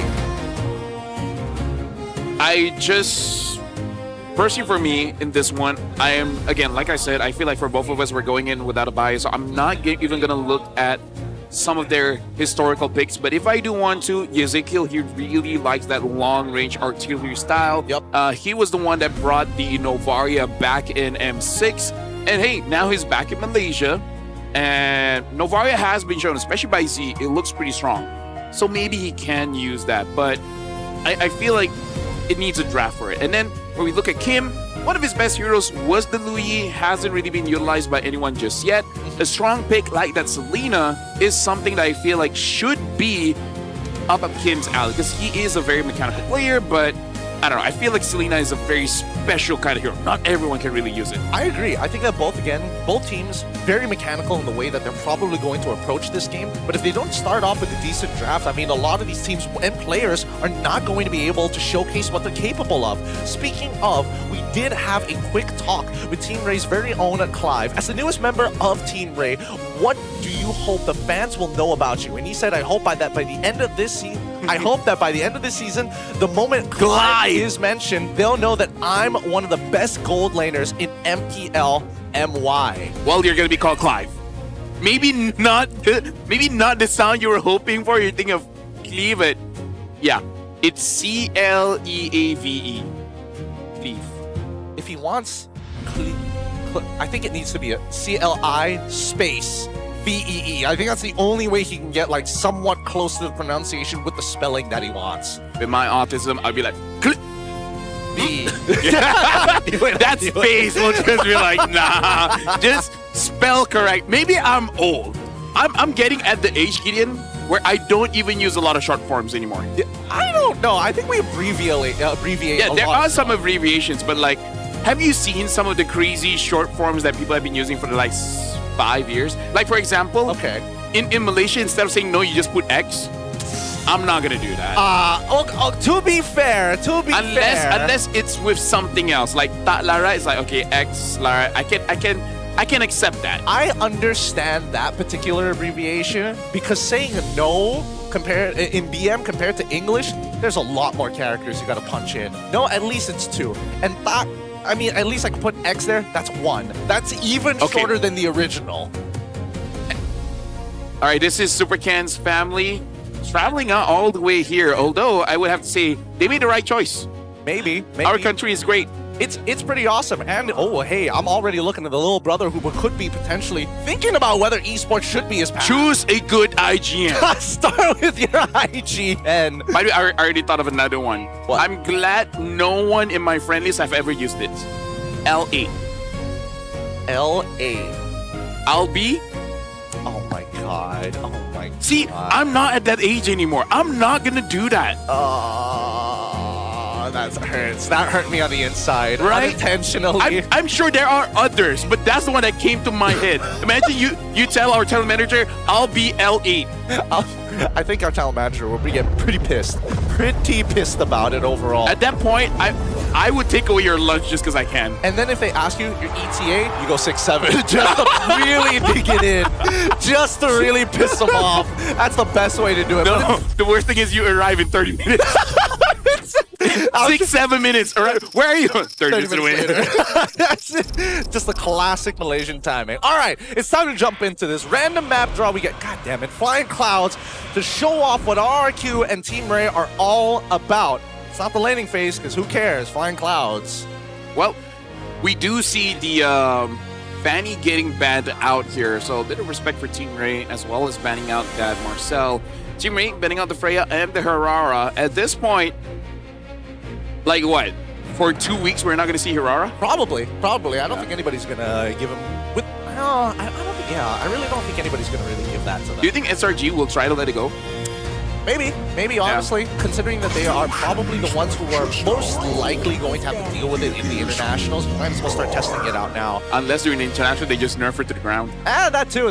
The patches made, teams rise and fall. Atlas, the follow-up band here from RRQ Tora, alongside with Marcel and Fanny. St. Lucas now on this last ban for the very first phase. Ooh, is there anything that... Marcel's already gone. Are there any other priorities here? They've already gotten rid of, like, the name stays. If they want to get rid of Belleric, I can see that. If they want to get rid of Bukito, I can see that. What other picks here? If they want to... Honestly, I don't know, because again, it's not like we have much information about the what these teams want to play. So it looks like, okay, they want to hold Paquito up. Now, based on what we've seen in these, from today's games and, today's game and yesterday's series, so far Paquito is not being utilized in the gold lane as heavily. Yeah, and Melissa gets prioritized quite a lot here, so this is going to be a good start for Loliel. Usually he gets the short end of the stick in terms of the picks in the gold. This time, it looks like he's got that high priority. Excuse me, are we just reusing? I think all teams scrim each other, and I think this is what they've come up. This is what they come up with. It's like, if you got a good goal laner, you might as well get the Melissa early on. But I think this is very punishable and very easy to handle. I swear. Please be a Paquito goalie. You want, let me check the stats. You gotta check the stats for sure. Yeah. Because so far, our double fighters have been kind of non-existent here in MPL MY for Season 18 so far. Now, RQ on the other hand... Okay, so far Paquito as a jungler, won twice, lost 4 times. And Paquito as a goalie only played once and lost. Paquito in general just hasn't been doing well in MY. Maybe we just kind of suck at Paquito. Or we just don't want to punch people in the face. So they should change the skin so that you kick them in the face. And now Rafa as mate. Are we just... Wow. I thought this would be one of the more flexible metas, but it looks like... Maybe they're just really big fans of Team Flash. Hey, they are pretty flashy, the Flashers. I don't know. With the Rafa, that's a little tough to say. With Rafa in particular, I don't know about this one, Chief. But Novaria going to be the lock-in. Why can't we use Farsa, dude? Can someone give me hope by saying that there's a graphical error and we're just running the previous draft? No, because there's no way, right? Look, the problem isn't the heroes, it's the logos of the team. They're just clearly wrong. They're from the previous draft and we're repeating history all over again. If the entire day today we see these types of drafts, I'm going to get sick of it by game 2. I'm pretty sick of it now. I'm done. Look, I'll take one more game, and that's purely out of grace. Because here's the thing, Gideon. I'm actually not sick of Rafa, right? But now you convince me just by I'm saying it. Like, this is supposed to be a niche thing. She's supposed to be that chocolate that you get when you had a very tough day. Now it's like ayam gepuk. You shouldn't eat it every day, but you do anyways. You need nutrition. No, sir, chocolate. I've controlled myself. But believe me, if I don't have to think about my body, oh my goodness. Oh my goodness. I will rent a new house just to have one that's next to a shop. Dear Lord. And now we see the Matilda also getting banned out, and Harley is the follow-up by Saint to Lucas here. I'm all for it. So far, the second half of the bans make a lot more sense compared to the first initial half, but some picks you just gotta ban. Well, they already banned out the Matilda, so they don't want the healing heroes here. I don't think you need to do any more than that. So they ban out the Brody. Some of Brody has been banned out quite a lot. I don't remember if it has been picked up. Even if it has, probably just once. So now, Team Ray, disappoint me by picking up a marksman here so that I know this Paquito is going jungle. They go Moskov or something. just save ground. They just do the BTRM. Yeah. And then they're like, hey, BTR won. Well, yeah. Yo, Clive, you wanted to be MPL MY's greatest gold laner? You gotta play Moskov. You gotta do it. They're still hiding it. They're picking up the Belleric. 100% pick up ban rate, by the way. So now RRQ. The Nolan is up. I don't think it's a good game for the Nolan considering how tanky everyone is. Yeah. But hey, surprise me. Considering that's basically the draft of having a Rafa. You know what? At least it's not Rafa Belleric again. It's not Rafa Belleric at the bare minimum, but also so far, I think right now, I don't think we have a dedicated like early game like some are decently strong. They're not like hyper strong early. And you just mentioned the one that is hyper strong early, which is Nolan. The others would be like, what, Hayabusa, and that's only if you take Warcry. Most of the time, you don't even need him. I heard, by the way, Hayabusa's getting nerfed. What? Why? No, say it. I'm like, what? What do you mean? Okay, so at least they change it up a bit. Okay, but hell yeah. I don't like this for honestly one reason, which is you can make the argument that Melissa, Esmeralda, as well as Yisun Shin need some farm, right? At least first item. So I'm just worried that they're having the Rafa, which can speed up their game, just ends up being just a little bit slow. I think it's about mid-control at this point, right? I think there is an argument that Yisun Shin should probably, like, after the timers, of course, the correct timers, to go over and help out that mid lane and actually pick up a little bit of that farm. Because at the end of the day, what's Rafa going to do with the extra neither is needed, right? They don't need it, right? So they give it all the way over to Yisun Shin, and they just need Blue to block the Novaria shots to gain tempo. Yeah, Claude. Did you call it? Yes, you did. It's Claude to jump the backline. Yeah, it doesn't have a great time in lane against Melissa, but that's one of the heroes that can actually chase after this season shit, and they do not have a chaser unless Kim just plays like Z and hits all of his shots. So honestly, looking at the draft, I'm preferring Team Ray's draft. It looks like an easy one to execute. Despite it being a Paquito jungle, I'll take it because it makes sense. I agree. It does make sense, but at the same time, I'm worried about this Esmeralda, right? If Esmeralda is able to get those early interactions and get that first item quick with the help of the mid trio, they can start invading the jungle right at level 2. I think that's the big concern right now, and whether Doylan can actually hold his ground in those moments. But let's find out as we head on into the land of Dawn, the debut of 2 brand new rosters. Is it going to be RRQ taking it away this time on the blue side, or is it going to be their opponents, Team Ray, on the red? Well, we're going to be jumping into this one, and if everything is supposed to be, I would say, according to the laws of MLBB, it should be a dangerous lane in the gold where both are just playing at the edge unless someone just makes a terrible mistake. And then when it comes to the fight around the turtle, it should be Team Ray winning it out. If somehow Super Ken able to steal it away, gets an advantage, then that's not going to look good for Team Ray. Yeah, it's not going to look great. And immediately here we're seeing just They're starting the zone. Oh wait, no. Letheezy actually going for a bit of a hard push here to hit level 2 first to start moving and double checking the enemy jungle side. They're trying to steal away the orange buff here, but again, it's tough. Just a bit of a leash will help Doylan. They have the information necessary and they decide, nope, there's no point. Let's just focus on the laning stage at first. We'll think about Doylan once the Little Wand responds, and after that, we need to start making our way over and playing for our stronger laners. Yep, smart coming in from Nova, just making sure that Doylan actually gets everything that he needs, because they are strong for the first turtle, so just get there without any unnecessary drama here. Are they strong on the first turtle? I think they're only strong once everybody hits level 4, right? Yeah, no, basically, like, I feel like they're strong once Smooth gets to eat someone. Like, at that point, they should have priority, even if the turtle gets taken. Getting that 1 kill could really turn the tides. Oh, let's see. Hopefully it's not on Loliel's or even Letheezy. First interaction here. Ooh, and Supercan able to hit level 4.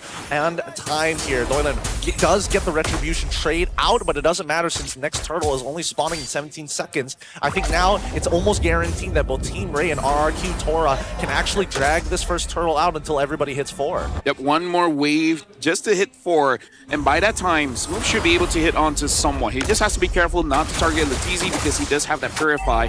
Looking at the emblem set here, the Claw does have the Festival of Blood, and Loliel, he does have that pull yourself together. And for this one, again, I feel like it's just a rule now. If you're going up against the Barats, just respect it, pick up the Purify. Yep. Gotta respect it. No choice there. But this very first interaction here, let's see, because Smooth, he needs a priority target, and Letheezy and Adboy making sure that it's hard to find a single person. Yep, Letheezy taking quite a lot of damage from him there. And now they're just waiting for an opportunity. Supercan already used the Turtle Bow, and now Daytona's welcome. Not gonna be hit onto anyone. Nice. It's easy. Looking forward, and then able to get a kill here. First blood for Supercan. Letheezy's gonna be the next one on the block. Only gets the kill. Then Ezekiel gets no by Sobar. Supercan wins that out. Double kill, now a triple for Doylan. And it looks like he's going to get taken down. This is going to be a free shutdown for Adboy. Man, Adboy just didn't react fast enough there. I definitely think he could have maybe saved Supercan in those last remaining moments, but he just needed to make sure that he had the full combination to ensure that he has enough stacks. We look at this fight one more time, and honestly, Smooth, he did a pretty good job at trying to position himself, but I think Letheezy unfortunately just did much better at denying all of the angles. Bit of a tech pause here. We'll see what type of issue this is going to be. It looks like the call was made by RRQ Tora side. Not 100% sure what exactly the issue is, but hopefully it's a type 1 issue. Yeah, and I hope it doesn't... that wasn't part of the factor about what happened around the turtle, because personally for me, I feel like that's a lot more messy than either team really wanted. Yeah. I mean, it followed the rules that we were hoping for in that fight, right? Looking for the Detona's welcome, try to hit somebody who doesn't have Purify. And unfortunately, nobody walked up to take that space and threaten the Esmeralda in the first place. I think that was the big issue there. If they could threaten the Esmeralda, at least make her move out of the way even ever so slightly, or make sure that she's completely out of the fight, which pretty hard to do considering there's Rafa on the other side. I think that they should have just delayed it, waited until Beleric hits level 4, and now you have an opportunity to punish. Yeah, I think they were thinking of that. But if that's the case, then they really should have just sent Beleric to just clear mid.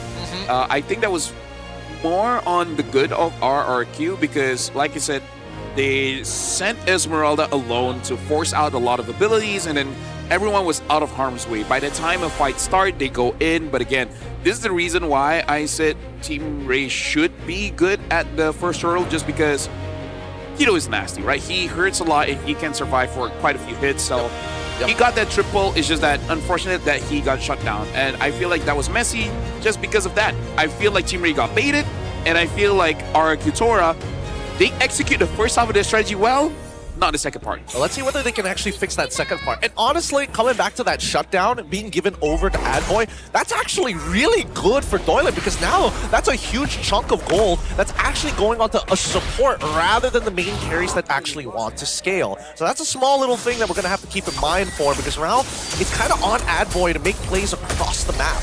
Yeah.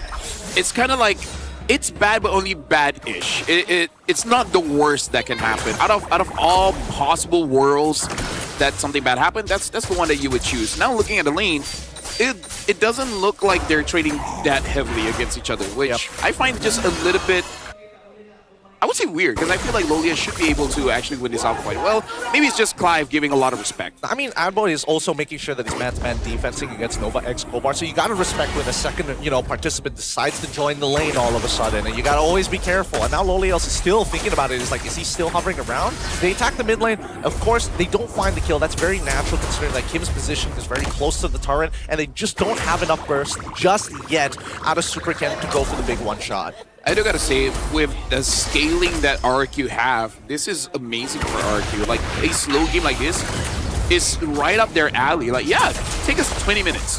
We'll see who does more damage by that time. And, it's gonna be RQ. Yep, and I mean, they don't mind going for these 50-50s. There's definitely no gank angle here, but Letizi is doing a really good job at just taxing Smooth. Because right now, all the damage that he applies on Smooth is sort of permanent at this stage of the game. Yes, he has a little bit of regeneration, but Letizi can fall back on Rafa compared to Smooth, who just has to pray that he has enough sustain. And now Letizi again is trying to zone everyone away, doing a good job. As for Echo hits onto 2, Dolan is able to get the turtle, but then Dayton as well, because Supercat was able to get out of there because it didn't connect with the wall. Smooth took damage there, but that was a misplay by Smooth. I think Smooth wasn't aiming for the wall. He was trying to actually make sure that Supercat connected against Letizi or maybe even Adboy in that particular situation, but just everybody just moved out of the way, and unfortunately the angle not long enough to be able to connect into the wall. So Team Ray still, at the very least, they have to deal with this 1.1k lead on RQ Tora side, and they haven't been able to punish it too hard, unfortunately. Yeah, I haven't seen crazy engages so far. It does seem like both are trying not to go for the fight, but Nova X Kobar gets stunned up, try to get away. Should be able to heal up soon, and he does. And Kim does more damage onto Loliel, so that's just gonna be it. Some really good shots here overall, and I think that unfortunately for Clive, he might... I was thinking whether or not he had an opportunity to try and Blazing Duet into that fight and maybe let Kim do the work afterwards, but there's no guarantee, right? Somebody could body block the Star Shatter, and unfortunately, I don't think it's worth utilizing an Astral Echoes for either. Down by bot side. Wait, hold on. What? So they get Smooth up here just so they can force tier 1?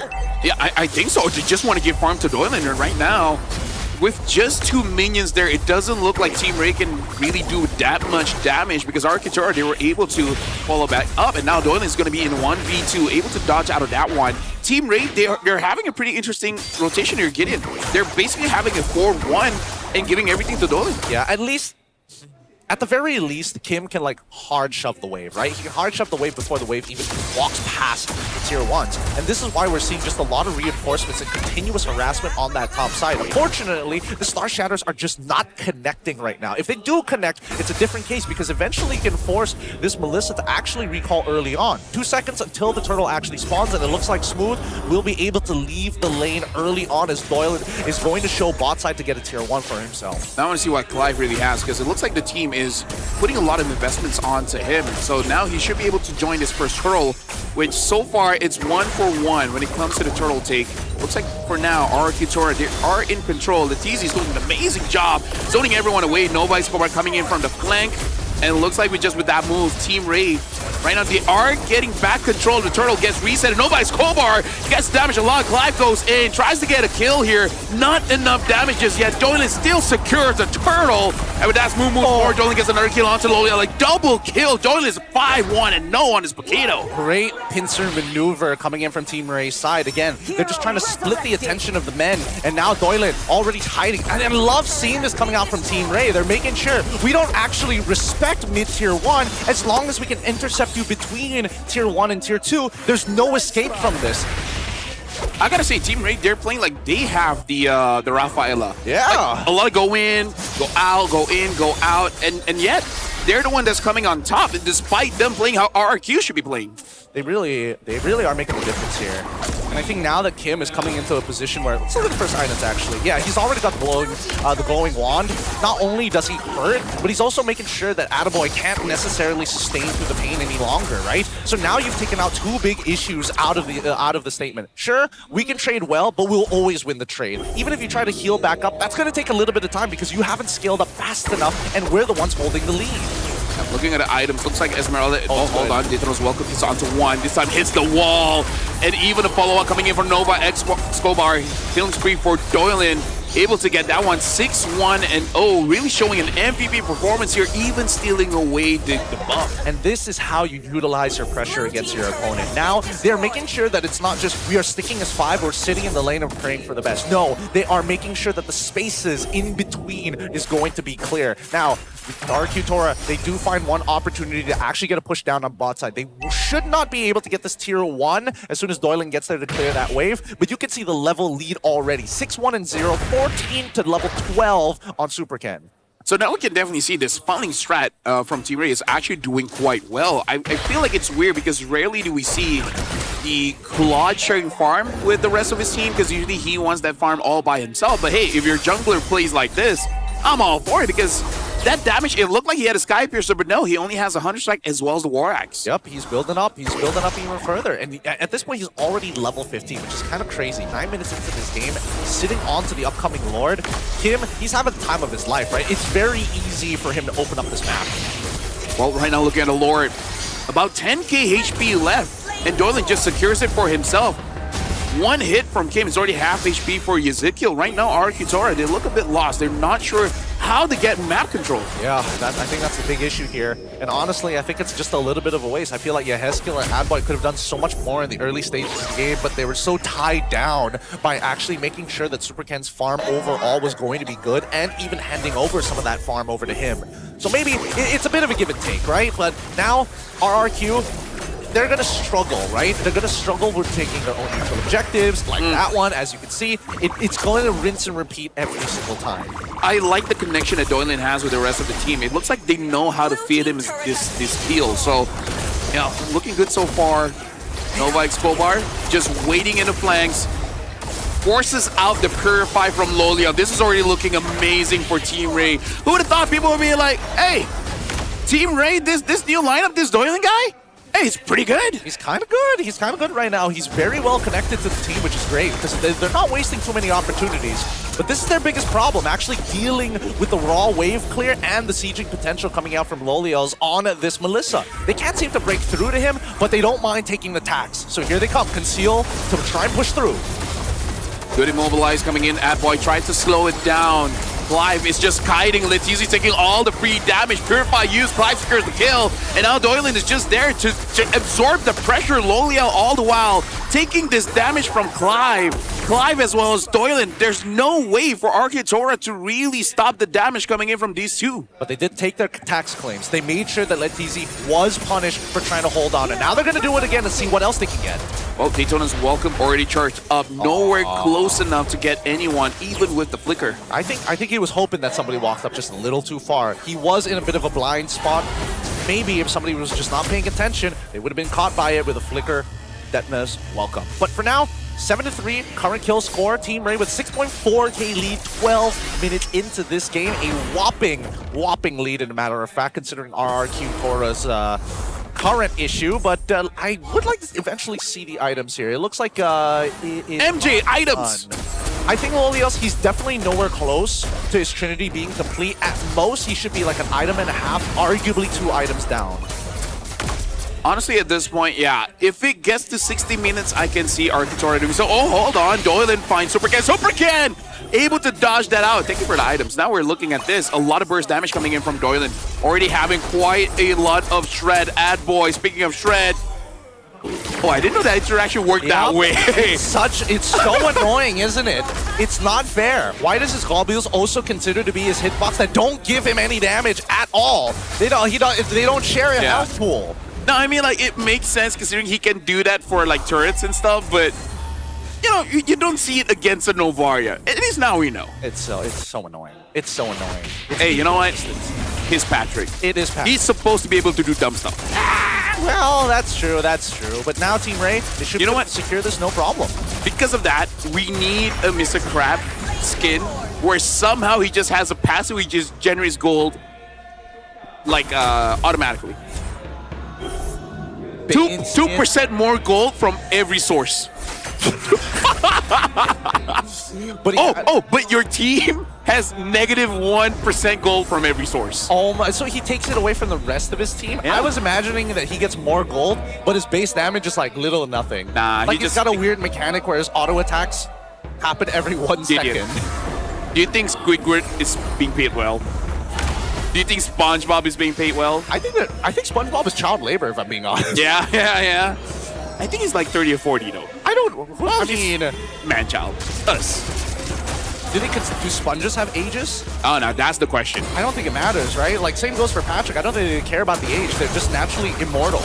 Well, oh, good pull in with the missile. Expert gets two. Clive goes in with a blazing duet. Not enough damage because Patrick just works that way, I guess. And now calling back. Dude, use the ult! Doylan is able to get away. Not gonna lie, I thought Loli already used the ult. No, he didn't. He had it the whole time. Oh, well, Holy Baptism, it does land though, but Daytona's welcome. Now able to push him out. Smooth does die though, but doesn't matter. Team Ray is ending this one with a 10k goal lead. Clean. Nicely done, macro-wise, coming out from the side of Team Ray. And honestly, they felt well connected to each other. It seemed that they had the exploits that they were looking for. They won the interactions that they were looking for as well. Neutral objectives, all of them falling into the hands of Team Ray. Just really difficult for RRQ for them to actually look for openings. Yeah. I gotta say, I want to talk about the draft and just air out my grievances because I feel like ever since EWC, it has been proven one scaling hero is more than enough. If you have two, that's greedy. If you have three, you're asking for it. Yep. There has to be some kind of sacrifice here when it comes down to the lanes, man. And I think so far, just really great rotations coming out from Team Ray, honestly. They came up with a creative 4-in-1 split after getting a clean push onto the mid lane. So for now, at the very least, just something to think about. Well, this is a relatively young lineup coming in from RRQ Tora, having some MPL players as well.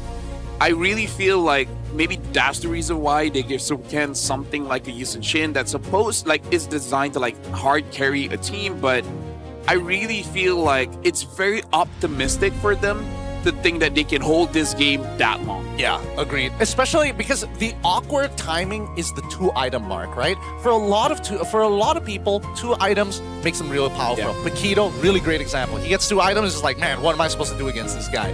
But then you put it on Yishin Chin, you don't feel as bad. Whether he goes second item or actual second item, endless battle, it's like, okay, he's still a cleanup artist.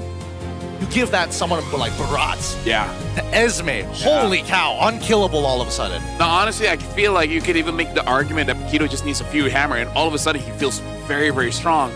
I really feel like that was a very bad draft, Gideon, because...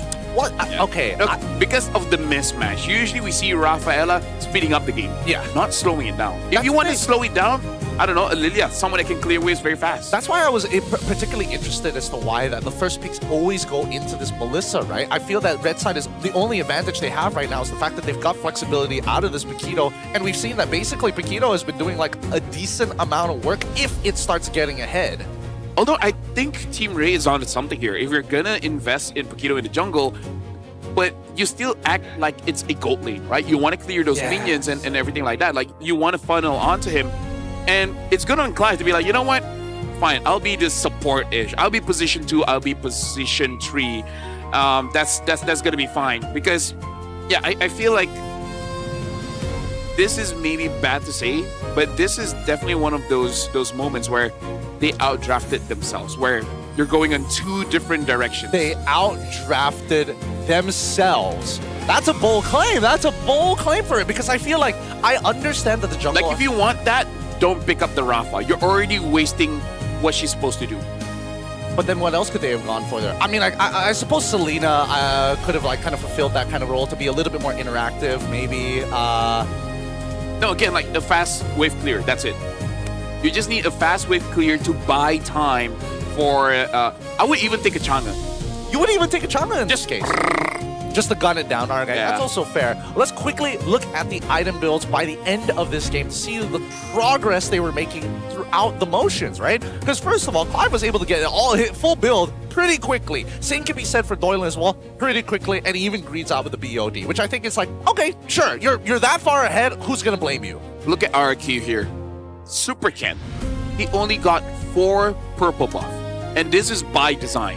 Team Ray just understood we're gonna get the buff and we're gonna leave the little guy just to let you know we were here. This is like all those serial killers, they just leave a mark. They leave they leave a mark this entire Like some process. kind of clue. Be like, hey, we're here. And again, Superkin did get 4 items. So it wasn't like, it wasn't super dead, but again, by the time it matters, it's just not enough. I mean, it's a 4K difference, right? Well, technically a 3.5K difference between him and Doylan, and I think that Doylan just maximized it a little bit better, right? Even during times where the neutral take, right? Those turtles, those lords, the one time they gave the turtle over to RRQ, guess what Doylan was doing? He was invading on the opposite side. He does not waste time, which is what I'm liking with him so far. Yeah, Dolan as well as Clive, they're really showing up for Team Ray, but I'm gonna hold my expectations for now because, personally for me, I really feel like RRQ just got off on the wrong foot. If they won, because they already started with the Melissa as well as the Rafa and the Esme, I think that's already a good start. Their jungler should have been something else. The Nolan would have been okay. Maybe not the best. I'm thinking of something like more fighter tanky-ish, but Nolan is still good enough.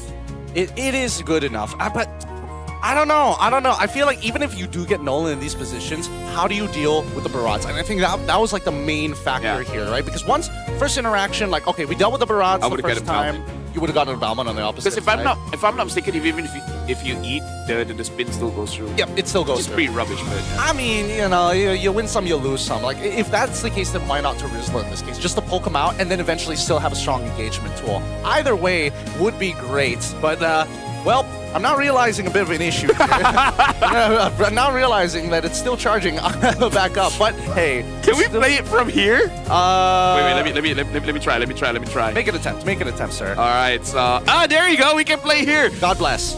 Right, Now, we're looking, go ahead.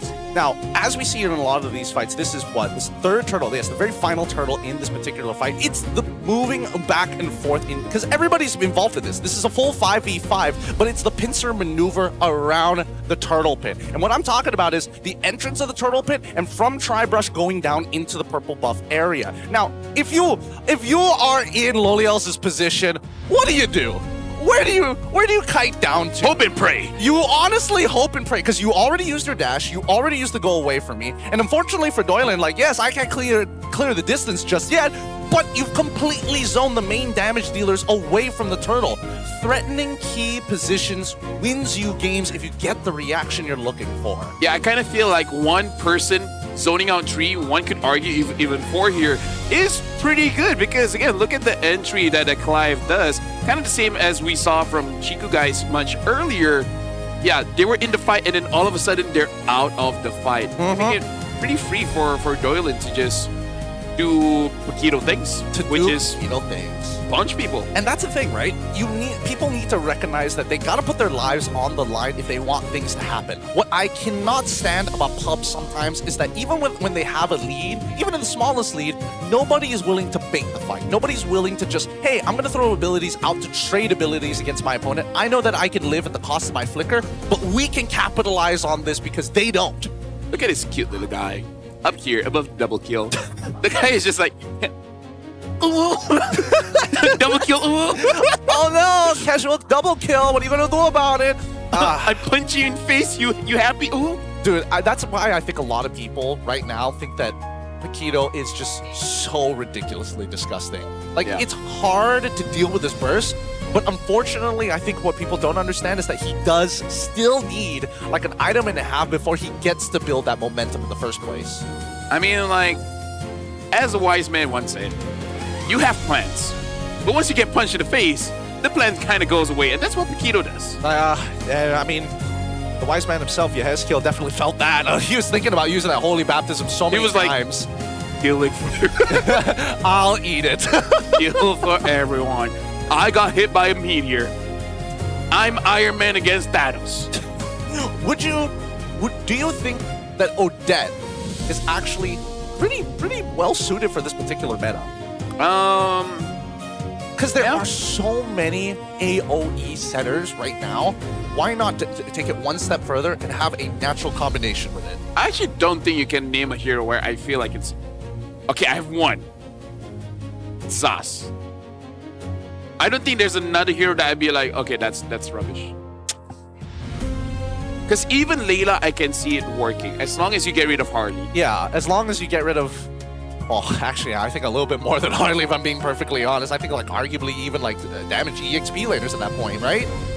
Farsight, even. Those don't exist anymore. Yeah. Farsight don't exist anymore. We've seen nothing of the Get sort. red side, last pick, Layla, you're good. Yeah, that should be all that they... And you know what? Just to make it thematic, make it so that the enemy has Nolan.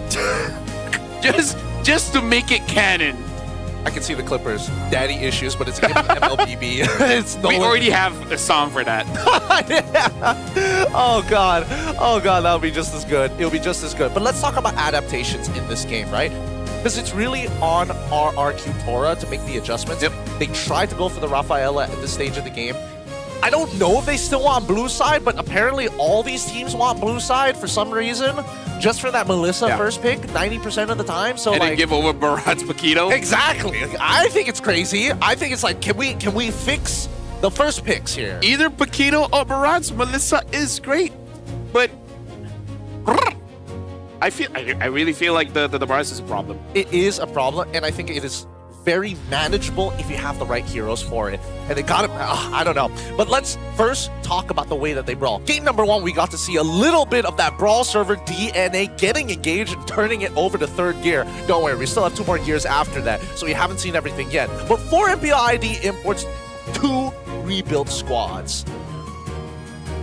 Okay, sorry. I thought my mic died there for a bit. The Brawl server, RQ just didn't build a draft around that. Yeah, like, they don't build around that that energy, that vibe, that identity. Right? It's like we like to fight, so let's be zen about it. Let's fight, but let's take all our life savings and put it into 2 different guys.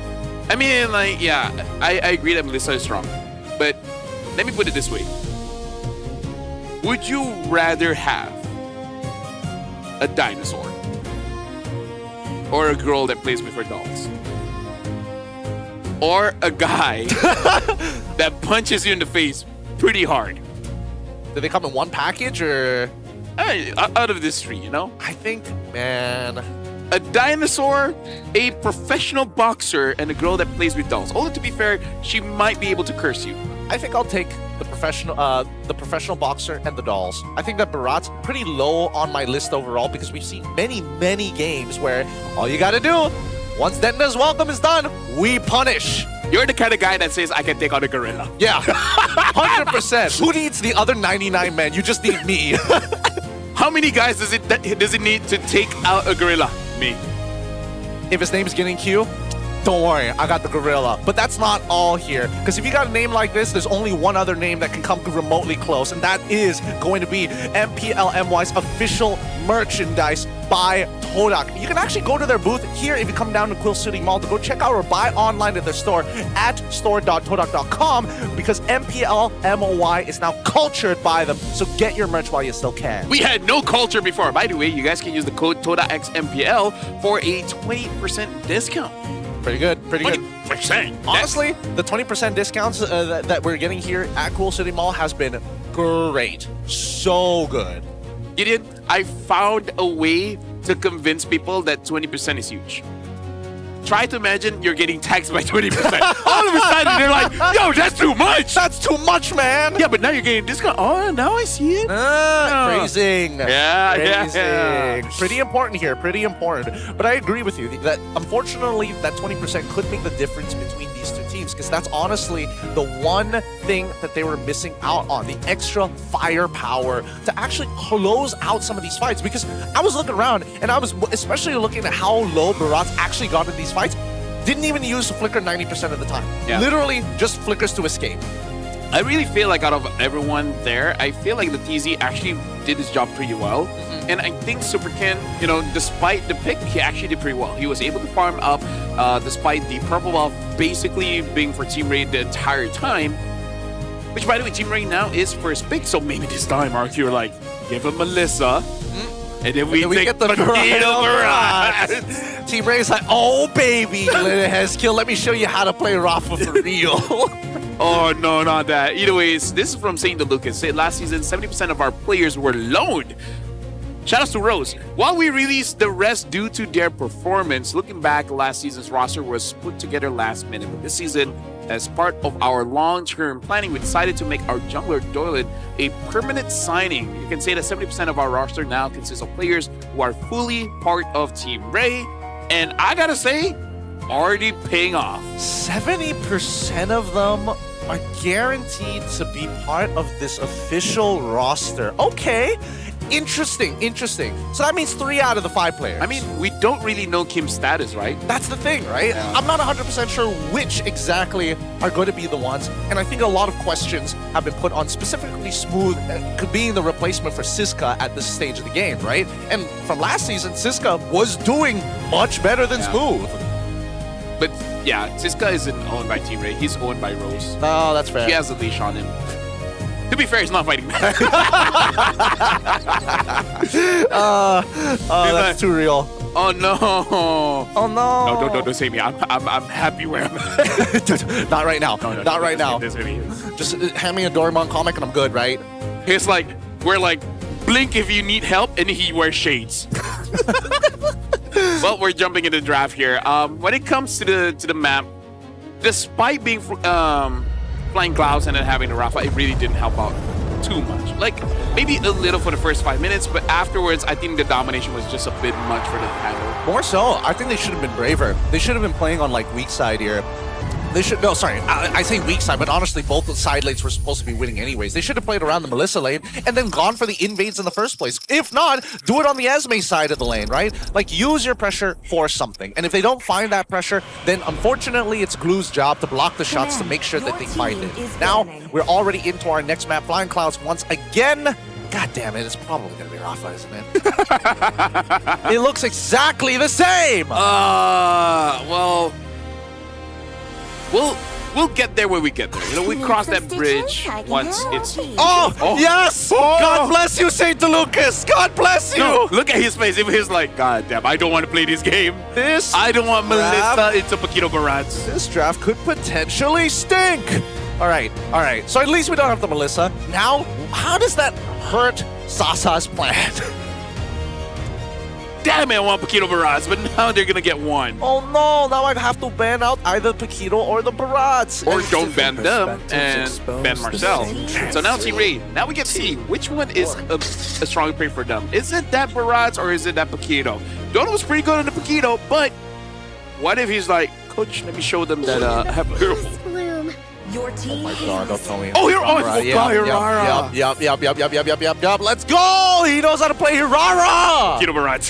Paquito Barats, for sure. Still get it. It's still going to be it. Like, there's no... Like, it's so far Barats, second strongest EXP laner next to Uranus. Paquito, really great flex pick overall. If you can play double fighters, like, there's no reason not to go for this opening. Who knew? Filipinos are good even in-game. Like, as characters. Lafu. Because at this point, I feel like it's fair to say Paquito is Filipino, right? I mean, he's based off of, like, with the intention of Manny Pacquiao, naturally. So, I think it's a fair argument. Oh, Belleric instead! Wow! Alright, so give over Team Ray the Barats and anything but the Rafa, and then we should be good. It should be alright. Matilda, I prefer this. Yes! Now we got the Velociraptor. Yes! Finally! Oh my God, I am thankful. What's better than a dinosaur?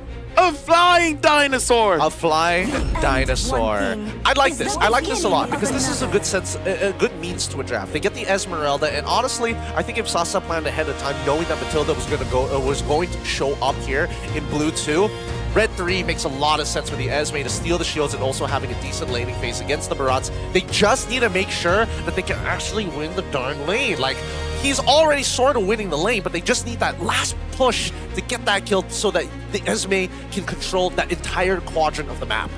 Well, at least for now, I want RQ to have a very stable, I would say, curve when it comes to the damage as well as the farm, right? Because at this point, it's nice that no one really needs that much farm. You can make an argument for Esmeralda, but I really feel like if the game goes well, she just needs that enchanted talisman. She only needs more when the game looks horrible. And now, with the Harley getting banned out, St. Lucas is looking at his draft and knowing RQ, he's saying, it's less likely for Super Ken to be honest with Keto. Yeah, and I think, honestly, they might even force him into this Paquito. Yeah. They're limiting the options as of right now, and honestly, at this stage of the game, like, Paquito isn't the worst matchup into Hirara, especially for the early game. It's just the late game is where you really start to struggle with her mobility overall. Yeah. Well, looks like they're banning up the mid laners here. The Selena, 100% are standable. In terms of other picks, now this is going to be pretty interesting because right now, Team Ray, they are all on Bharat being the front line here because I think they can't play double fighters. I mean, like, they can, but I don't think that's a great option to go for. Yeah. Betting on this Eudora signals to me that if they do play double fighters, they might still go for something like a Nolan by banning out the Eudora. Well, I mean, honestly, it wasn't too bad of a potential Rafa game for RRQ, but good thing that Team Ray is on it, and St. Lucas is making sure that Melissa and Rafa ain't going to be given over to the enemy side. Now RRQ, Red 4, this is supposed to be their big money pick here. And I think, unfortunately, they can't really reveal what it is. Not until like when they figure out what exactly is going on in the gold lane. But they've already locked into their support and EXP laner. So the most they can do is show their mid, and mid is going to get punished by this Matilda if it is like an artillery mage. Because, God, that guiding wind, especially the circling eagle, does so much damage. By the way, interesting point here for Supercan. He has played 244 games in his career with a 54% win rate. So a positive win rate here. 69% kill participation throughout his career. Now, his most played hero is Fredrin, so that shows the era that he's been playing at. Yep. You will not guess his highest win rate hero. Boxia. Grok. God damn it! God damn it! I'm sure it's just one game, but still. In the last 10 games, he only has a 30% win rate, so he's only won 3 games out of 10. Ugh, yikes. Big yikes. Big yikes on the win rate overall. But now, Novaria gets locked in for the side of RRQ as their mid laner. We were expecting a mid laner, but now finally, we get to see Brody show. With Brody being shown here, that means he wants to be the strong lane no matter what. They need one more pick to round out the composition, and they are looking for a mid laner. And the mid laner is gonna be Valentina. When you don't know what else, I mean, like, there's a Balric, so at least there's something for her to steal. Yeah, but I feel like a lot of these teams are playing for the neutrals. Like, every single time they're like, we need the right tools and big AoEs to try and contest for these neutral objectives. If not, how is Hirara ever going to be able to steal something away? And I agree. I think that, like, yes, these big team fight setters are great. At the same time, we need to be able to punish it, right? If you have a composition, you're already locked into fighting for these neutral objectives, and you can, well, guess what? You're going to have to play and find other advantages elsewhere, and I think it's going to lean really heavily into Clive on this Brody. Well, Makito, where are you going? Are you going to the gold lane, which I feel like you can survive against Brody? Or you're going to be like, you know what? Well, you can survive with a normal marksman, with a Clint. Yep. That's fine. I'm okay with this. All right. At least Clint has much better trades against Brody, and hopefully he doesn't get caught off guard by some wild interactions, especially when you have flickers involved. Oh boy, it gets spicy. Very spicy. But looking at both compositions, what are you liking more? Well, I feel like there's a clear damage profile for R2. There's a lot of bursts. Basically, everyone there has some kind of burst. And then when you look at Team Ray, it's more about like a prolonged fight. Like, Brody has some form of burst, but when you have a Hirara, it's all about dancing, right? You go in, you go out. It's all about being elegant with how you play with this Hirara. Yeah, and I think it's that early game that's going to cost everything. It's a little contradicting, if I'm being perfectly honest, with what they want to do, but it is time to find out whether they have what it takes to break through the ceiling. Let's jump on in to the land of Dawn. It's game number 2 between RRQ Tora alongside Team Ray. Currently, Team Ray holding on to match point. And honestly, 2 things that I do want to see. Of course, the jungler, but now I do want to look at that gold lane matchup because we haven't seen the Brody in quite a minute. We've seen Clint's, and I think it's like hit or miss. So with the Brody, especially with Clive, saying that he wants people to scream his name as he is the best gold laner in MPL MY, and he has some tough competition. We got Chiku, as well as we got Innocent here. For now, Clive is doing an amazing job at handling Lolio here. He's got a really good timing on him. Not to mention that this level 1 really boils down to whether or not you can hit your empowered autos or not. Early Little Wonder falls into the hands of Team Ray. Is there Oi? Super Ken's really going out of his way for this. Well, looks like Clive so far is surviving this one. Doylan takes it for himself. Talk about the franchise player for Team Ray. Really making the money's worth. Yeah, honestly, that was pretty sick. Like, he had to adapt on the fly. He saw Super Ken for half a second up on that top side as Clive was running away, and immediately started pathing upwards to steal away this gold crab for not only his own gold laner, but Loliel's and Super Ken. I mean, like, talk about making a statement here. Right now, RQ Tora, they're trying to help Loliel out, and I really feel like he needs the help. Like, after the first hurdle, I want to see more ganks on that gold lane. Do not let Clive have a great time on his Brody. Yeah, and the worst part about this... Oh, interesting build here. Look at this for Brody. Yep. Having the Vitalia as well as the Master Assassin. I think he doesn't need the extra base stats, right? He just needs to make sure that his early trades are, like, effective. So getting the extra health to make sure that the numbers are in his favor is a pretty smart idea. But on the opposite side, Loliel's is completely not ready and not built for that 1v1 just yet. He's waiting for level 4. Well, although now we do have to see that he is holding Clive, making sure he does not join the fight. Kim gets haunted down. Kim takes a lot of damage, at least able to dodge out. And then Latizi gets killed. First blood goes over to Doylan. And now it's all Team Ray. RQ Tora, this is, I don't know. How long is Kim gonna hold on to this? Oh! Well, looks like Super Ken, bad turn to worse, gets eaten. Another kill for Doylan. Now gotta see, is he building that Sky Piercer or not? No, I don't think, honestly, I think it's a pretty good time to actually do so. They've already got the lead that they were looking for. 2 kills as well. And not to mention that Nova Escobar coming up to the top side to hurt Loliel's, and Clive, he finally gets a reset on his lane. Yeah. I feel like there's basically 2... Actually, there's multiple ways for it to build Aurora. Either one that she sustains a lot with the Queen's Wings, or you 1v9 and just pick up a Sky Piercer. And honestly, Donovan can really go for that. We haven't seen the items just yet, so it looks like not going to be the case. It's like going to be a Hunt Strike for his item. I think he has to kind of go damage here, right? As much as I want him to go to the fighter sustain style, I think it makes a lot of sense for him to actually just play, you know, high damage, high threat, just so that his presence alone, without him having to use any abilities, is going to make RRQ like flinch in the middle of a fight. Well, right now it's 3 minutes in the game and 1.6k gold lead for Team Ray. This is kind of reminiscent of what happened in the previous season, except previous season, they didn't look that great, but again, it was up against SRG as their first opponent, and after that, they look amazing. Now they just look amazing at the get-go, but it could also just be RQ Tora not knowing what to do. That's the thing. I'm not 100% sure. That's why I'm paying like extra attention. Like, is Team Ray good or RQ bad? It's tough because there are like moments where it's clear that Yehezkiel's... Oh, hold on. They're trying to punish this somehow. Well, Adboy already took quite a lot of damage, and that just might be just a damage check. Okay. They still have the Circling Eagle. I thought they would start off with a Circling Eagle to do the damage check rather than like committing a little bit harder than that with the the stolen Wrath of the Dryad. But now Loliel's feeling the pain here as he's got a delivery service man, Nova Escobar, to help him get this. Hey! Oh my God, he missed the last video. Oh! Maybe it's like, I'm so good I don't need it. No, he just got me. Like, oh man. But still, he's able to be part of this first fight first. Astral Echo hits onto 5. Latizi is trying to push everyone away. For now, Nova Escobar did not get the target that he wanted. Probably wants Super Ken. Now all 10 members here are RQ Tora as well as Team Ray. Oh no! Misses Loliel's move. Saved. And now, even the Rapid Dry hits no one. This is just...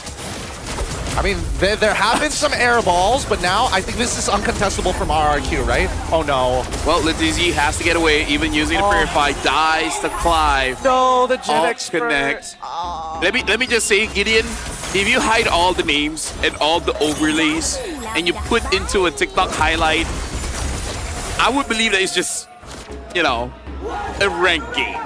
Yeah, I think Like it's a compilation of everyone just missing everything. dude, it's like 3 consecutive airballs. Yeah. which is pretty funny coming in. Usually it's like one person airballs and then the other person airballs and then it chains down your entire team. It's funny that it's a parallel between both sides, but at the very least, Team Ray, they are on the winning side of those airballs. Yes, there are big whiffs, but then they were able to snag this turtle for free. And better yet, they are still pressing Clive. They are funneling a lot of gold into them. They are taking structures even with him. Well, right now for Team Ray, they're looking pretty good, and having this Brody makes it so that they can push in pretty fast, so they can extend this advantage. Right now it's 3,000. I can definitely see them pushing it up to 5,000 by getting either the top turret or the mid. I'm not sure if they can actually find the big interception here, but speaking of interception, Supercan actually getting some pretty good damage down onto Hirara's side. Doylan, he's got to be careful, because again, as much as Hirara is busted, it is difficult to react to certain abilities in the game, especially when there's channel time on that falling maple, the iframe of her combination abilities. Oh, look at this. Team Ray really sending the cavalry up here to keep RRQ Tora in check. Yeah. For now, RRQ, I think this is what they want. They need to slow the game down by quite a lot because Supercan is not doing a good job, especially when you consider Doylan had an amazing time yesterday, which, by the way, we don't talk about this too much. But looking at the retribution that Doylan is using, I think he used this in the previous game before as well. It's, if I'm not mistaken, it's called the Bloody Retribution, where basically you take the enemy's attack and make it your own. So, yes. Yeah, this guy is built to be a position 1 player, man. Yep. Like, Doylan understands this main problem in the early stages of the game is going to be Supercan, right? And Supercan, he can't keep up with him, so he has to go for the ice retry. Wait, this is not looking good. Circling Eagle out. Yeah, just the damage from the Wisp is enough to deal with everyone's move. Yikes. Unfortunately, misses again. Supercan able to either Supercan dodge that out or he miss. Either or, whatever fits the narrative better. But look at Doylan. Doylan is in the flank. They know it! Oh! Everything! Dodge it all! Clip that one. That was hot. That was oh man. Man, you can't. That's less analysis and be like, this guy's cool. We should start a React channel at this point. Yeah. Smooth. Can you catch one now? Wait, does he have the Detona's Welcome is the real question. He does. All right, Smooth. Redeem yourself. You got Flicker, right? He's got Flicker as well. Come on. Or I'm waiting for the big combination. I'm waiting for the Guiding Wind circling Eagle to deliver smooth. Oh. Well, looks like for now, Nova Escobar is like, I'm not gonna commit. I'm just gonna hit them with my Wisp, which is not a dialogue that I think many people will say. Let me hit you with my Wisp. Yeah, maybe if you're like from 1814 Europe, like Northern Europe, like I don't know who else would use Wisps in that particular manner. Either way, so far things are going well, like according to plan, like very much to a T for Team Ray. They are just using Clive as just a tower destroyer. He is the demolition man. Well, now Nova Escobar has that, hold on, Smooth taking a bit of damage, but so far it's still looking okay. Going into the flanks, going up against Supercan. Supercan able to dish out the damage as well. Oh, quite a lot has been taken by Dolan, but again, using the iframes, he's in and out. Basically, at this point, he's a rage baiter. Yep, and I think it's going to be difficult because there's no way RRQ Tora can like deal with this. He's level 14 here. Level 14, I'm pretty sure he already completed the War Axe, which means that his dashes should be on 3-second cooldowns, which means he gets these combos in 3 seconds as well. Means it's unfair. It's not a fair hero. Yeah. Like, look at this. If he uses his combo, oh, we can't see the bar underneath it, but as soon as it comes out, 1, 2, 3, it's back up. How insane is this hero? Remember when people say she's trash? She's so disgusting, bro. She sucks at pubs, but in professional play, like, what do you do against this? Well, looks like they're trying to get App-Boy with a different perspective. We're just... What? It hit a minion? What? Okay, maybe Ad-Boy was able to conceal fast enough so that it doesn't connect, but... Hey, he outplayed that kid in, all right? Pretty good, but now this should be a free Lord and Smooth. Dude, I don't know why Smooth just doesn't like Detna's welcome into Letizi, just to make him use the Purify. Or maybe he's like, I already screwed up twice. And judging by the audience, they saw it. So he's like, you know what? I'm good. I'm going to hold on to this. Now, Doylan, is this where you get punished? Looks like no. Daytona's welcome onto one, gets Adboy. And Adboy is able to get away, even to torn apart memories. There's no bad memories that Adboy has, so he survives. Just, I don't know, maybe that's how damage works. I don't know, maybe it's just amnesia, one or the other. But I think that at least, do you imagine that Smooth, after his time... Smooth, Alamak, Smooth. Alamak, Smooth. Whether Smooth is still like having PTSD from Sasa, from Sasa during SMG, and now saying the Lucas is like, you get 3 chances. You airball a third time, I'm gonna bring back that PTSD. Yeah, and then say to Lucas, be like, oh, why didn't you try again? You don't understand. You don't understand, You sir. do not understand. You don't get You are in a different world than I was. Well, Doylan goes in and out. At this point, this guy is playing this game on easy mode, man. He is. Like, he is doing very unnecessary things cleanly. I mean, it's so good. Look at this, They're just getting poked out. And RRQ are the ones who are playing the Novaria, who technically is supposed to be the one who actually chunks out Team Ray. The big issue is, all the damage that they put on, other than the fact that Yehezkel is falling behind and doesn't have the right items, Nova X Hobart is just topping up the rest of the teammates. Oh my god, I just remembered. Saint DeLucas and Ezekiel, they were Team Liquid. Yep. And now, Saint DeLucas draft for him the Novaria, and now the Daytona's welcome onto Adboy. He does use the ult. Clive is coming in, damage from the side. No, we don't need to hit our abilities in this game. We don't. We really don't, because again, the pressure that Team Ray poses is enough to make RRQ give up structures. Let the structures take the damage. Let's look at the items to see where we're currently at. Oh boy, it's not looking good. Oh my goodness, on so many different levels. So, 2,500 difference in gold, 1,200 in the roam. Look at how respectable Doylan is. Not even Skypiercer. He's like, I got damage, that's it. Now that you say how respectable Doylan is, now they can be a TikTok edit. The honorable one. And honestly, I feel like he deserves it. Honestly, yeah. He deserves it. He's been playing out of his mind. Actually, no. If he does this to SRG, then he deserves it. Okay, fair enough. I think that's a fair benchmark to have. And plus, it will make the clips go way harder as well. Oh, yeah. At this stage of the game, like RRQ, they're just letting it happen, right? There's nothing they can really do realistically. Their jungle keeps getting taken every single time. Luckily, Superkin has been able to hit level 15 at the right time so he can actually contest with his neutral, but all of his teammates, they've taken so much damage. And I'm pretty sure Lolios has just enough damage, but not enough to 100-0 Smooth. It's going to take a little bit of work. Okay, Superkin, it's your time to shine. 13 minutes in. I'm sure you have 2 items. This is where you go. Get the punch. All right. I'm out. Okay, first, you gotta save that catchphrase for when Smooth actually connects with Detna's welcome. Okay. Once he connects it, let it rip, dude. But, Well, Doylan is just clearing the waves, but he does it so cool. The one time you let Hirara go, and then this guy is like, yeah, you should not have let this hero go, man. I hope Team Ray is paying attention to the top side of the map. Oh, okay, they saw the... okay, I thought it was just gonna clear it with just the Shatter. Oh, Adboy. Right now, they see him is in the middle of everyone. Oh, it's good! Superkin, can you steal it away? Rapid fire uses the kill! Secures the Lord. Lolio tries to get away. Kim gets the kill onto Superkin. Everyone from RRQ gets taken down. Lolio is just using kill. He's like, I got the Lord. I'm the only one alive. Oh, man. Goddamn, I feel like I'm in AOT. It's true. We're watching an anime right now as Team Ray, hungry as ever, have put down a legacy team here.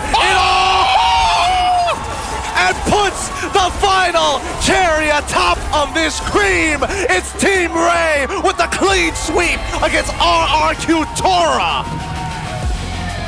Bro, that's already player of the day.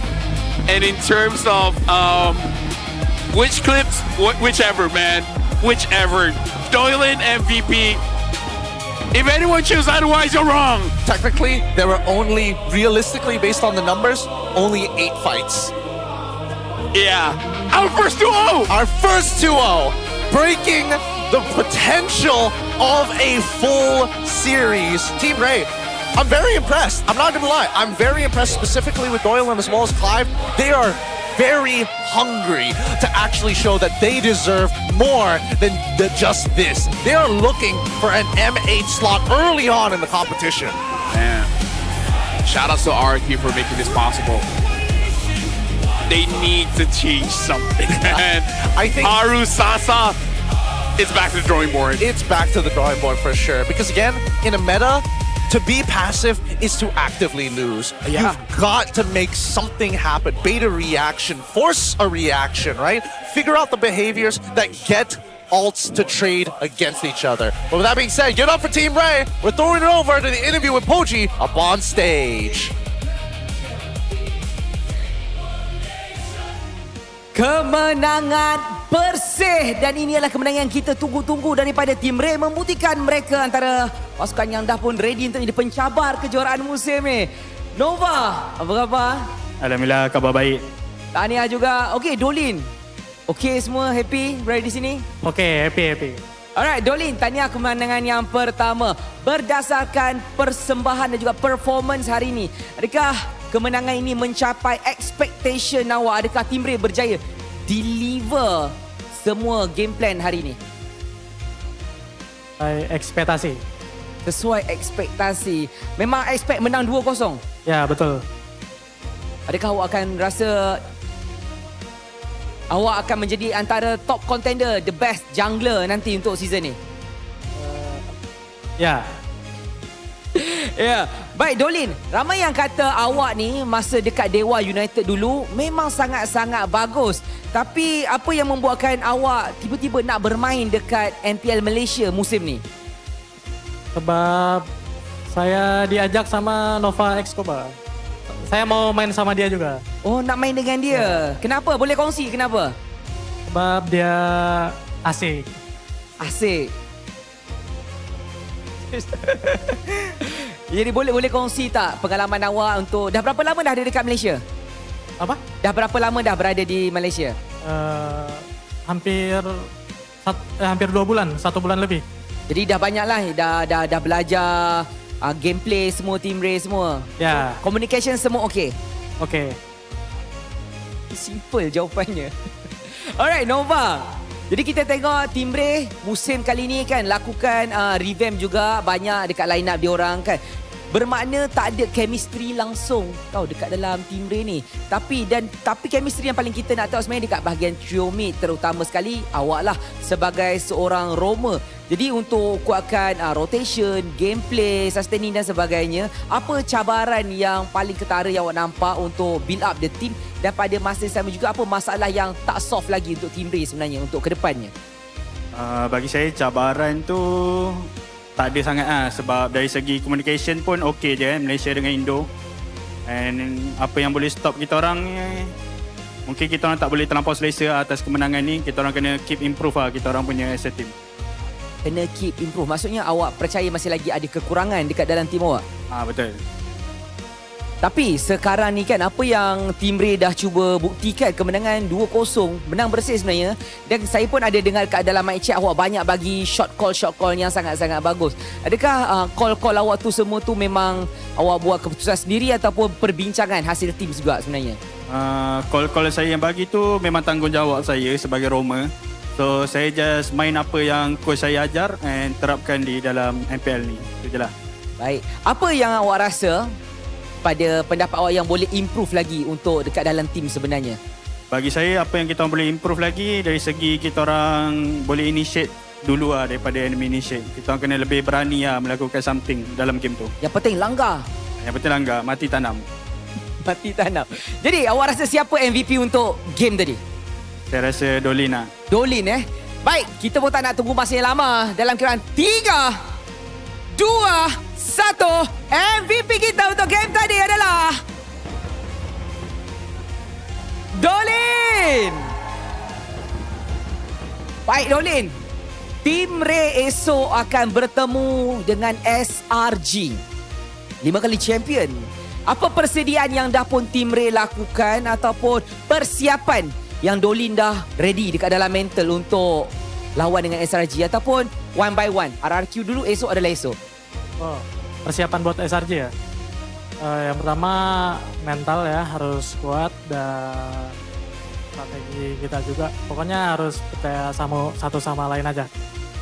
Pokoknya harus percaya. Tapi selain daripada itu, selain daripada trust, mungkin ada cheese P ataupun surprise P ataupun anything. Sebab awak nak go dengan 5 kali champion. Anything to say to SRG ke? Ada apa-apa? Bisa ada juga. Kita lihat esok aja. Tunggu esok.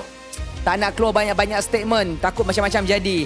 Tapi mungkin Dolin ataupun Nova nak cakap apa-apa kepada semua penyokong-penyokong Tim Ray dan juga peminat-peminat yang sentiasa mendoakan kejayaan korang. Thank you so much untuk semua yang datang hari ini. Thank you so much kepada Tim Ray juga, penonton Tim Ray. Thank you. Teruskan support kita orang sampai habis season ni. Kita orang akan cuba sehabis baik untuk buktikan Tim Ray boleh pergi jauh. InsyaAllah saya doakan yang terbaik untuk Tim Ray. Itu sahaja daripada kami di pentas ini. Sekarang kita nak masuk semula ke pentas analis untuk mereka bincangkan apa conclusion untuk game tadi. Let's go. Thank you so much, Boji. Big ups here for Doylin coming up on this debut game here in MPL MY and absolutely crushing it. Overall low kill score, but 5-0-2. We saw him back-to-back games doing everything you want a jungler to do. I mean, he makes it look easy. He does. And it's one thing to do on one hero. He's doing it on 2 heroes. The Hirara as well as the Paquito. The Paquito, he needs a little bit more time. Like, I feel like the Paquito game, he had to lock in just a bit. But for this one, it's like, you know what?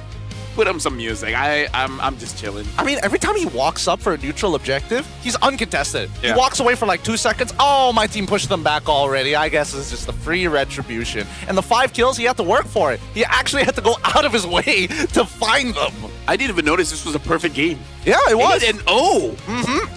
Literally. No one drew. That's why. I feel like once Smooth noticed is like, you know what? I'm not gonna date us. Like, I feel like part of him is thinking like, I need to redeem myself even if it's under the turret. And then he looks at the score and is like, okay, not under the turret. Only when they get out. It's true. It's true. They played a very clean game overall. Yes, there were some misses. And, you know, not everybody was able to make the big hits. But I'm happy for Team Ray. I'm happy that they're able to find players who not only want to, you know, are hungry for an international run and also a potential to actually take on SRG, but at the bare minimum, macro-centric and dedicated to just making good choices. But now a lot of questions will be on Super Ken. Yeah, that one, that's a completely different story. This is not it. I mean, like, sure, going up against Aurora is difficult, bro, it's whatever, right? But yeah, he got 2 different heroes. Both didn't look great. Let's just hope it's just for week 1. Because we've seen Team Ray, week 1 didn't look good, week 2 looked amazing, and then as time goes on, just looks better and better. So we hope the same for RRQ, because they are a strong franchise. And them not doing well in both MY and ID, that hurts. It does. But it goes to show, right, that really it's the mentality coming in from being an import, and not to mention just to see how much effort you're willing to kind of exert out to make certain things happen. Really, I mean, this one they should have known, but honestly, really well played by Doyen. Like, he understands how the Fog of War actually applies. Yeah, the fact that he knew that he's been spotted out, and then he's just ready for it. It almost looks like he has hockey. He sees it coming. He has the Doylin tingle. He's got the Doylin tingle. It's not Ultra Instinct just yet. Yeah. But it's pretty close. If he does it against SRG, then yes, Ultra Instinct. Doylin Instinct. It's just both of them going back and forth. Him and Innocent just like reacting to spells every single moment of the game. Or Innocent just gets very annoyed by this freaking guy, man.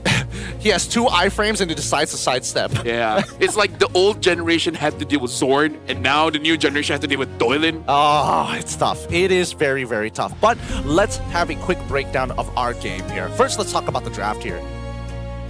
I'm gonna try. Because it's important. It's important that people know that unfortunately with some of are some things that work and some things that don't work. And a good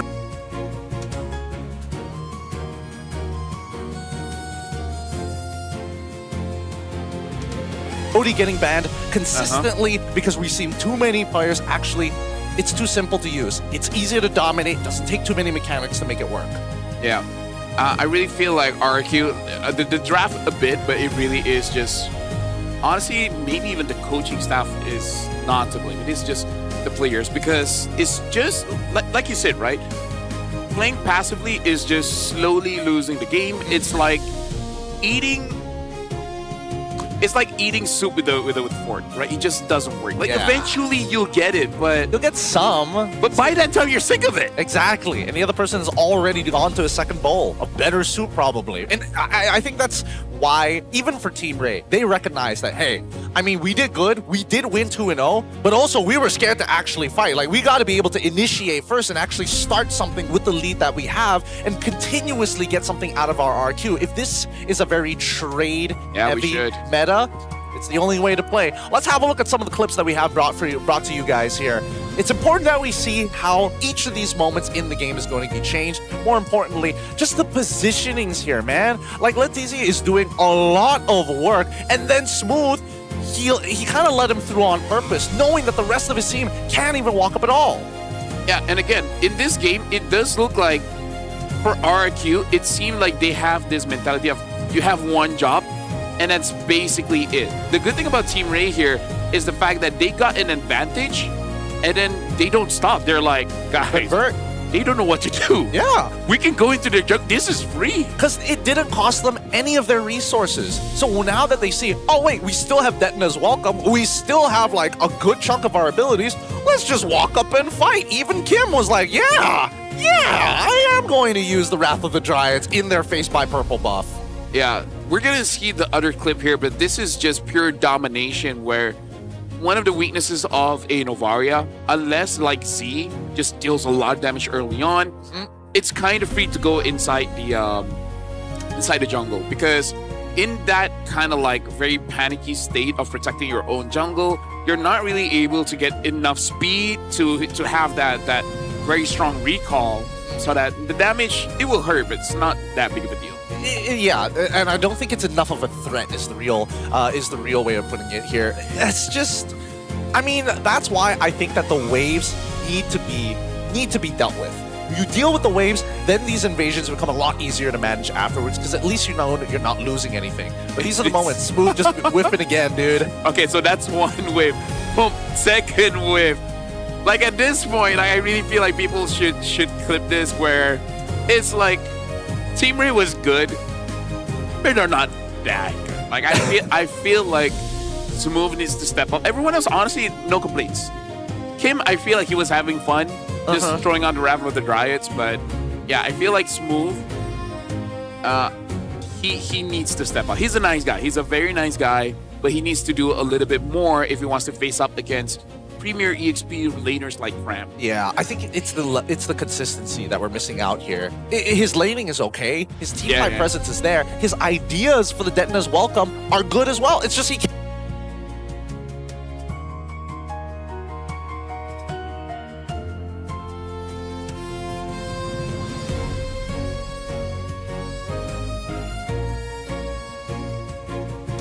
Somehow he's able to miss them. So this is where we are a little bit critical, because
Hey.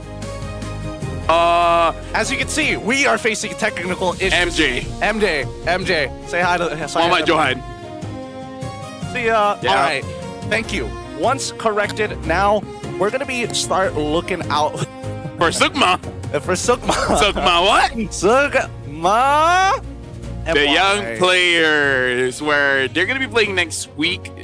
Where they're basically like representing their own state here, because Sukma Mobile Legends Bang Bang is going to Selangor 2026, 9 to 20 August for the men's, and 22 to the 23rd of August for the women. So make sure you guys tune in and support the young athletes, and maybe we'll find the new skies in Sukma. Hey, make sure if you go, hey, Sukma Selangor 2026. That's we really got.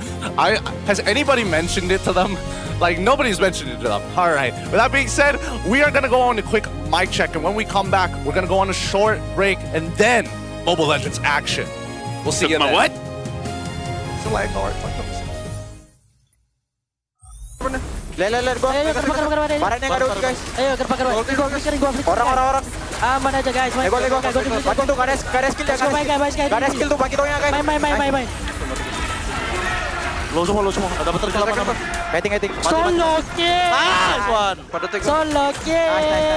Gak apa-apa. Oke. Dapat plus. Kalau bisa. Kiting guys. Dia aku. Sa, liatin guys. Aman kok. Nice. Sa sini. Tuh belakang ya. Wih, baik gelip. Baik gelip. Baik jauh. Timit. Bentar. Nanti kalau kau skill aku dorong. Kualiti. Tengok. Ini SME nih, dapat SME. Saya kena tuh. Kena ramai. Nice. Dia tak tahu tuh kumpul betul dia. Tadi mini guys. Bisain. Bareng Lord. Pada scan aja ya? Masih ada lagi. 13 lagi. Siapa boleh lip? Depan ni aku. Oke, boleh lip. Dah selesai. Tengok guys. Jangan glue. Nice lip. Aku change sisi lip. Nice. Kasih main. Tahu semua? Alhamdulillah guys. Nice one. Tas guys. Tuh guys, sampai dapat. Fighting. Boleh. Dapat lari. Aku Jason. Kiting. Tetap kiting. Dapat. Oh anjing. Ui. Kena. Sorry. Dapat 3 tu Kim. Kena top belerik gila kau tahu. Beleri. Aku tu belakang. Itu belakang. Gua style. Dapat game. Tengok game. Nice. Perang hero. Jom ke depan. Kita ada flicker, Mas Mender tak ada flicker. Boleh. Nah. Dari mid. Gua bisa tarik dulu.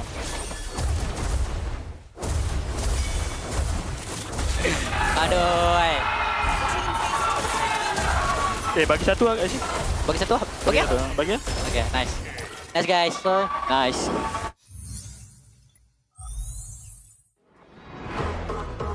Nak lebih power? Jom.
Sherry.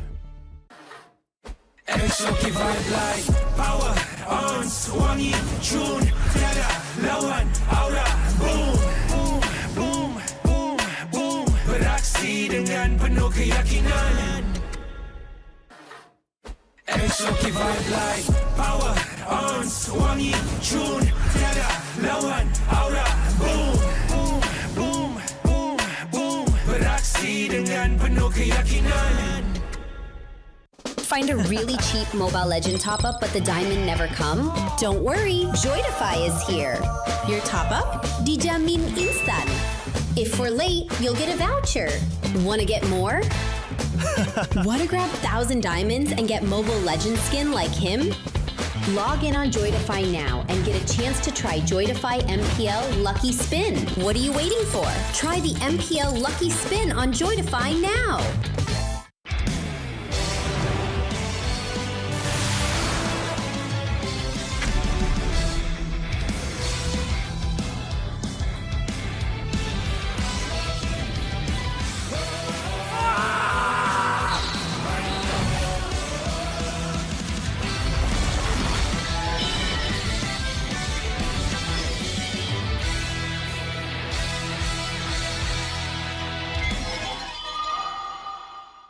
Tengok MPL Malaysia dekat Tonton dapat skin idaman? Stream MPL Malaysia musim ke-18 live ditonton mulai 14 Ogos sehingga 1 November ni boleh menang sampai 40,000 diamonds. Siapa nak bagi? Senang je. Stream perlawanan MPL Malaysia di live TV Tonton untuk mengumpul mata. Lagi lama korang tonton, lagi tinggi peluang untuk menang. Imbas kod QR untuk maklumat lanjut dan mula kumpul mata korang di Tonton sekarang.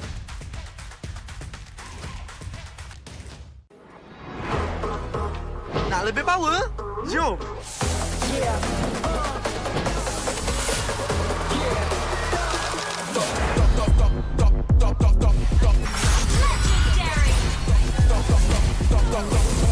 Victory!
Sherry.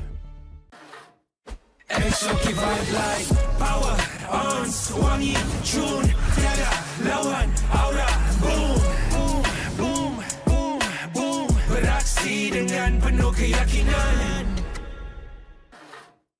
SOK vibe like power, arms, wangi, tune, tiada lawan, aura, boom, boom, boom, boom, boom, beraksi dengan penuh keyakinan. Find a really cheap Mobile Legend top-up but the diamond never come? Don't worry, Joytify is here. Your top-up, dijamin instan.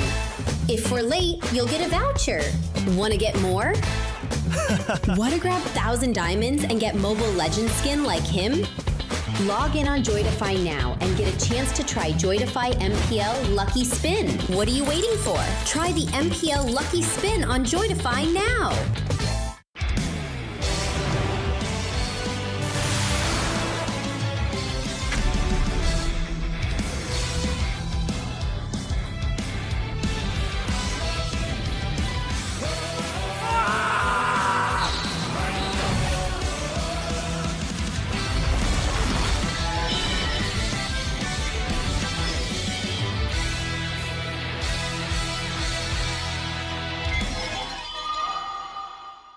Tengok MPL Malaysia dekat Tonton dapat skin idaman?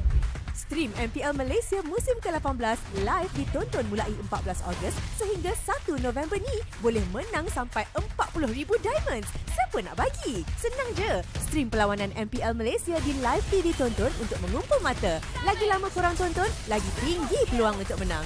Imbas kod QR untuk maklumat lanjut dan mula kumpul mata korang di Tonton sekarang.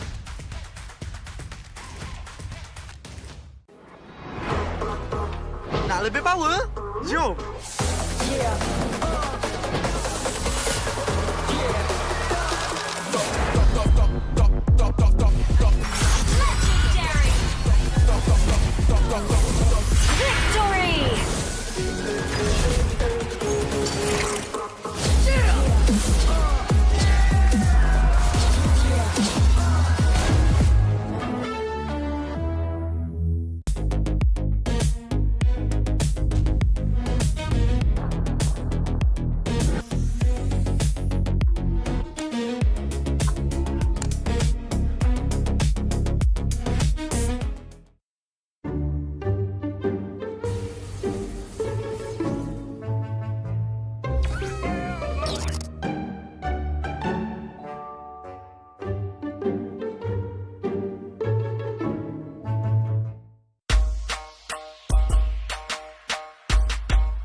Cherry.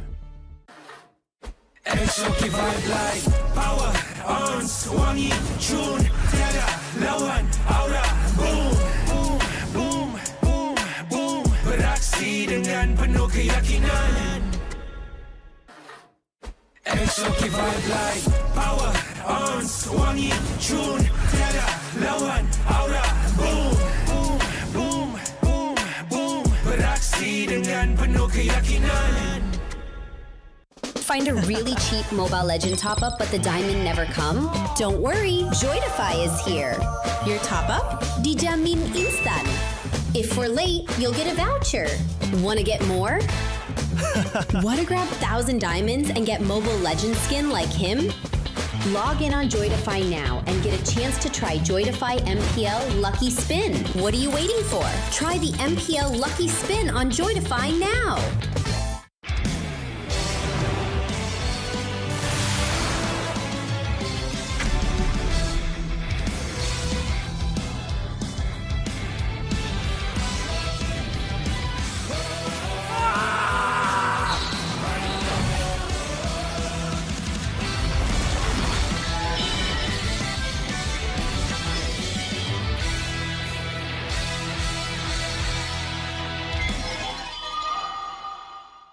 Tengok MPL Malaysia dekat Tonton dapat skin idaman?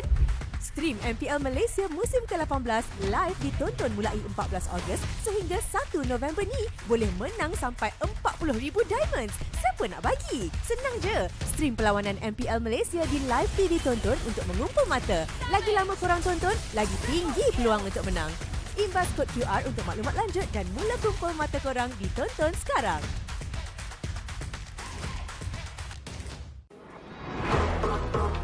Nak lebih power? Jom!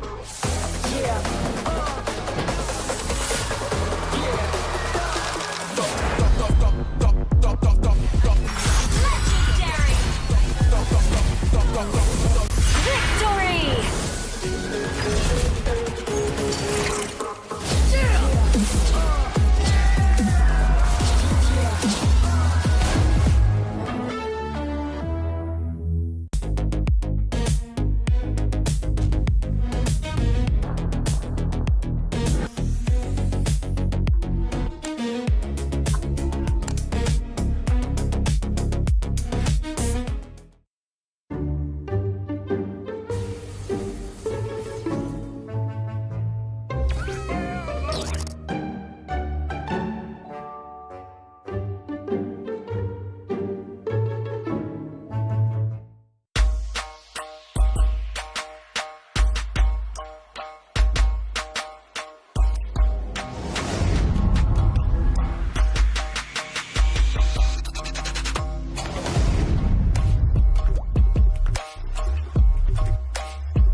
Cherry.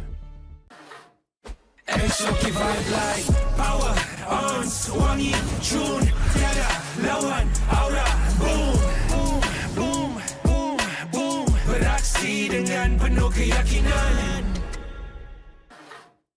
Exoki vibe like power, ons, wangi, tune, tiada, lawan, aura, boom, boom, boom, boom, boom. Beraksi dengan penuh keyakinan.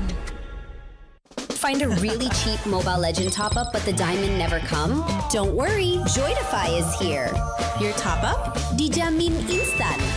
If we're late, you'll get a voucher. Want to get more?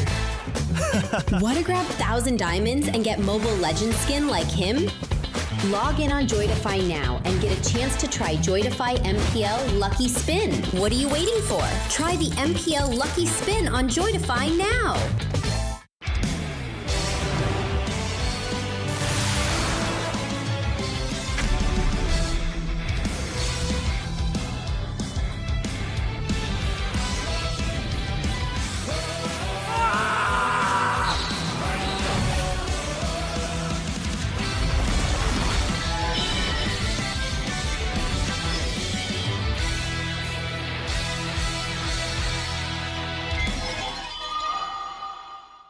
Tengok MPL Malaysia dekat Tonton dapat skin idaman?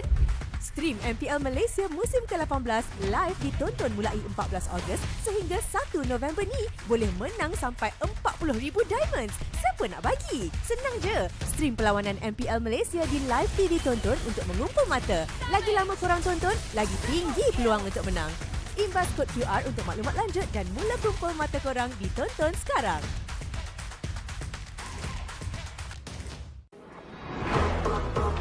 Nak lebih power? Jom!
Cherry.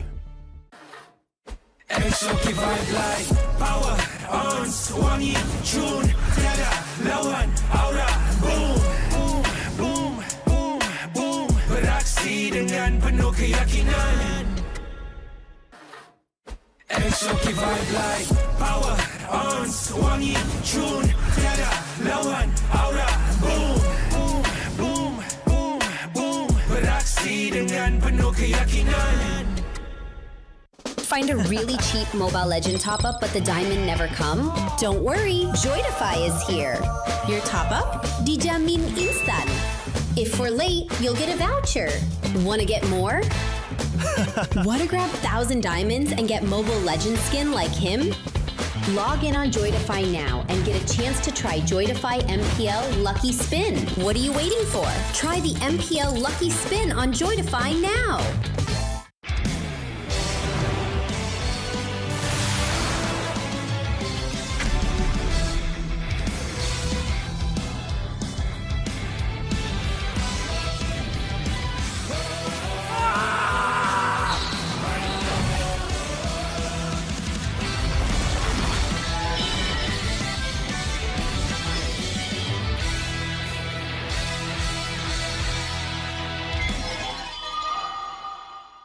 Tengok MPL Malaysia dekat Tonton dapat skin idaman?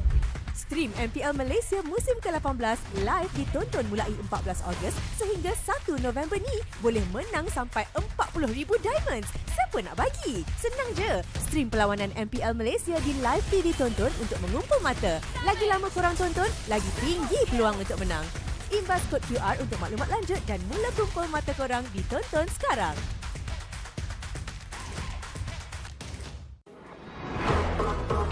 Nak lebih power? Jom!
Cherry.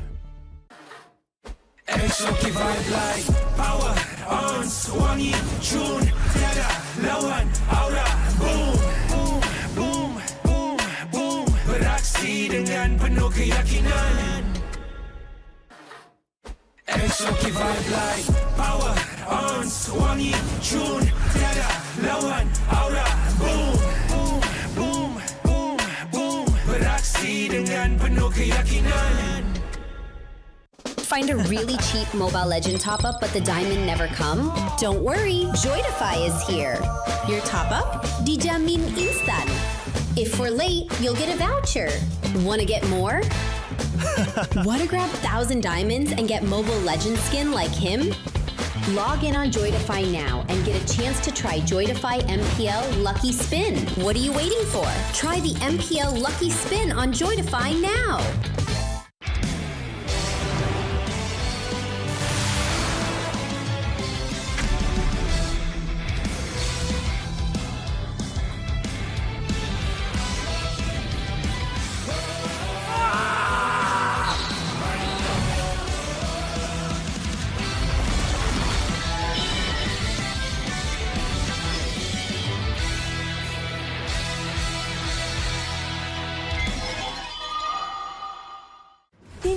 MPL Malaysia dekat tonton dapat skin idaman? Stream MPL Malaysia musim ke-18 live ditonton mulai 14 Ogos sehingga 1 November ni. Boleh menang sampai 40,000 diamonds. Siapa nak bagi? Senang je. Stream perlawanan MPL Malaysia di live TV tonton untuk mengumpul mata. Lagi lama korang tonton, lagi tinggi peluang untuk menang. Imbas kod QR untuk maklumat lanjut dan mula kumpul mata korang ditonton sekarang.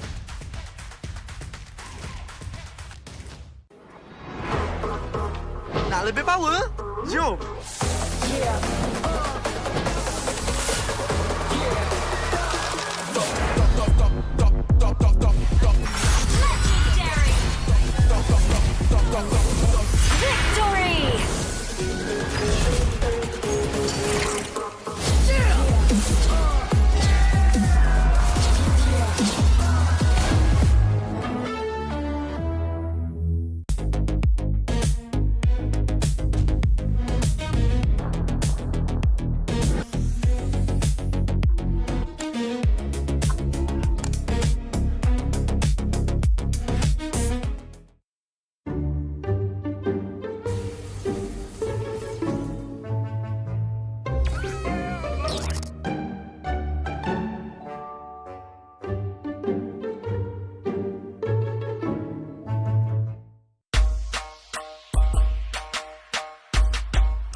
Cherry.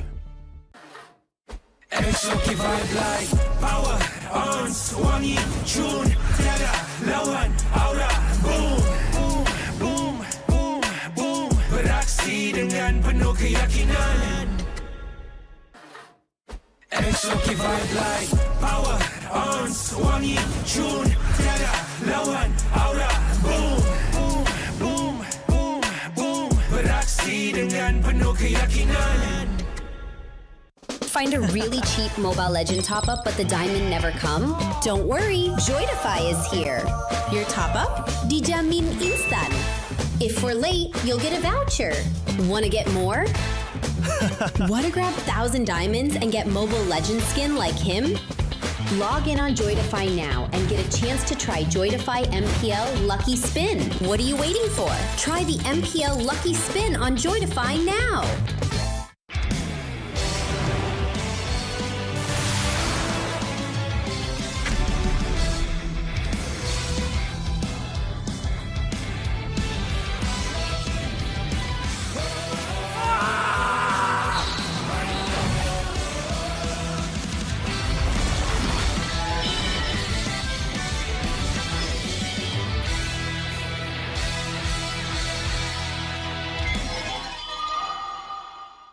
Tengok MPL Malaysia dekat tonton dapat skin idaman?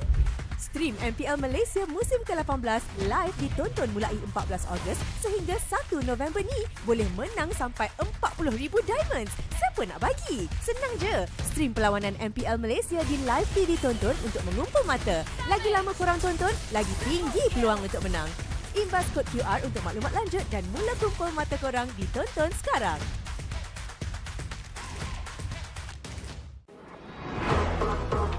Nak lebih power? Jom.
Cherry.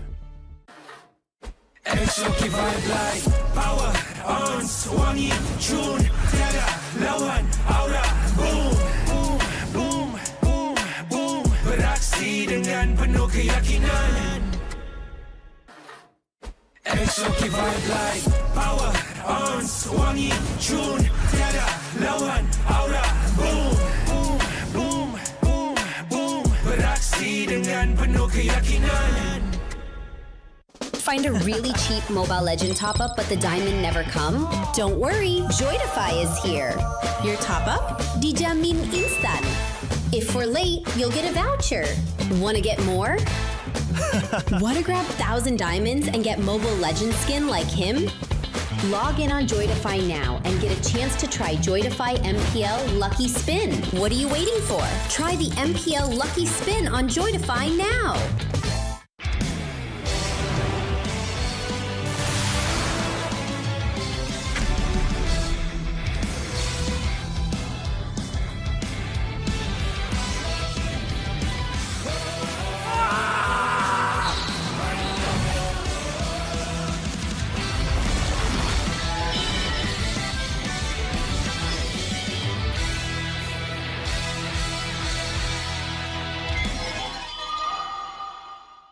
Tengok MPL Malaysia dekat tonton dapat skin idaman? Stream MPL Malaysia musim ke-18 live ditonton mulai 14 Ogos sehingga 1 November ni. Boleh menang sampai 40,000 diamonds. Siapa nak bagi? Senang je. Stream perlawanan MPL Malaysia di live TV tonton untuk mengumpul mata. Lagi lama korang tonton, lagi tinggi peluang untuk menang. Imbas kod QR untuk maklumat lanjut dan mula kumpul mata korang ditonton sekarang.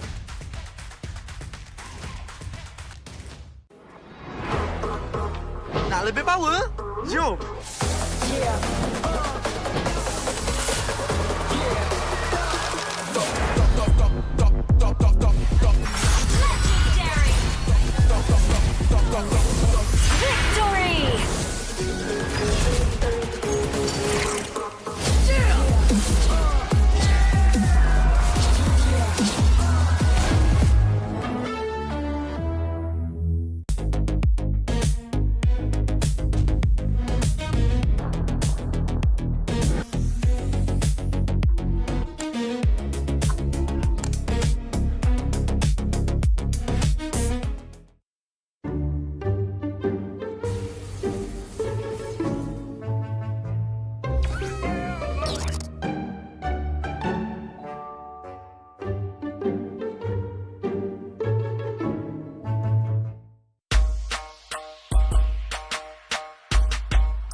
Cherry.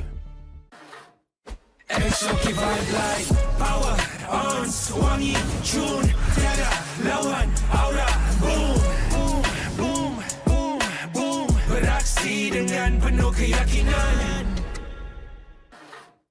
Exotic vibe like power, arms, wangi, tune, tiada lawan, aura, boom, boom, boom, boom, boom, beraksi dengan penuh keyakinan. Find a really cheap Mobile Legend top-up but the diamond never come? Don't worry, Joytify is here. Your top-up? Dijamin instan. If we're late, you'll get a voucher. Want to get more? Want to grab 1,000 diamonds and get Mobile Legend skin like him? Log in on Joytify now and get a chance to try Joytify MPL Lucky Spin. What are you waiting for? Try the MPL Lucky Spin on Joytify now.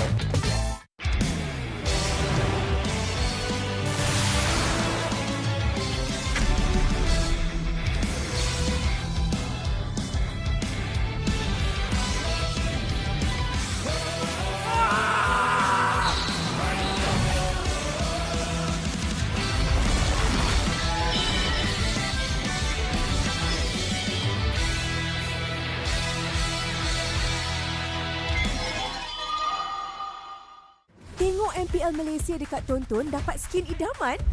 Stream MPL Malaysia musim ke-18 live ditonton mulai 14 Ogos sehingga 1 November ni boleh menang sampai 40,000 diamonds. Siapa nak bagi? Senang je. Stream perlawanan MPL Malaysia di live TV tonton untuk mengumpul mata. Lagi lama korang tonton, lagi tinggi peluang untuk menang. Imbas kod QR untuk maklumat lanjut dan mula kumpul mata korang ditonton sekarang.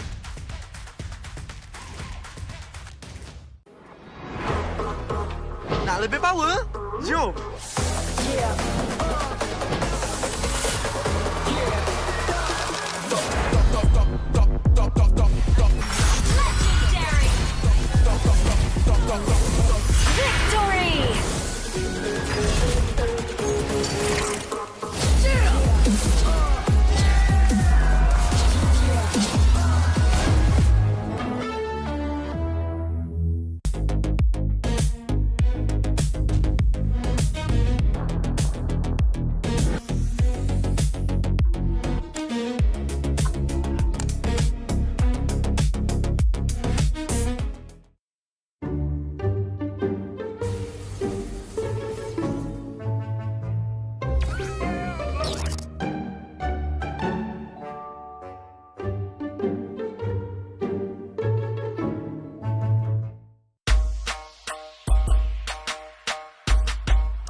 Cherry.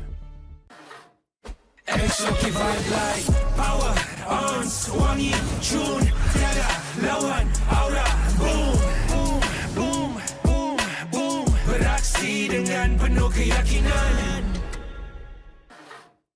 Exotic vibe like power, ons, wangi, tune, tiada lawan, aura, boom, boom, boom, boom, boom. Beraksi dengan penuh keyakinan. Find a really cheap Mobile Legend top-up but the diamond never come? Don't worry, Joytify is here. Your top-up dijamin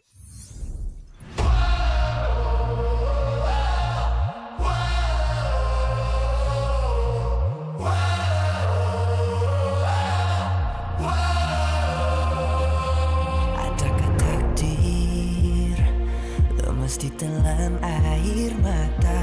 Selamanya ku takkan di bawah perjalananku sampai ke puncak. Dalam perjuangan, bila hati terang menyala, setiap luka jadi kekuatan, pengorbanan yang jauh ujungnya. Sudah tiba masanya melangkah takdir, jalan yang gendir ku tempuh. Bangkit bersama kita juara, membanggakan negara.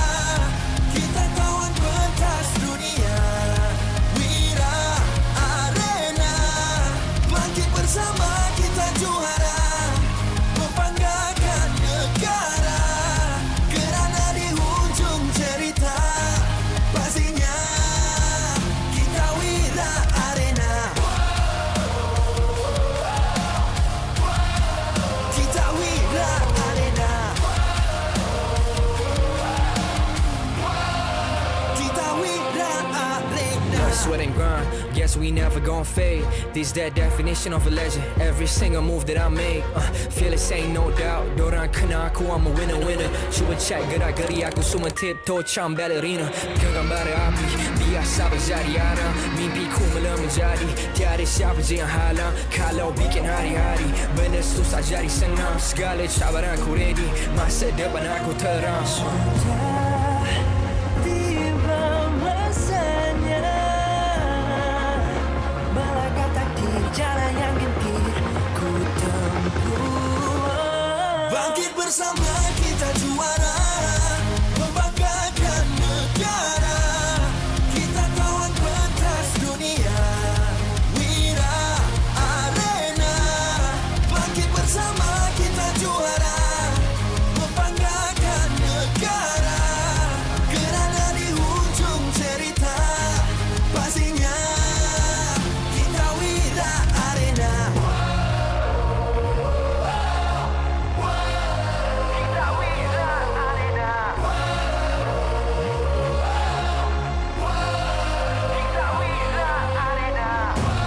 Satu hati, satu jiwa, bangkit bersama kita Wira Arena. Dari bayang kenyala api, nama kita terpahat di bumi. Bangkit bersama kita juara, membanggakan negara. Kita kawan pentas dunia, Wira Arena. Bangkit bersama kita juara, membanggakan negara. Kerana di hujung cerita, pastinya kita Wira Arena. Kita Wira Arena. Kita Wira Arena.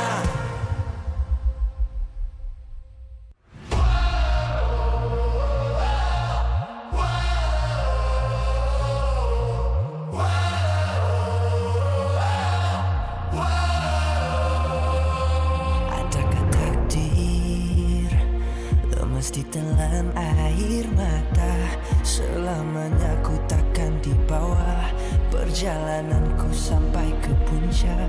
Dalam perjuangan, bila hati terang menyala, setiap luka jadi kekuatan, pengorbanan yang jauh ujungnya. Sudah tiba masanya melangkah takdir, jalan yang gentir ku tempuh.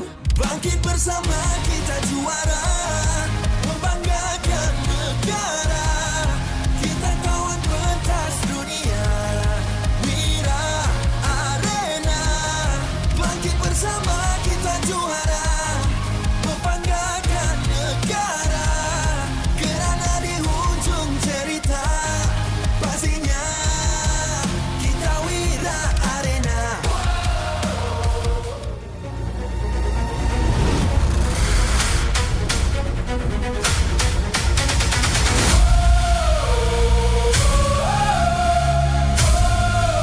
Kita Wira Arena.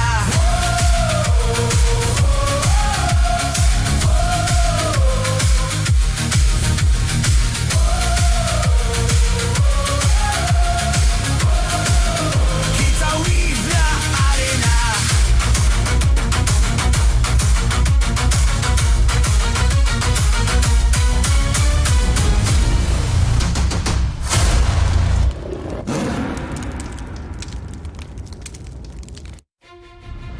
MPL Malaysia Season 18 is powered by Muntan. Presented by Salcom DG Prepaid 5G. Dominate every match with unlimited 5G power with unlimited internet, speed, entertainment and hotspot. Salcom DG, the 5G prepaid for millions of Malaysians. Infinix Note 60 Pro is not what you think. Powered by Snapdragon 7S Gen 4, featuring 3D Ice Core Vapor Chamber Cooling, active metric display and 90-watt White Plus 30-watt wireless charging. Get yours now at Infinix Official Store or TikTok Shop Infinix Malaysia. Grab, the official food delivery partner of MPL Malaysia. Don't let hunger cost you the game. Stay fueled, stay focused. Order Grab food from 9 p.m. to 4 a.m. and earn 5% Grab coins. MPL MY is now cultured by Toda. Get MPL MY's official merch at Toda's booth or buy online at store.toda.com. Official automotive partner Cherry, X Malaysia. Official top-up partner Joytify. Official content partner Media Prima. Official streaming partner Tonton. Strategic partners Yamaha, Nandos, TNT Co, Quill City Mall. Official camera partner Oxbot. Supported by KBS, ESI, Rakan Muda, MES. It is currently 8 o'clock, 8:02 to be exact, PM at the beautiful GMT Plus 8, live in Malaysia. And of course, here at the MPL Arena, live in Quill City Mall. We have already concluded 2 best of 3s, and we are currently on our final one with by far the most exciting lineups that we've seen here today on week 1, day number 2. LaFell, I mean, we saw a lot of the drafting. I know that we're both hoping that it's not going to be the same deal, but I think at least with SRG facing up against IG, we might get something different. SRG will be different, I feel, but if we're talking about different, we got to talk about IG here because we saw that both RRQ as well as Team Ray kind of took risks with their new lineup, and it looks like for Team Ray, they got the diamond in the rough. They got Clive as well as Doylan. They looked amazing, but again, we got to look how they do against other teams. RRQ didn't do that great. And the reason why I bring this up is because Selangor Giants, 100% the same. No one is changing. Uni is still there. Sakai's still there. Everyone's still there. But IG, a lot of change. Like, looking at all the, I would say, franchise names of IG, they don't have Hazel. They don't have Nova, Escobar. They don't have Mel. They don't have Suelo. Right? The only one left is Yetri. But Hazel is the big one. Everyone is questioning, like, Hazel is not there considering this is an assassin meta. Exactly. You would think you would dish out as much money as you can to make sure he stays. That's the problem. But let's quickly talk about our sponsors there. Sponsors here today. We can dominate every single match with Cellcom Digi Prepaid 5G. Experience the all-unlimited 5G power with unlimited internet, speed, entertainment, and hotspot with Cellcom Digi, the 5G Prepaid for millions of Malaysians.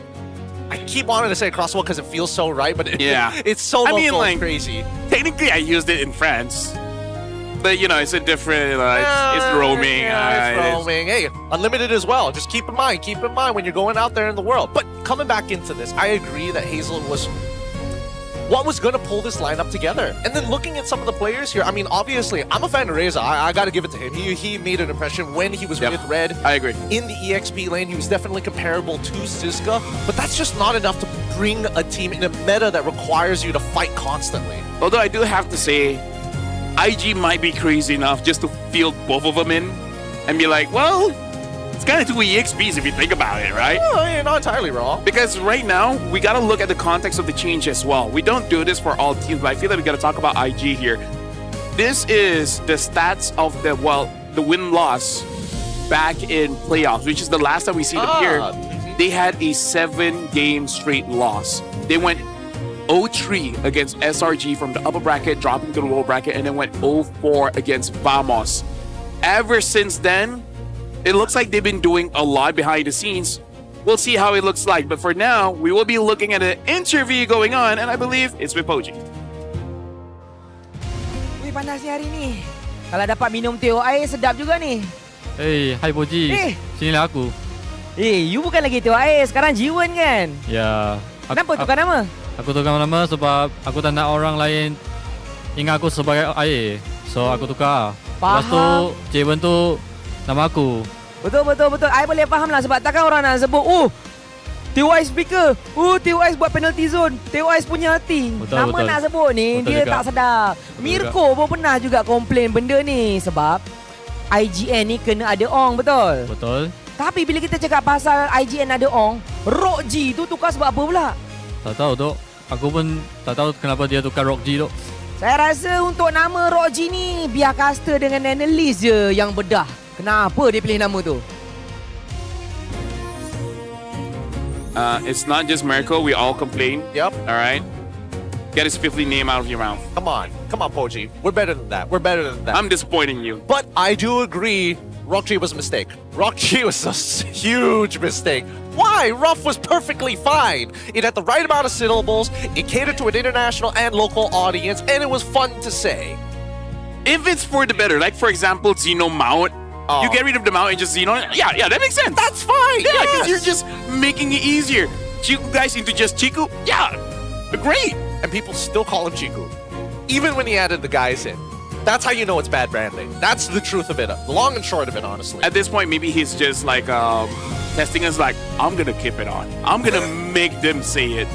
I want them to botch my name somehow. One day they'll be able to get it up. But today, in our our last matchup of today, SRG will be facing up against the one and only IG on the opposite end. Let's first have a look, because it's the same champions. Well, who's next? Can anyone end this dominant reign by the Giants? And we're seeing images of Chiku, Error 404, multiple teams here. Maybe the thing is, Error, Vamos is looking very good, but we got to put into context. Soon, SPM is going to be there. His attention is going to be split. So I don't know where the future of Vamos is going to lie. Bigatron, I think they're looking good, but there are clear weaknesses. And I feel like those are the kind of weaknesses that will be exploited, especially internationally. So hopefully in this 8 weeks, they're able to brush that up. Here's what I'm hoping to see out of these 8 weeks. I'm hoping to see multiple playstyles within the current patch, right? As soon as the next patch comes, then we're back at square one. You know, you got to do it all over again. But they need to show multiple different playstyles, not only in the game, but in the draft as well. If we don't have some clear ideas of what we're doing, we've seen so many teams that find their big downfall at an international, one of which we're going to show you up on screen right now. It's SRG going to be playing here today with Innocent, Yums, Stormies, Sagais this time instead of Uni and Cram. And we can already hear the crowd cheering here. They're happy that Sagais gets to play again, and I feel like this is going to be his own redemption, though I do have to say, I feel like Snuggery Giants, they look the best when Sagais is there, because he seems to be the kind of player that knows what's necessary to win the game, right? Like, I'm going to have an horrible KDA, but if I kill this guy, we are going to win. In comparison to Uni, he's like waiting for the perfect Monday, right? He, on paper, he is amazing, and he is an amazing jungler, but sometimes, just like Iron Man, you got to make that sacrificial play.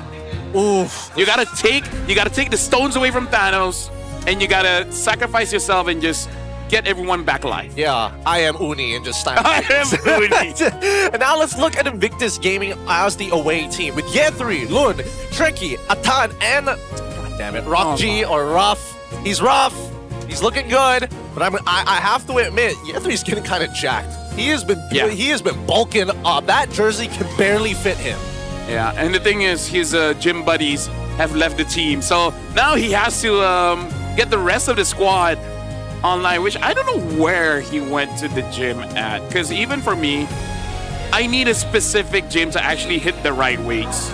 Just to hit the right weights? Meaning, like, you know, some gyms they don't have the full weight. Like the heaviest like 50 kgs, and like I need more than that. Yeah. No, I get you. I definitely understand where you're coming from there. But in terms of that weightlifting, what do you think about IG's odds as of right now? Because so far, most people are leaning towards SRG's side, but after the international performance, has that changed your opinion? No, I mean, you even saw, Games of the Future. Personally, for me, I would be more for IG's side if Ruff didn't change his name. The fact that he did, screw him, SRG all the way. Oh no, he's lost some points there. Lost a little bit of aura, that's fine. I'm disappointed. Look, you can turn that disappointment into a proud father if they make hella good plays here. I want A's. They need straight A's. No B's. Nothing less than that. An A-, you might as well get a B. Second place, that's just first place. At this point, I might as well adopt a kid that wants to be first place. Grouchy. You only want kids that want to be the first son and not the second. It's either a doctor or an engineer. Not even a lawyer? They make the money. I think lawyers is a very risky business. You might represent the wrong guy, but then you become friends. It just becomes a Netflix series. What about selling insurance? I used to sell insurance. Pretty good money in there, right? I'm in it now. Look, everything that is going to happen today is completely fresh. It's completely new. It's SRG versus Invictus Gaming.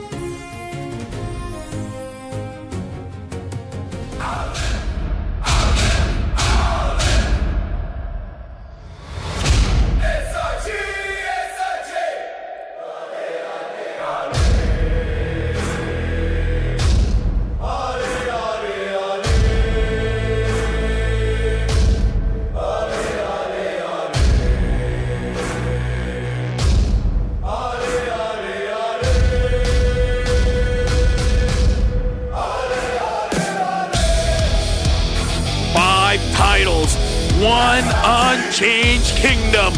The entire championship roster is back, with Sakai starting in the jungler positions.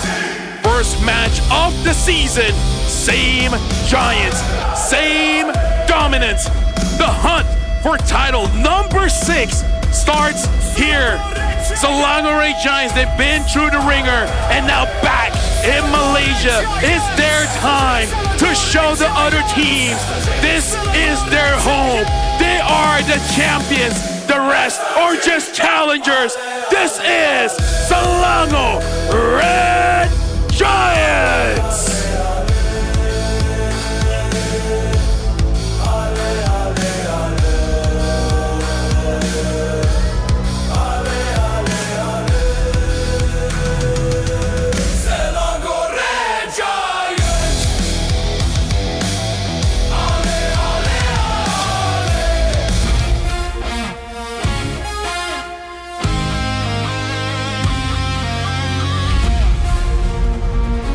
A fresh lineup, fresh chemistry, fresh ambition. And now it's time to find out just how dangerous this new squad can be. Standing across from them are the 5-time Selangor Red Giants. Can the refreshed squad bring it down the Giants in their very first match? Invictus Gaming, it's all about believing.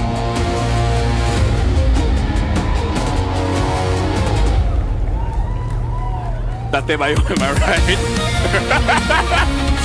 Date Bayo! Next, we want to welcome the coaching staff of both teams, the mastermind behind every match. Joel Ligom's Eric, who ensures every game runs fairly and smoothly. For SRG, it's the same. It's going to be Coach Arcadia alongside with Ozora Becky. And then IG, still returning, is Coach Bam and Coach Jess. They make each other before. Hey, this time, Coach Bam, new lineup. What can you do with them? Now, the fist bumps, final last piece of physical contact between the coaches and the teams before they start their war in the land of Dawn. Good luck to both of our competitors as they will give everything in this best of 3. So how ready are you to see Stormy using Rafaela? Look, No. Okay, we already saw some of the drafts.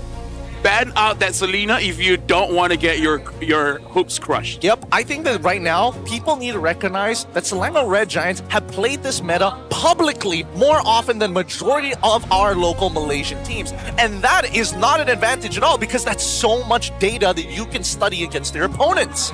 Yeah, but sometimes this is something that I learned back when I was in school. Sometimes studying doesn't matter.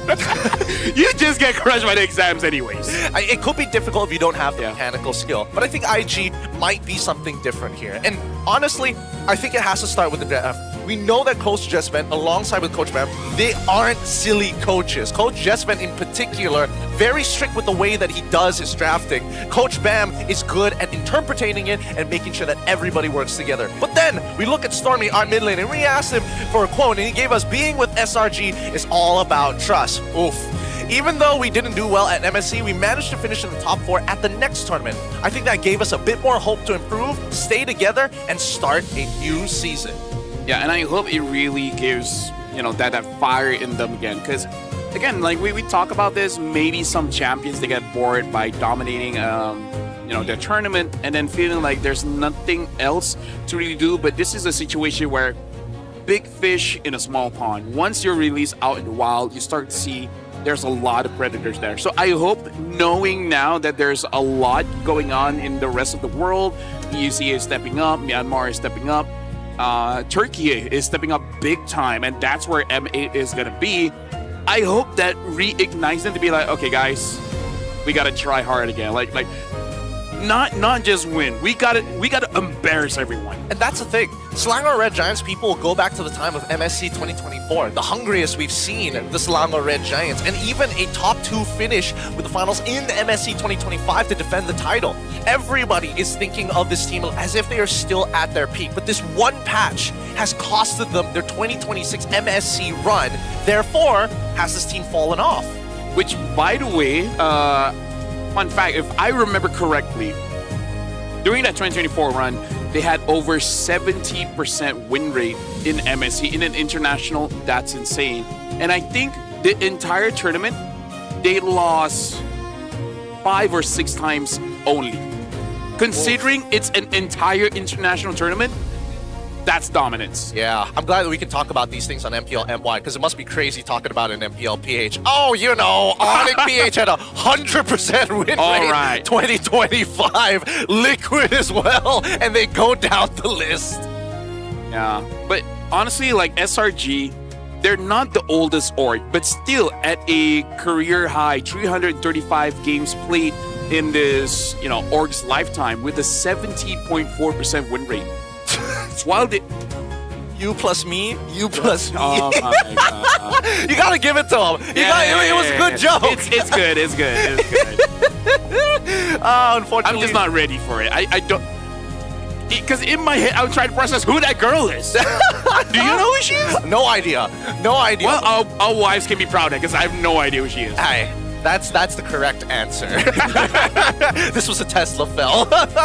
Either ways, SRG has been put into question a lot of the times. And I think, personally, I want to see how IG is going to go. We know that SRG is going to eventually come back up to that international standard. But the question is, who is going to stand next to them to try and stop the 5-peat? Who is going to stand next to them to try and turn this around? And as we begin the draft, we start heading on in, of course, to our random map draw. But what is that first statement piece that IG want to put out? Well, I'm thinking for SRG, actually, because I feel like this is a guy's moment to redeem himself. Because, again, he is the franchise player for Selangor Giants. He's the longest standing player in the team. Because, as of right now, Sakai has played 323 games.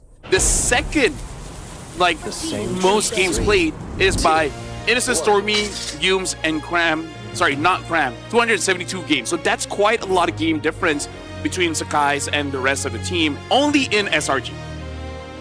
Meaning we're not counting the days when Innocent was in TNC and Stormy's in SRG. Exactly.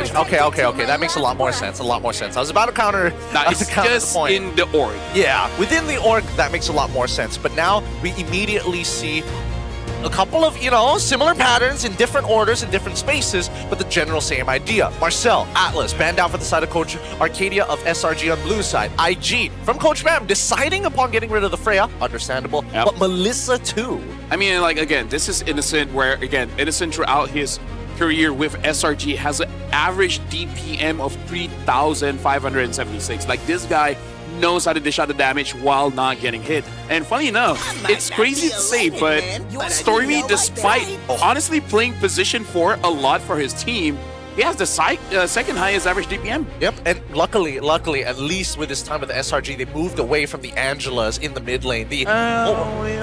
Hopefully. We say hopefully because it could be it could evolve into Rafa here today. Dude, if he gets Rafa and he maintains his 3,148 average DPM, you know what? Fine. At that point, justified. It's justified. First item, Lightning Truncheon. All right, here comes first pick. Now we see the Barats with the Fanny already banned out. And is it Hirara, or are they going to go Uranus first and then pick up Akito later down the line? Ooh, that's Hirara. Come on, Skies, redeem yourself. Show us that you can play Hirara. Dude, Doylan showed he was good. Koi showed it was good. Really? Fanning the flames. Yikes. That hurts. That one really hurts. But IG this time, now they have the option of actually going for the Hirara alongside with the Uranus, and that basically guarantees them the EXP lane unless SRG go out of their way to play a 4-1. They could even prioritize a, Belleric as well. Alice is not here. The Valentina is there. So maybe you got to be careful of that going up against a player like Stormy. So yeah, I feel like Uranus must pick. You do not want to give it SRG Uranus, because once Cram gets that Uranus, actually best chance for you to win, because he does not have good games on Uranus for some reason. He's kind of better on the Terizla. His Uranus internationally, not so well. Locally, destruction. Terizla, much better internationally. Kind of sucks sometimes during the local. So it's kind of strange. But here, as expected, Uranus, Hirara, going to get locked in for the side of IG. I want to see what SRG are going to do about this. The boring one is Belric Esme, but I feel like they're not going to do that. Esme, maybe. But the mid could be a Selena. It could be a Selena. I'm down for Selena. Yeah. I'm down for Selena, but we need some kind of disruption for Hirara. It can't just be Paquito. I mean, like, here's the options, right, when it comes to the junglers. Nolan and Harvey. Those are the top picks right now. If there's something else that they are hiding, then we'd like to see it.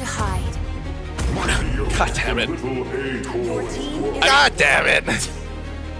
Hey, I tried to prepare you for it, right? I was like, are you ready for Stormy Rafa? Oh, baby, you did. You did. If we're talking about what? Midnight screw you. It was good. It was the fun. First few times. Yeah, it was fun until the clock struck 12. That's when it lost honestly, its integrity. It was fun when games keep ending at 11 minutes. Yeah, it was. But having to see this for 20?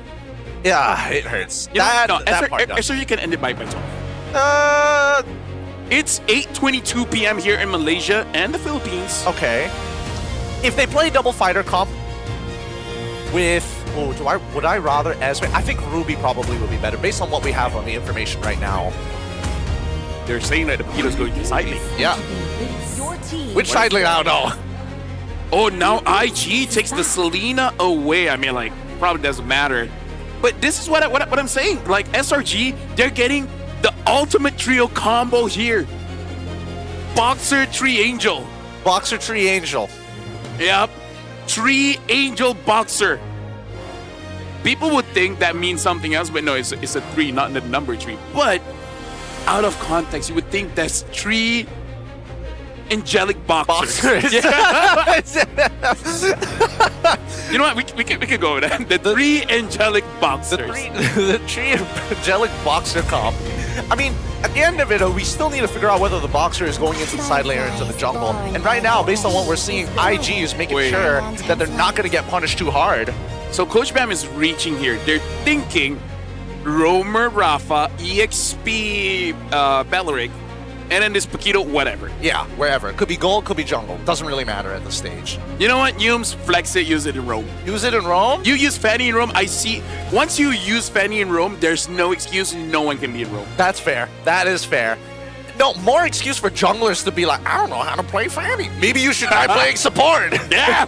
Hey, Rome's where is that? Rome, honestly, we need better roamers in Malaysia. Yep. It's unfortunate I chose to become a caster. If not, we would have been blessed. I mean, you already were a coach, so I don't think player was ever part of the contract. Yeah, I skipped a few phases in my career. Skipped a couple of phases. You know, it selling insurance. You know, it does that. Glue gets banned out here. Great ban. I'm loving it. SRG has definitely learned from a couple of mistakes on the internationals and are making sure to correct them here locally. So, okay, look at the bans here. They're looking at a fighter, so it looks like they're not entirely sure where SRG is going with this draft. Yeah, understandably. They've got 2 flex picks on their side, and Rafa. Rafa. The grudge I'm building against Rafa is slowly building. Admittedly, I don't mind seeing it on pubs, but in high level, it's just, dear God. No, you can join us, Stafa. He hates Estes, you hate Rafa. You hate Uranus as well. Yep. You guys just have a thing about healing. Do you guys ever go to the clinic? You know what? Hospital bills are expensive, and that's why you need insurance. That's why you need... You know what? So that's how you got the job. All right. I tried to sell insurance to Muntan and be like, hey, you'll be good as a caster. All right, I'm in. And then that's when you got the coach for the SEA Games. Yeah. Oh, they figured it out later. I mean, learn how to lie long enough. Yeah, and then eventually it becomes true. And then at one point, you're too deep. Now you can't get out. Help! Brody also getting banned out inside the IG, and finally, the last ban leading to the Matilda. Good thing that they did do that, actually. Because I was imagining that eventually they're going to go Matilda, get a traditional style of marksman, and then just play tempo the whole game. Yeah, honestly, Matilda and Uranus are disgusting as well. The continuous combo. It's Magic Shred on top of the oddly high amount of damage that Matilda's able to pump out. Like, at some point, I think Encircling Eagle needs to get nerfed a little bit. Like the duration specifically, because the duration correlates directly to the damage. Yeah. As a guy that likes to use Matilda, shut up. Don't give Muntan ideas. Right? I mean, like, we see that right now, Paquito is a problem. Freya is a problem.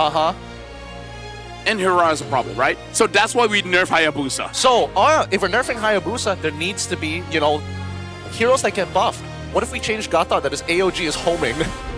Oh my! Wait. They're actually changing one, which is Sylvana, where it's like a point and click. The ult. What? Yeah. What's the point? Yeah. What's the point? Okay, I don't mind if she has it if they give her a kill reset. Well, the Ruby gets picked up and it's gonna be a clan. What? So this is Paquito in jungle. Oh, it's man. 3 angelic boxers. 3 angelic boxers this time and 1 cowboy. Yeehaw! Yeehaw, man. Maybe. Let's see. What's this end pick going to be? Because right now, I don't think there's anybody who's as lane dominant. I mean, they can go for a Harif. Even that. I mean, that's more for scaling than anything else, right? It's still not necessarily going to win the lane. I mean, when you don't know what to pick, it's always the Claude. Yeah, that's probably safe. Actually, I don't even think that's the safest. Look at the way that their lineup could be played. I don't even think that's a good idea, especially when you're up against like Ruby alongside with like Paquito ending up in the jungle. Like, I don't think I want to see that. Yeah, Moskov is safe. Yeah. Forgot about the Moskov as well. Well, we want the SRG with a crazy draft. I think this is crazy enough. Like, I'm not saying it's a great draft. I'm sure it's good. Maybe it's just the Rafa. I think so. I think one, it's the Rafa, but also we're not seeing the strong signature picks in the side lane, except for maybe the Clint, right? Because Ruby's going to get outscaled by this Uranus. And I think even in the mid lane, they're definitely going to get outscaled. I feel like even in the get-go, you can't do much against this Uranus. I think my biggest problem is that, yes, Lun on Hirara is barely going to play, but Yethri is unstoppable. Yeah.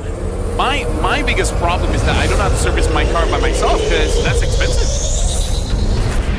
Only I can do it myself. 5 seconds till the enemy reaches I think, the battlefield. You know what? Something that actually legitimate things that we need to talk about after this. And I'm the one who doesn't have the license here. Well, we are going to the pause. So gosh, damn it! Why?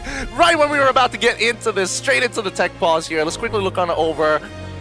It looks like it is from SRG's side that actually needs that call for the tech pause. So we'll see whether that's going to get corrected. It should be. We've seen plenty of tech pauses already, and we made sure that they are all fixed up. That's season 18. We're going for a record high. Not all of them has to be good. Can we?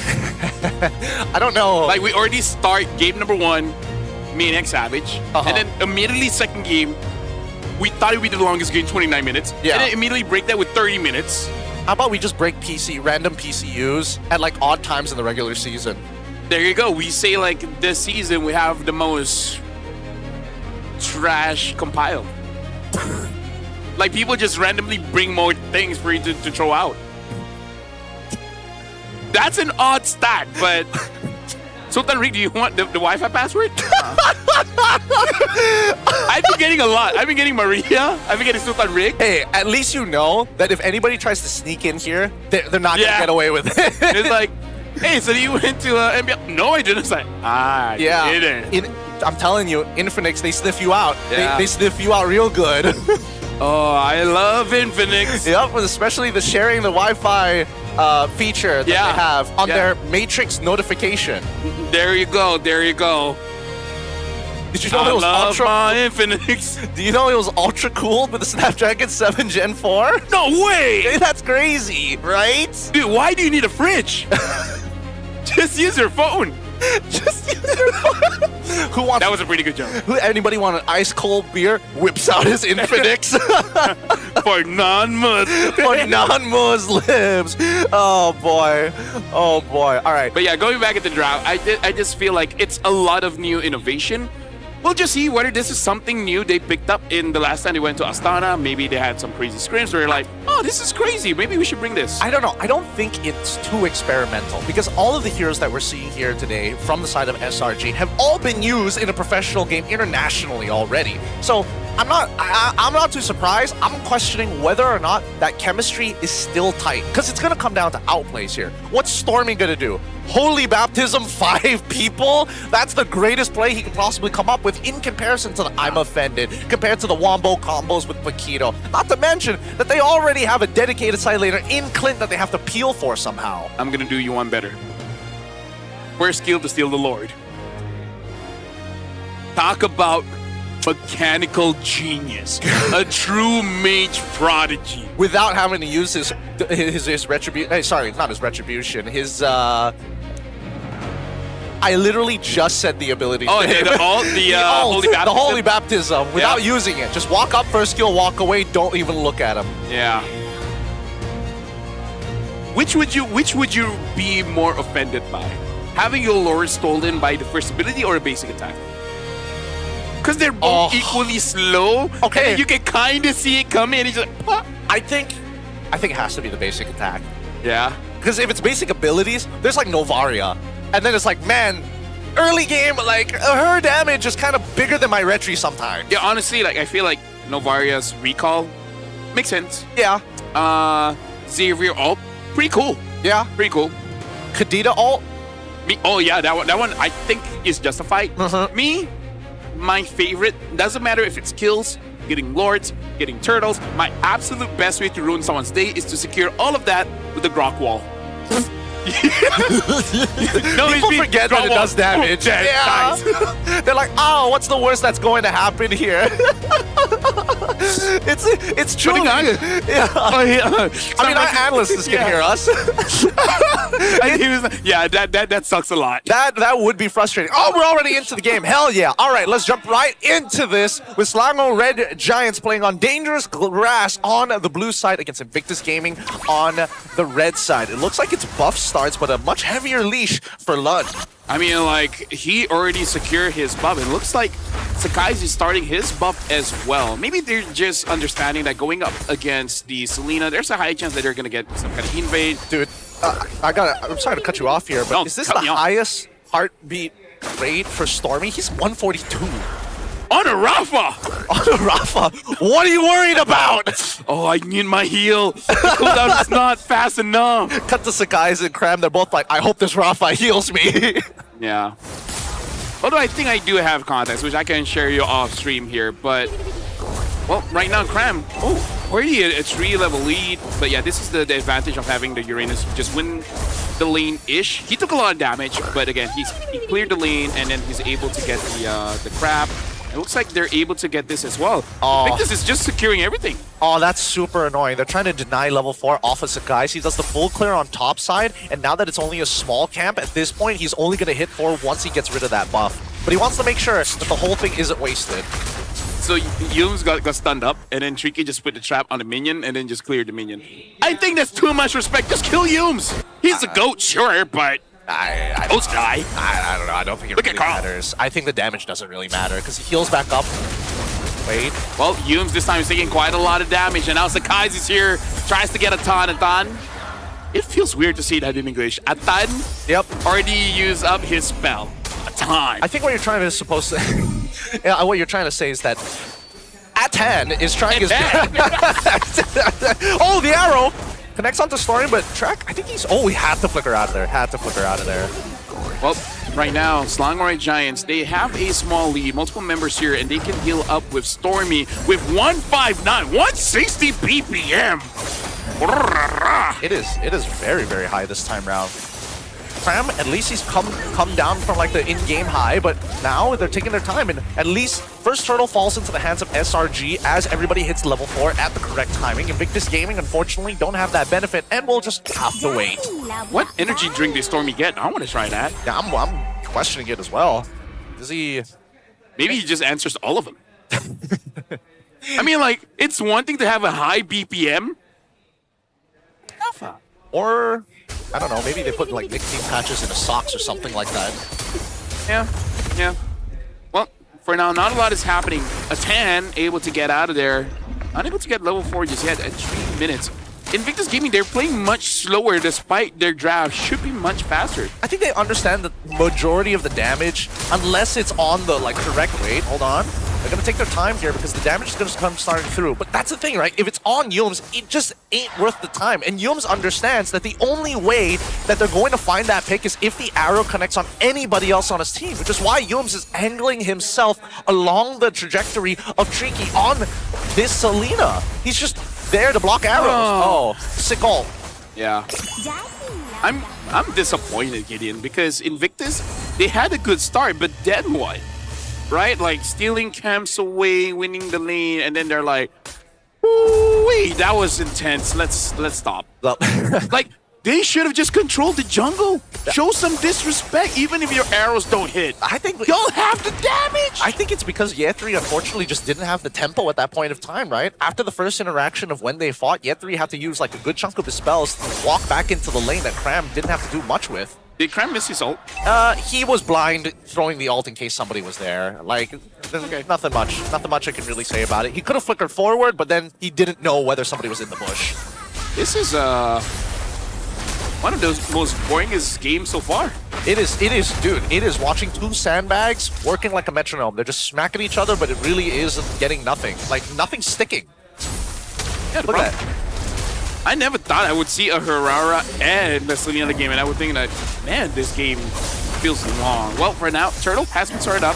Cram is controlling Ye3. Ye3 tries to get away, gets caught back. First blood goes on to Stormy. EOG canceled out. A 10, even using the Revitalize, and Slangway Giants. It's like they're gonna get the Turtle for free. That is funny. Cram did. He freaked out there for a moment. I was like, oh no, I'm gonna get hit by the EOG! And then immediately flickers out of it, it gets cancelled. So he ended up losing his flicker for nothing. Yeah. Riveting gameplay, am I right? Oh, there we go! Finally, Yums takes advantage of the situation with Sakai's already ready to fight. They find first blood alongside with an extra kill up on the top side. Well, right now, I can't believe this, but SRG is all Lun. Is he gonna die to Cram here? Lun able to get away. Cram even, just recalling.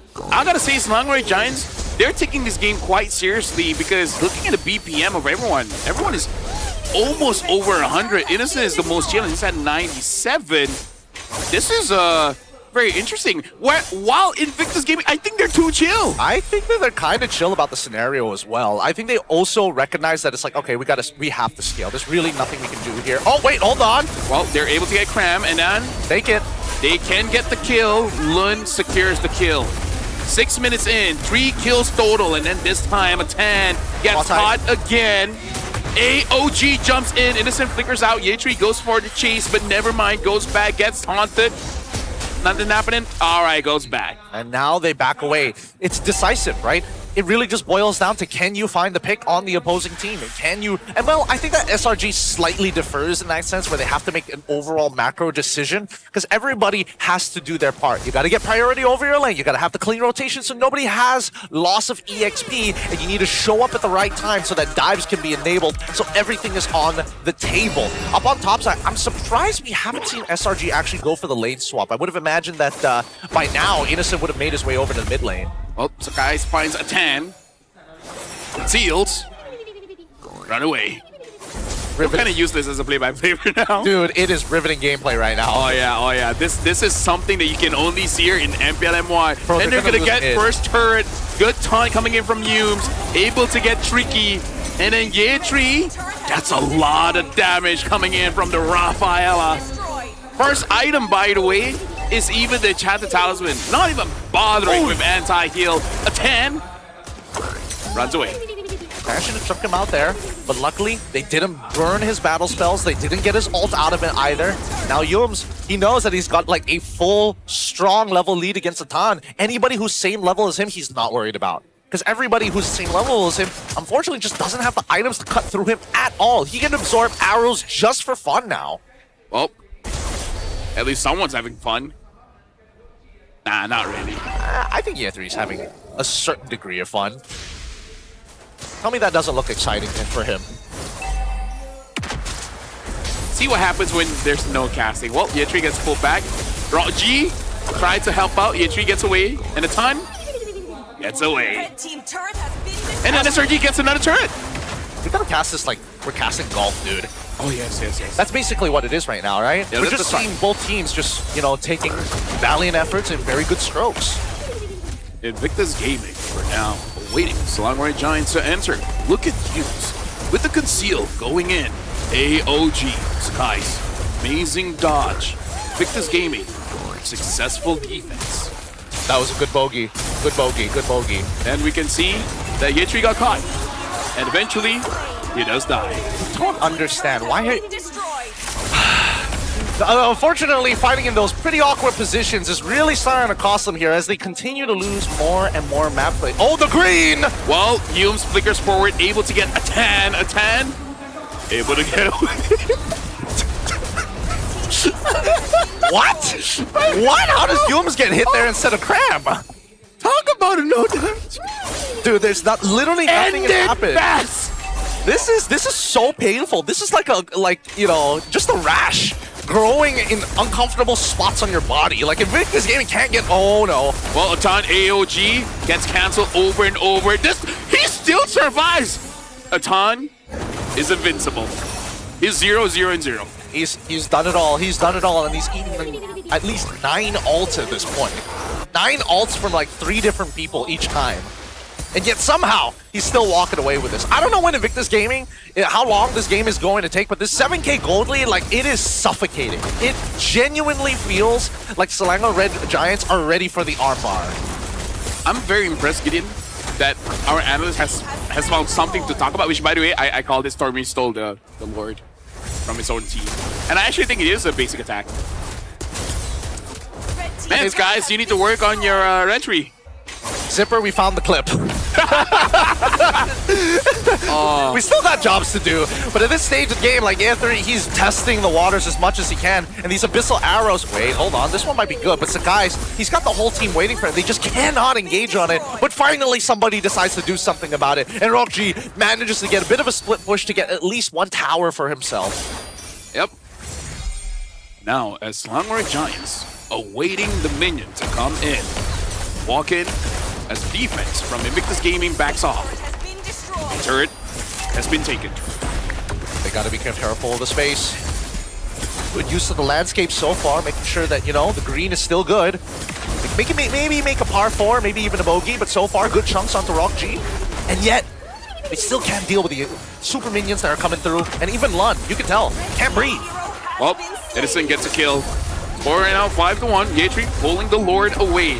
Atan finds Sakai's though, but again, this is gonna be fine. AOG going in, trying to stop it. Finally, Atan dies, and SRG secures game number 1. This is ridiculous. What a ridiculous composition to play. And honestly, I saw it in Stormy's face. It's like, was it that easy to play? It was that easy to play. You press 2 buttons and you win the game. I'll be calling medic, just be like, guys, are you guys okay? IG? What? Did really nothing happen? I think they couldn't get anything off the ground here, right? Their main pickoff tool is completely negated when you've got so much CC that covers like large areas as well. The damage isn't permanent because you got Rafa on your side, and once you get Flaska, the Oasis, and fully enhanced boots, you'll just get healed up to full. Like really, they are not finding the moments that they were hoping for. I personally was hoping that at least that maybe they could punish maybe Clint, but even then, all the rotations from SRG was responsive to what IG wanted to achieve. This is a very low cortisol game. And imagine, right? People watching the stream, they only watch MPL MY for SRG, you know, like international viewers, maybe even expanding like in EEC, HRK, and then they're like, damn, MPL MY is easy. Not all games are like that. Not all games look like that. In fact, that game should not happen. I don't know. What was that? that? Considering everything that SRG has felt internationally, like, it kind of makes sense. Oh, thank goodness this is a pretty easy way, so... Who's the MVP? I have no clue. Hey, give it up. You know what? Sure, why not? Let's give it up to Innocent. If it wasn't for him breaking tier 1 up top side, mid-tier 1, this game would not have accelerated at all. Like, not even in the slightest. How did he even get that for free? I don't know. Right? He just killed the minion and then no one's guarding the turret, so he just takes the turret? Because they had no wave clear. They had Selena. And that was all they were hoping for. We steal 1 camp away to deny level 4, and they still got nothing off of it. By the time they actually hit the 4-minute mark, Sakai's was already a level ahead of Lund, so it didn't matter anyways. I've never in my life really wished for the Man in Black to exist, just so that they can wipe my memory of this game. You still have someone that goes. I was about to say the same thing, but Agent L, you gotta stick with us. You gotta stick with us. You can't just memory wipe. You gotta be a witness here for these Game number 2. Game number 2. Come on, IG, wake up. IG, wake up. All right, IG. Here, I think the best way to explain it. We start by banning. We start banning. Oh, gotta get rid of the Paquito. Naturally. Nope. Naturally. Rafa. After that, At this point, ban Rafa, man. no. Then it's Belleric. To give them hope that maybe Rafa gets through. And then the third ban, that's when you get rid of the Rafa. That's when it's just get rid of the entire thing at this stage. No. I don't want anything. Let's start game number 2. Let's go for content or something, because I'm disappointed. Because remember we had our conversation earlier, Gideon. Uh-huh. I haven't seen the bad Selena play so far. I've seen it. And I think I even said, like, Herrera's have been looking pretty good. What? I is cast fair. her curse myself. That one's fair. That one is fair. You also did call the Rafa on Stormy as well. To steal with the the the Ruby on the opposite I don't want to be side. right, Gideon. Me neither. But I also don't want to be wrong that way. Well, because we're so used to seeing an international with so many just insane fights that now we're coming into this more macro-centric. This is Brazilian Jiu-Jitsu taking our time here. It is so slow and so painful to watch. And it's not because they're bad, it's just because the way the comp interacts with each other. That's a lot of copium, Gideon. Hey, that's the only way we gotta live. Well, we're gonna be looking at one clip here where I believe this is the second turtle. And honestly, like, this game, it all boils down to Invictus not doing anything. Like, they use everything in their kit to not die. But again, this is just playing not to lose-ish. That's the thing, right? As you can see the space being taken, you can tell exactly when they gave up on this fight. And if you didn't spot it out yet, I'll show you. Watch it. 3, 2, 1, right there. Did you know? Did you see it? Did you see it? No. Here, I'll do it one more time. Sure. For you. If you look right here, all right. If you look right here, you can see Lund like, nope, I don't want to be part of the fight anymore. He gave up on that fight so fast. He was like, hell nah. And then this is the part where he's like, actually, maybe. He walks up, sees them die, tries to go for a counter engage. AOG shows up, completely whiffs it. Completely whiffs. I don't want to say this as a compliment, but Lund plays Herrera like a ling. You're just farming. What I mean, what is he supposed to do? Land an ability? What he's supposed to do is that Selena and we even saw Selena Gatot today, Gideon. We did see Selena on Gatot today. It was from Team Flash. And do you not see how amazing they were? Sure. And it's against this, maybe not truly the same, but like, do your analysis. Here it is. Because as simple as we would like to put it, this combination is completely denied. Every single time you land an arrow, unless it's on a primary target, it's just not worth the effort. It really isn't. Tell me, if I hit Belleric compared to if I hit Innocent, and if I do hit Innocent, guess who's there? 4 other guys just waiting to jump on me. It takes one guy to take my attention, 4 others to put me out of action. Gideon, it's not about whether you can or you cannot. I just want you to try. So, I'm glad you brought that up. Because you could see exactly. Wait, hold on. Wait for it. Right here. Bang! Right there. You see it? That's where he tried. He gave his full effort. 100% effort. 110%. You can't tell me that Lund didn't make an effort in that second half. All right? I think I broke him. But overall, this analysis really, there's not much to say about the game because, unfortunately, a lot of it is just denying space from your opponents, taking away important tools, and the worst part, once Year 3 is out of the question, it just becomes that much easier to get your hands around the neck. And SRG, they got the chokehold this time, and I think that IG now has a new way to think about the draft. So, what's the new plan of the draft? At this point, maybe use a dive comp. I want Yums on the Grok. I want oh, thank God. Look, thank God. I think there's a lot of ideas that we have in our heads. It should go to blue side, but there's more that we need to talk about. But first, we're gonna throw you guys over to a call-in with Poji. Terima kasih rakan-rakan caster. Anda kembali bersama saya G untuk satu panggilan istimewa daripada kita yang sekarang berada di MPL kepada kawan-kawan kita yang sekarang tengah berada dekat AJL 40. So mana kawan kita? Rose. Hi Poji.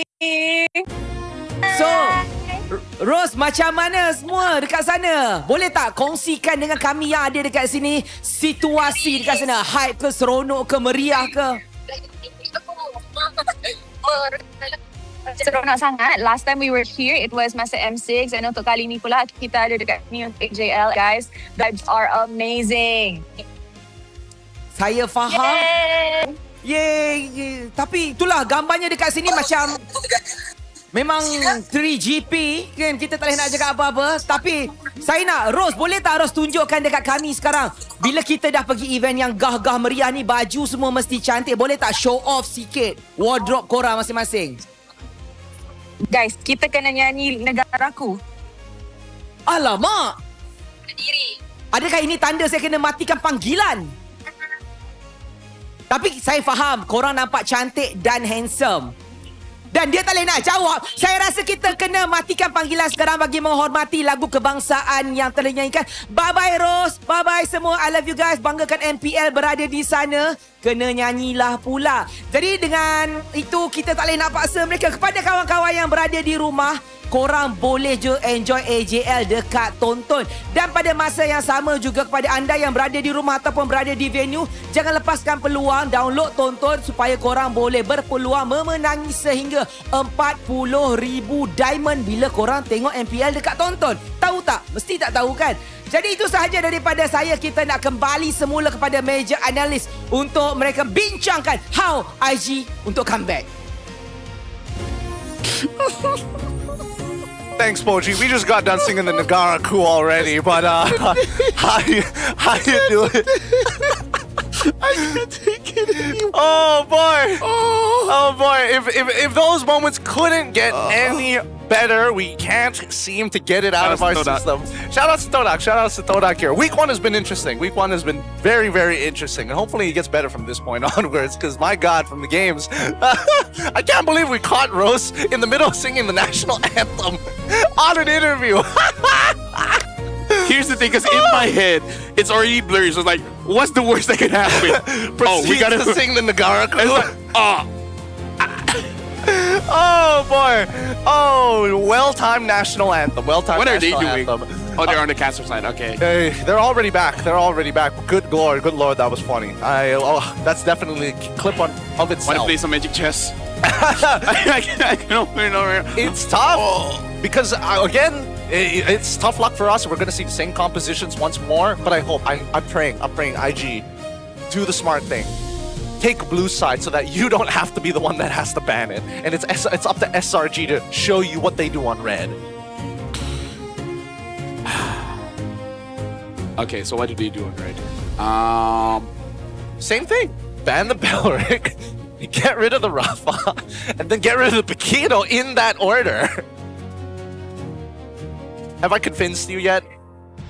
I'm actively blocking you out. I'm wearing this headset, and yet everything is going out of my ear the moment you give a solution.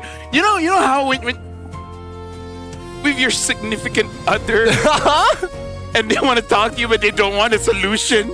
They just want to vent. I'm that right now. Ah, I see. That means the only solution to that is to talk to my mistress. Hey! I'm sorry, Amy. But let's go look at the player camps to see how the players are feeling. Because honestly, IG, they're not too bummed about that. They're like, okay, that game kind of sucked, but at least, it ended. And now that we can look to play a more proactive composition, I just want to see IG fight, man. I want to see them get down in the mud, fist to fist, going up against SRG, who also want to brawl just as hard. Yeah, I want just brawl. Show us brawl. No macro. All micro. Bring back SRG, like, MSC 2026. Guys, you're making MEL look good. Oh, man. Coily would never. Like, that's the worst thing you can say to SRG. Coily. Like, if you want to hurt them where it matters.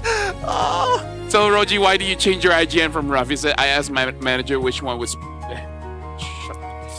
Your manager's wrong! He was wrong! He was so wrong! He made a mistake there. Why does everything today designed to disappoint? The better question is that initially it was wrong, and then for some reason, Chico guys who was outside of the team was like, dude, you should add G to it!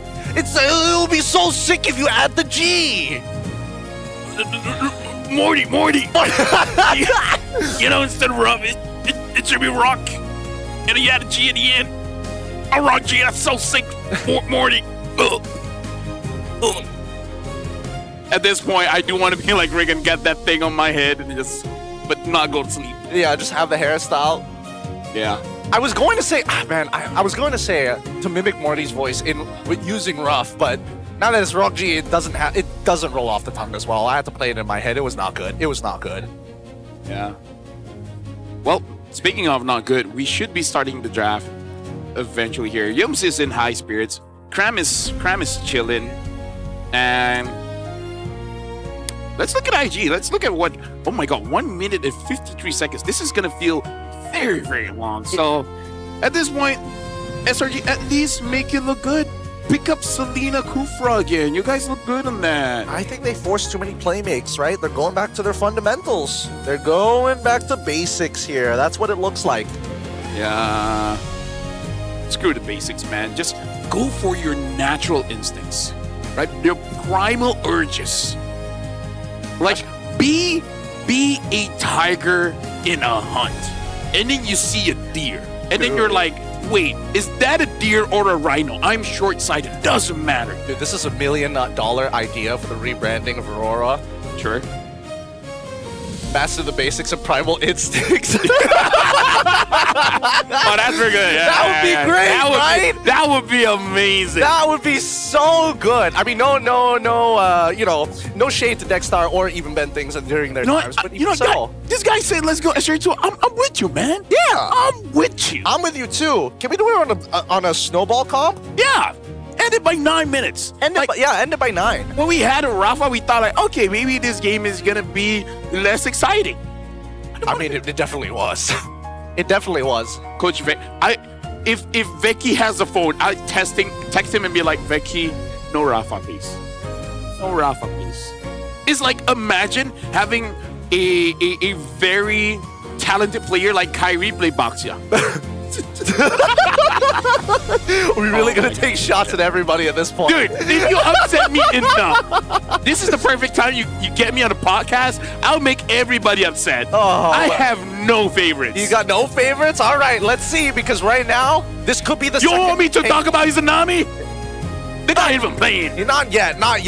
Not until he starts playing, but one of your boys is up there, and he had to play Rafa. I'm feeling like your other boy might have the same results if scrims keep on going in this particular direction for this metagame. Let's jump right into the drafting phase. First, to figure out what a random map draw is going to be as we head on into our little roulette of the drafting phase. Official food delivery partner, Grab Food. Hey, Grab Food, I need some yum-yums in my tummy. Is there a restaurant called Yum Yums? I'm pretty sure. I'm pretty sure there is. Sure. If not, Yums is going to buy the patent copyright rights. He should have enough money for it. For like one store, max. Yeah. Or at least just get the brand new, like the copyright for the name. Yeah. Well, IG, ban out all the tanky heroes. Okay, nice. All right. Belleric and Barats is gone. And yeah, Atlas as well. SRG, ban out the Freya and the Marcel. What's next here? Wait. Are we potentially going to see a Fanny? Because I don't think IG will first pick the Fanny. SRG could pick it up on second pick. Then at least it could be exciting. I think they're going to leave Harara open. The Rara open. Yep. They'll leave the Rara open, ban the knee. What? Right. And then, my bad. And then lock in the pack. Yep. Get the pack. Oh, sorry, the Ito. No. I think some we can. Oh, they banned the pack. What? So now first pick, maybe the Zoo. Maybe the Shin. What about the Zen? Oh yeah. Your team is Well, okay. They got the knee. All right, they got the knee. Now, did they get the? Now is Ra gonna be on the opposite side? Hey, the Surge. You just gotta pick up the Lina and the Fra. The Fra and the Lina, bro. You got the counters. Not even Ella, just Fra. Yeah. We're a fun bench. We're having a lot of fun, guys. If you don't have entertainment, create entertainment for yourself. That's how you live a happy life. Us saying that when these poor kids are getting paid millions of dollars to play a video game. That's the real life analogy of it all. Okay, finally, Uranus gonna come in. Melissa finally comes through. Priority picks, but no Ella, no Ra. Yep. Instead, they pick up the Unus and the Issa. So IG, I feel their instinct might be to pick up the Eudora. Don't. Their instinct might be to pick up the Rafa. Don't. I really feel like Barca, and then maybe a Cho, maybe any kind of pick-off here, like have Farsa, have Cho. Bring this back to 2024. I'm down for 2023. it. I think unfortunately for SRG, showing their EXP very early on might have some dire consequences. Esme Farsa? Brody You know what? instead. I'm Up, down. okay with this. Yeah, I'm down for it. This is exciting. So now, SRG, pick up the Lina. Nope, pick up the Fra. The Fra or the Harley. The Har? The Lay? The Lay? The Lay? The Lay. The Lee. No, we can't say the that's Lee. the thing. Yeah. No, it's fine. They're not watching. Sure, why not? Sure, Pick why up the not? Lee. Come on. You got 20 seconds about this, and we've already made the decision for you. I'm just guessing. Hira's open. The Rara. The Ra? The Hira. It's got to be the Hira. Hoorah. There we go. All right. Already locked in. Now we go into the second phase. I mean, overall, this is a pretty standard draft all across the board. The only thing is the order of blue 3. We knew that the Esme was definitely going to come up here. If Esme wasn't going to show up, then maybe they were setting up for like blue 4 and 5 to be Lapu +1. Okay, SRG, right now in terms of the bans, I feel like just take out potentially annoying roamers and then they should be good. Because when it comes to the mid, honestly, Uranus kind of deals with a lot. The only thing that they have to worry about is a Farsa for Innocent. But based on game number 1, I think he should be fine. Because I feel like we had this conversation before, Gideon is like, oh, in theory, there's a lot of heroes that counter the Farsa. Yep. But it don't matter, actually. Yep. Doesn't matter much, especially if you don't get that lead and you don't start getting your items early down the line. We're seeing that Eudora is going to get banned out here as a response But IG, in the second phase, what else are they going to be looking to get? Because again, very similar roles, right? They've got EXP laners already figured out, marksmen's already figured out, junglers already figured out, leaving only EXP and Roam's the only one. And we have yet to see not a single one of them has been a flex pick. Yeah. Yeah, they're being very honest, but you know what? If this means that they know the plan from the get-go, then you know what? Fine. Because maybe sometimes... See, the Fra gets banned out. Come on, man. You should have picked the Fra. Should have picked the Fra. Should have picked the Fra. I mean, you're saying a slight smile? Come on. Yumsi's like, yeah, don't worry. He's not going to get the ooh. Hold on. Oh. The ooh. Not oh. Oh, the glue? Right? I mean, it's two things, technically. So I said the one that you're not thinking of. Okay, so there's also the Cho. Yeah, there we go. These darn one-syllable hero names. Some people call him Chew. The Chew? Really? America calls him Chew. Oh, that kid. Oh, what does he say Mobile Legends as? Moleg?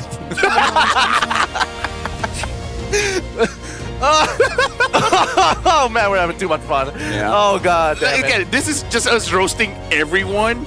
Nobody's safe. Yeah. If you guys don't want us to roast you guys, this game better be good. So ban the ooh. They gotta ban it. They gotta ban it. Just get rid of it. Please, please, please, please, please. This is a difficult decision. SRG, show a Kaja. Might as well.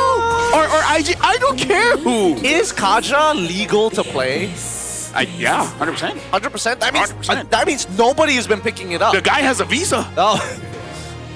Although technically he don't need it. He don't need it. He flies over obstacles like visas. Dude, that hero has been out for like 3 weeks now. 2 weeks plus. Oh, yeah, that's fair. That's fair.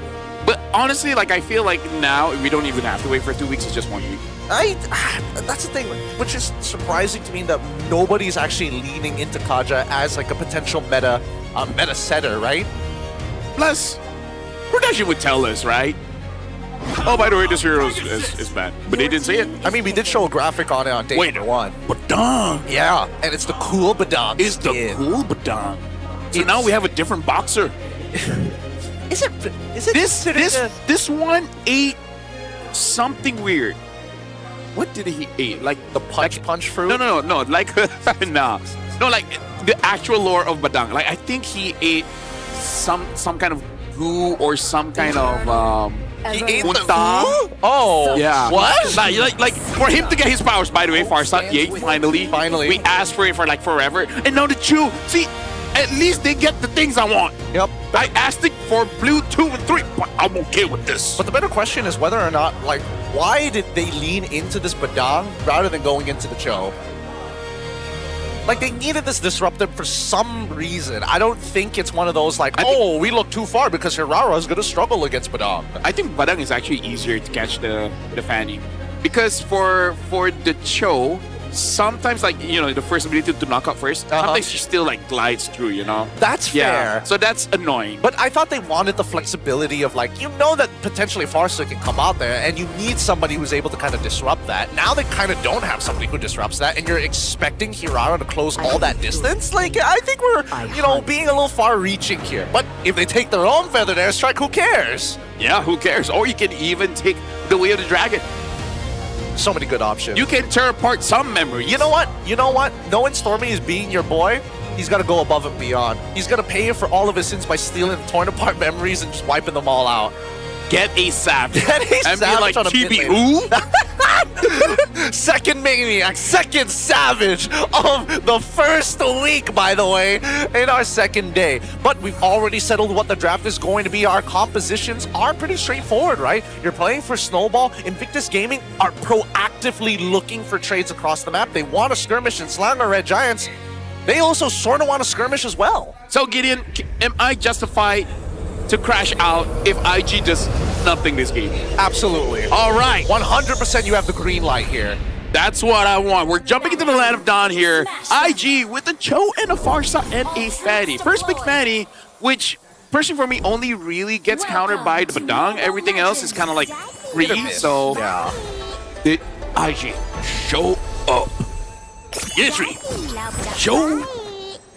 Actually, you guys probably won't do anything for like 2 minutes. Yeah, probably, honestly. Considering everything that's going to happen within this game, I would imagine that now that they have strong side, right? You've got strong side, you might as well take advantage of the scenario. Wait, where's Selanga Red Giant? Oh, they're checking the buffs here real quick. Yep. But they were also making sure that Yums was nearby just in case, right?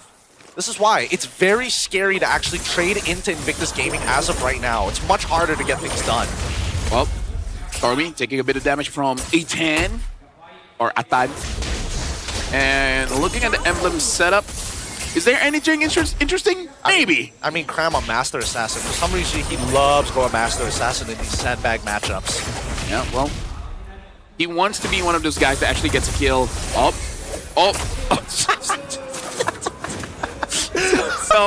when I talk about countering the Fanny, that's not one of the things that I thought about. Look, to be fair, it was in the bush. Midnight, by the way. What? It was in the bush, to be fair. So I'm not sure he was 100. He was probably thinking like, what the heck? What's going on here? After shooting 3 cables into the wall.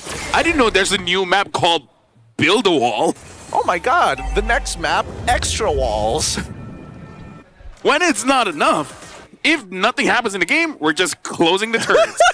Like, there's just a big wall around it. There's no turrets. You can immediately start attacking the base. That's the AOT map. No. Oh, no. You wish I could say that, but I can't. Oh, no. Well, okay, so this game, tricky. Get level 4, and then do something. Because here's the thing. Invictus, you're showing too much respect to SRG. I mean, they're given the respect. Stop it! But at the same time, they need a strong initiation. And I don't think that it's going to happen this early on, especially since they don't have level 4. And look at Cram. Ridiculous amount of damage. Flickering out of the way. Trading ults for battle spells. Riveting gameplay, am I right? Riveting gameplay. Well, you know what? Sunfrost can see me crashing out. He's having a good time. You have one witness at a bare minimum. I'm, by the way, going to be joining them later on. Oh, yeah. I can't wait for you to crash out on the Atlas desk. Oh, yeah, for sure. Rod G is dodging everything. Atan, not level 4 just yet. They're not finding much off of this, really. Like, as much as I want to believe that Cram is going to be able to kind of maintain control over the lane, eventually he's going to have to, like, make something happen for the side of IG. And it looks like they're making their way down. I guess EXP is priority. Well, Cram dodges everything. Crazy. Tricky even canceled out the ult. Yo, Midnight, you want to rank? Like, we can make a trio now. I'll play Ro. Oh boy, this one's really tough. It really feels like Invictus Gaming. Like, I don't know whether this is some kind of mantra for Selanga Red Giants, but now that they have like 3-digit BPMs, like I think maybe Invictus Gaming needs like a 3-digit BPM to keep up. Why are they so chill? I don't know! Lun is at 57! Tricky's at 59! They're like barely breaking out the hundreds! Well, a kick onto Yetri. First blood. 3 minutes and 50 seconds. What will Invictus Gaming do? Even a draft that has a lot of burst damage. Dude, yeah, 3 ended up dying, but he still didn't break 100 BPM. While he was dying, Atan was at 117. That was the one spike we saw this game. Ladies and gentlemen, I've seen people having higher BPMs while sleeping. Oh, well, they caught Yums. Finally, let's go! All right! There, that's what you should do. Sakai's dashing through the wall by its side. It's all right, it's all right. It's not the end of the world. They have control. It happens to everyone. They do have first position, but no real control. We're going to see Cram coming from behind to make sure that, I mean, Trekkie is just struggling with this. Oh, yeah, get Cram. Can you kill him? Nope, it's okay. Give up. Find something else. Dude, no wonder he goes for Master Assassin. He's doing like so much more damage to everybody because he's the only one around. Lun, good job. All right. He did. You know what? He was looking at the items. Ah! All right, punish. Finally. There you go. Lun even gets the kill. Are we not forgetting? Namaste. Yo! Hey, what's happening down by after the turtle? What happened there? Well, right now looks like Roji got caught. Still surviving. Tricky has no mana though, so he can't fight back. Yums gonna cancel the recall. There you go.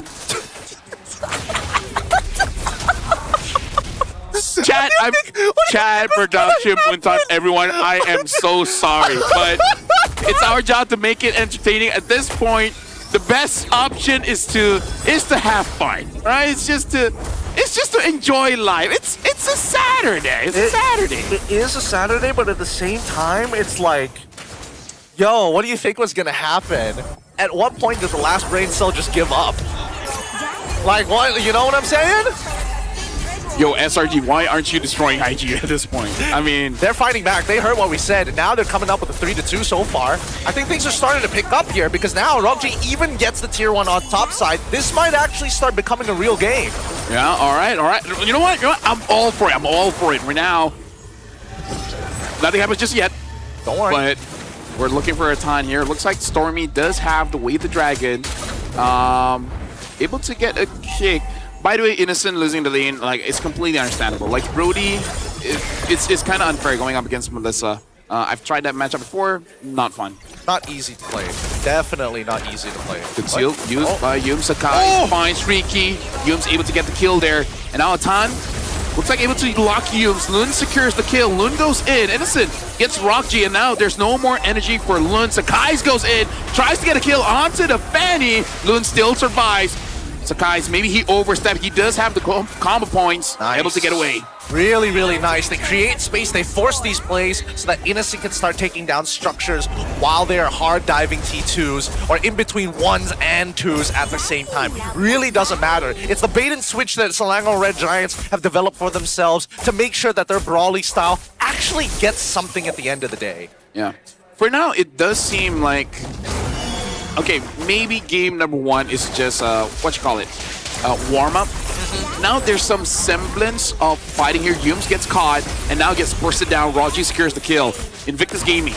And they actually get a win here off of Selangor Red Giants in game number 2. Turtle is going to get secured by Invictus, but Sakai's goes in, steals it away with the Retribution, and Pam is just absorbing all of the damage. Yeah, that must have been... does he die here for it? Yes, he does! Sky Piercer scat confirmed for Rockji. That's 2 in the bag. Yep. Right now, Selangor Giants are still in the lead, though, despite Invictus Gaming having the kill advantage. We're going to be looking at an instant replay here, where, again, Cram is doing his darnest just to get everyone's attention. He even got my attention, because, honestly, everyone else from SRG has been relatively quiet in this game. They have been relatively quiet, but I don't think they've been finding the right angles to actually attack Invictus Gaming. I think they're starting to realize, wait a minute, this Feathered Airstrike is actually pretty deadly, and now Lun is at the point where he actually has some legitimate damage. If somebody gets set up for him, he can for sure finish it. And Selangor Red Giants, as much as they respect it, they're looking for the punish. Stormy gets a kick, and then even the wall. Yums blocked down. Lun gets to get down. Yetri still able to get a secure onto Stormy, but Roji gets taken down by Skies. Right now, 2 members of Invictus Gaming is down. Make it 3 double kill for Sakai's. And Selangor Red Giants controls the map. Yep, Sakai's, he's playing real nice today. His Aurora is looking a lot sharper. He's missing less abilities, but more importantly, he's dodging the correct ones with the Falling Maple. Everybody else from the side of Invictus need to get reminded right now that these engages aren't as quick as they're going to be. Yep. Right now, Krem, again, just making sure that his stacks maintain at 20. And now the minions coming in. They're letting the minions die so that they can deny Invictus a farm, but Invictus still get it, so we're waiting for the Lord. Is this not a punish angle onto Cram? They just saw him use the ult. They also know that his Fooker is not on cooldown right now. Like, this is a pretty good moment for Atan to actually engage upon him if necessary. Yeah. Again, showing quite a lot of respect here, but I mean, we can see the map. They don't. Hold on, Skies goes in, finds Rockji. Rockji gets taken down instantly. Good engage coming in from SRG. They should have known. You can't position yourself in those types of positions, in those areas, right? That's why when I said that, again, it's all because of Sakai's. He's able to find these really far engagements, and now they find another one with the quick help of Cram alongside with Yums. They've already got an inhibitor for free, but now the siege, it's just too much.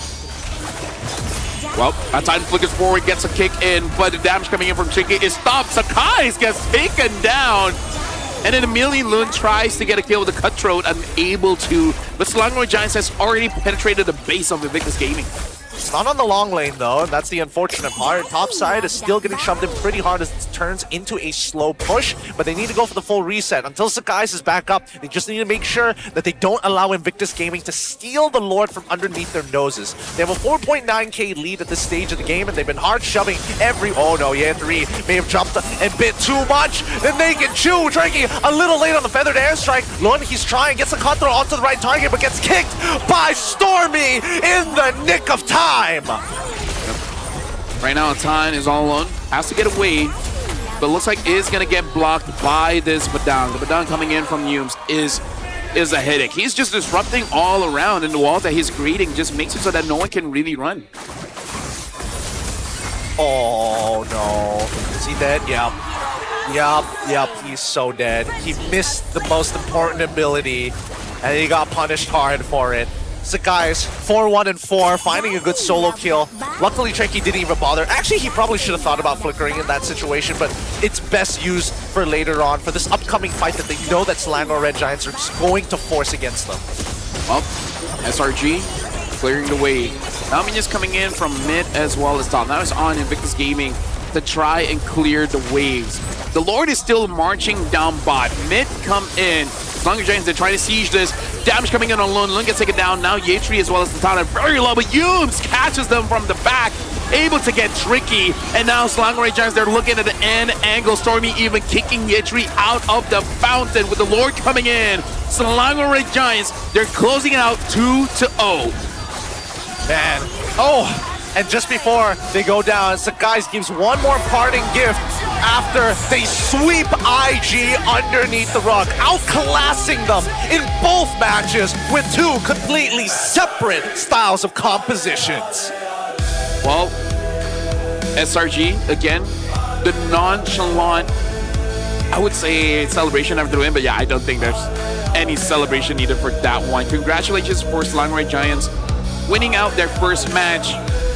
IG, there's a lot that needs to be done after this game. Yeah, a lot of work to be done. A lot of work. They have hands, they have game sense, but they're just scared to pull the trigger. And I think that's the biggest, that's the most upsetting part about the squadron right now.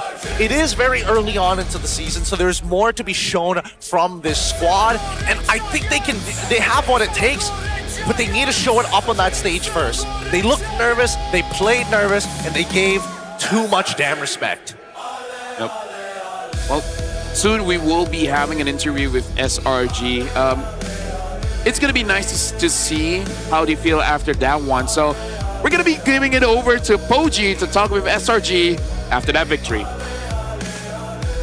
Membuktikan Empire mereka masih lagi lebar sayapnya, terbang menyala. Ini dia pemenang anda sebentar tadi, Selangor Red Giants.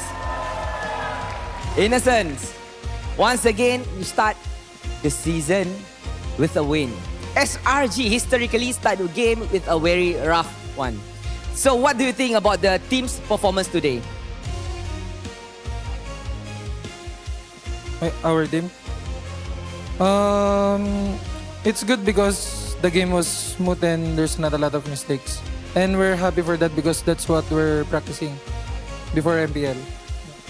So, based on your previous game, you have a very such packed schedule. Actually, you have a Game of Future, you have MSC as well. So, do you feel the team had enough preparation in terms of for week 1? I think even though we're tired, we got an advantage because we didn't rest, right? It's straight tournament after tournament, so I think we have some momentum compared to other teams. So even though not having enough, rest and everything, it's not a problem for you guys? I think so, kinda. Alright. Okay, Vicky lah sebab Innocent pun macam nak happy-happy. Okay, Vicky, sekarang kan ramai yang kata dekat MSC kan macam SRG ni tak kuasai patch langsung, kalah kan. So, sekarang bila dah datang ke MPL Malaysia kan, actually apa yang SRG buat untuk buat perubahan yang ketara in terms of buat persediaan untuk game kali ni? When it comes to the meta, the patch, it was strongly prepared by the tournament, honestly, like what Inonson mentioned. Because we have 2 international tournaments back to back, and then the opponent that we are playing against, the opponent we are screaming against, are really ahead. Like their meta is really good. And then we were able to really practice against that. And then I think that's what happened today. We are just much more prepared, and then we are just much more practice. Yeah. So persediaan yang macam dah lengkap sebenarnya, macam awak cakap lah, awak dah belajar daripada kesilapan dan sebagainya. Jadi daripada segi patch pula, actually apa yang SRG dah mula menambah baik dekat dalam team tu sendiri? Dah mula belajar ke, kesilapan ke, apa kekurangan? I think right now that we are just really have a lot of experience, because when it comes to playing the international, we are playing against tournament that are like, the players, they are like really good. And they, in this patch, it's not only the draft. I feel like the execution is so important, because like when I see the people that are with the draft that are running in the MPL Malaysia, the player are playing, I feel like a lot of these Malaysian teams, they have the problem of executing their draft. I think that was the problems we face as well, because not only you have to draft well, your players have to execute well, and this is strongly affected by how important early game is. Kalau draft cantik, main tak betul pun tak guna, betul? Agree? Alright, Becky. So bila kita kalau kata mula season yang ke-18, do you have any expectation for other teams yang bertanding? Ada tak apa-apa expectation akan ada saingan untuk SRG sendiri? Sebab dah 5 musim you dapatkan kejuaraan yang macam tak ada team boleh lawan. How about this season? Honestly, this season I see that a lot of teams, they are trying to improve from their roster, from their coaching style.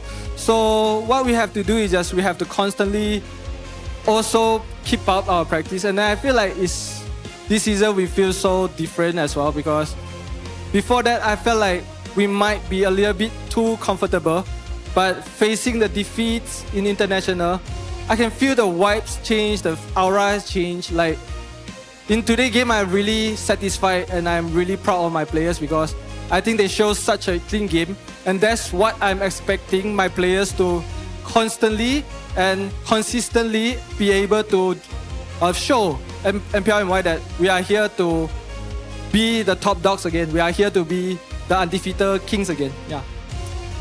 It's a statement. Dan ini adalah janji juga sebenarnya. Mereka menjanjikan kemungkinan kejuaraan yang ke-6. But benda pun dah jalan sekarang. Who's the MVP? Becky. Alright, dia kata Becky MVP. So sekarang kita nak announcekan MVP kita untuk game sebentar tadi. In 3, 2, 1. MVP kita sebentar tadi.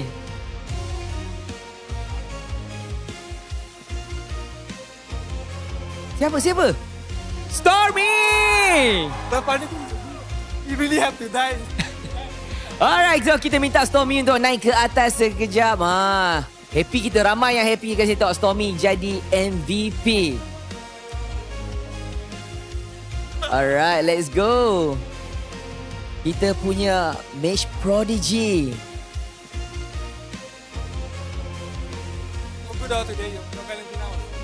Hello Stormy. Hello. Okay? Okay je.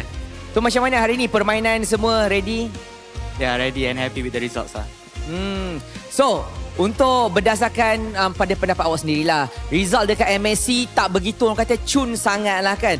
Tapi apa yang peminat boleh jangkakan daripada SRG sendiri untuk musim kali ni? Maybe champion again? Champion again? Sama dengan Becky? Ya, betul.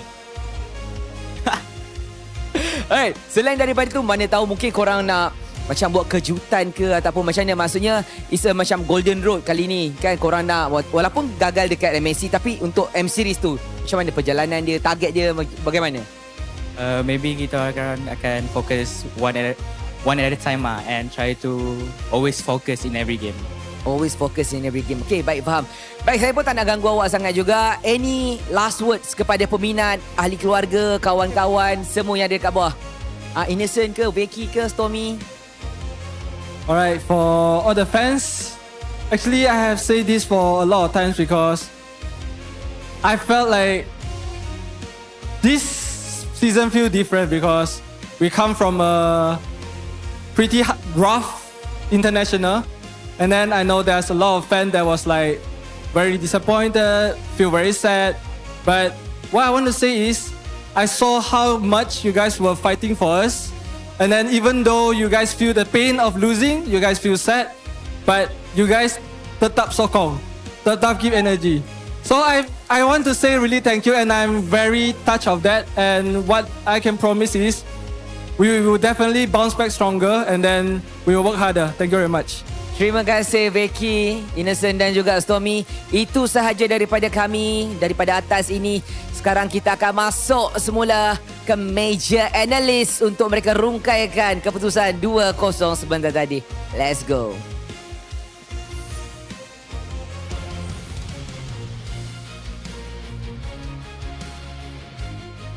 Saksikan bagaimana penggunaan Valentine daripada Stormy yang sangat-sangat fleksibel, berjaya untuk menjaga, melakukan initiation, melakukan pick off, memberikan damage, semua kita boleh katakan Stormy lakukannya dengan sangat-sangat cemerlang. Ya, dia siap ambil ulti Chow. Ya, siap tendang orang depan Chow. Waktu Chow tengah tendang orang lain. Dia siap lock Fanny kan, dia lock Insecure tempo. aku user Chow kalau tengok ada Valentina tadi tu menendang Fanny dengan jauh lebih clean. Nampak dia punya gameplay tu agak solid lah. Ya, sangat-sangat solid. Apa yang kita nak boleh harapkan lagi kalau bukan permainan cemerlang daripada pasukan yang sudah pun juara berkali-kali. Kita juga akan lihat juga game highlight yang sudah pun ditampilkan pada saat ini untuk menyaksikan daripada bahagian awal permainan lagi. Kita boleh saksikan bagaimana combo-wombo yang seram yang kita dah perkatakan Hirara bersama-sama dengan Badang itu. Conceal play yang sangat-sangat cemerlang dilakukan. Jadi, nak tanya sikit, apa pendapat kita punya guest daripada English Dash? How are you, sir? Oh, I'm doing perfectly fine. Yes, hey guys, Lafel ada dekat sini dan boleh katakan game kedua execution a little bit better. Sebab sebenarnya aku nak ambil apa yang Becky sendiri cakap, which is banyak tim dekat Malaysia, diorang dapat draft. Even draft tu bagus sekalipun, execution tu tak kena. Dan jujur cakap, Invictus Gaming dekat dalam game ni memang tak berapa kena. Sebab kalau tengok draft diorang ada banyak early kill pressure dan juga ada banyak burst damage kan. Betul. So mana-mana Chow ni pergi, kalau dia pergi dekat gold lane dia akan dapat kill, banyak damage dari Brody. Dia pergi dekat mid dia akan dapat kill sebab ada banyak burst dari Farsa. Anywhere dia pergi, kalau ada Fanny sepatutnya dia boleh dapat kill. Betul. Asalkan dia punya target betul lah. Janganlah Ashin nak kejar Cram, even though Cram ada mati berapa kali. But again, it's about Cram 1v5. Jadi dekat dalam game ni nak kata SRG main bagus, like yeah sure fine, tapi dia lebih kepada kesilapan daripada Invictus Gaming daripada game 1 sampai game 2. Kalau aku coach aku macam, guys, apa yang korang buat ni? Dua match yang boleh kita katakan draft cantik daripada Invictus Gaming, tapi tetap saja tertewas. Kita boleh ke katakan, kalau ada coach draft dah bagus, tapi sebenarnya pengajaran ataupun input daripada sudut execution tu tak berapa cukup lagi. Aku rasa boleh dikatakan execution tu penting. Kalau kau perasan, tim daripada SRG tak ada seorang pakai Purify. Jadi memang tak respect lah. Yes. Yeah. So sepatutnya ini adalah game Chow. Tapi jujur aku cakap, sekarang ni macam kalau aku lawan Chow, aku lagi suka pakai flicker daripada Purify. Just flicker ke arah yang aku akan selamat, jadi dia punya kill automatically akan pergi tempat lain. Itu kalau Fasana. Kalau aku boleh buat, diorang patut boleh buat. Kita tengok pun tadi, patutnya kalau mainkan Chow tadi pun tak berapa banyak gerakan-gerakan agresif yang dilakukan. Yeah. Banyak gerakan-gerakan yang orang kata aktif lah. Aku sakit hati betul tengok dua-dua game tadi. Because IG, let's put it into context, IG last season power gila. Betul kan? Waktu ada Hazel, Swalo, even Mel QT. Tapi kita nampak diorang habiskan diorang punya season dengan 7 game loss. First diorang kalah dengan SRG 3-0 kat upper bracket, pergi ke lower bracket kalah dengan Vamos 4-0. Jadi aku harapkan this season coming strong. Diorang bawa roster baru, but banyak benda yang diorang kena fix. Way too much things they have to fix. Nampak macam mechanics pun agak kurang tadi untuk mechanics kurang, macro kurang, draft dah okey lah. Dia kena macam main baling skill lah Sampros. Kita nak tengok dulu, bincangkan sedikit macam mana kesilapan apa yang mereka lakukan untuk first turtle tadi daripada pasukan IG. Serba sedikit input yang diberikan oleh kita punya Profesor Angah, dia silakan. Okey, untuk ini aku nak explain kenapa SRG dapat easy first turtle, di mana di sini kalau kita tengok Atan dah tak ada HP. Tapi kesilapan daripada Treki adalah dia still nak lawan poking. Kalau aku sebagai main aku dah tahu dah bila aku punya roam tak ada HP, aku akan kehilangan map. Sepatutnya aku fast clear je. Sebelum hilang tu lagi dah kena fast clear. Sebab kita tak ada map dah. Sebab Atan pun time tu memang dah below half. Kalau kita tengok kat sini, dari sini kita patah balik, dah below half. Sepatutnya Atan kena recall, tapi Atan cuba buka. Sepatutnya Treki kena fast clear. Tapi Treki tak fast clear, cuba poking. Itu membuatkan Tommy dapat zoning out Trekkie. Siap dapat ni lagi Yes. Freeze lane kan? Okay, dan kita akan cepatkan sikit. Macam mana cepatkan? Tambah 5. Tak boleh tambah 5. Tak boleh tambah 5. So Memang tak boleh. So Layan je. Layan. Jujur cakap dekat dalam game ni, personally apa yang aku rasa adalah untuk game 1, aku rasa Coach Ben pun cakap dekat players ni, diorang terlampau respect dekat Selangor Red Giants. Disebabkan diorang ada draft yang boleh main disrespectful tau. Sebab kalau kita ingat match pertama, diorang dapat control jungle tapi diorang just biarkan saja. So aku rasa diorang hilang peluang tu. Untuk game kedua, rasa macam diorang teringat, okay, Coach Ben cakap, okay, just be aggressive, cuba untuk fight. Tapi macam mana Angas ni cakap, Cho punya HP dia dah low. So the timing untuk masuk keluar tu is very bad. Dan kalau kita tengok dekat clip tu juga, baru level 3 Farsa tu. Farsa needs that level 4. Bila dah level 4, time tu whatever happens sekalipun, dia akan dapatkan kill. Jadi dekat sini, jujur cakap, banyak miss opportunity daripada Invictus Gaming. And Vekis ni cakap, early game, kalau kau punya early game dah tak cantik, kau miss minions, kau miss kau punya jungle clear, kau dapat level kau dengan lambat, it's gonna impact the entire game. Betul. Dan di sini juga SRG tahu, jarang Fanny burst turtle atau start turtle. Betul. So tak perlu rushing. Dia just focus on block Farsa punya level 4, dapatkan kau punya Valentina level 4 supaya at least kau dapat ulti chow ke apa benda.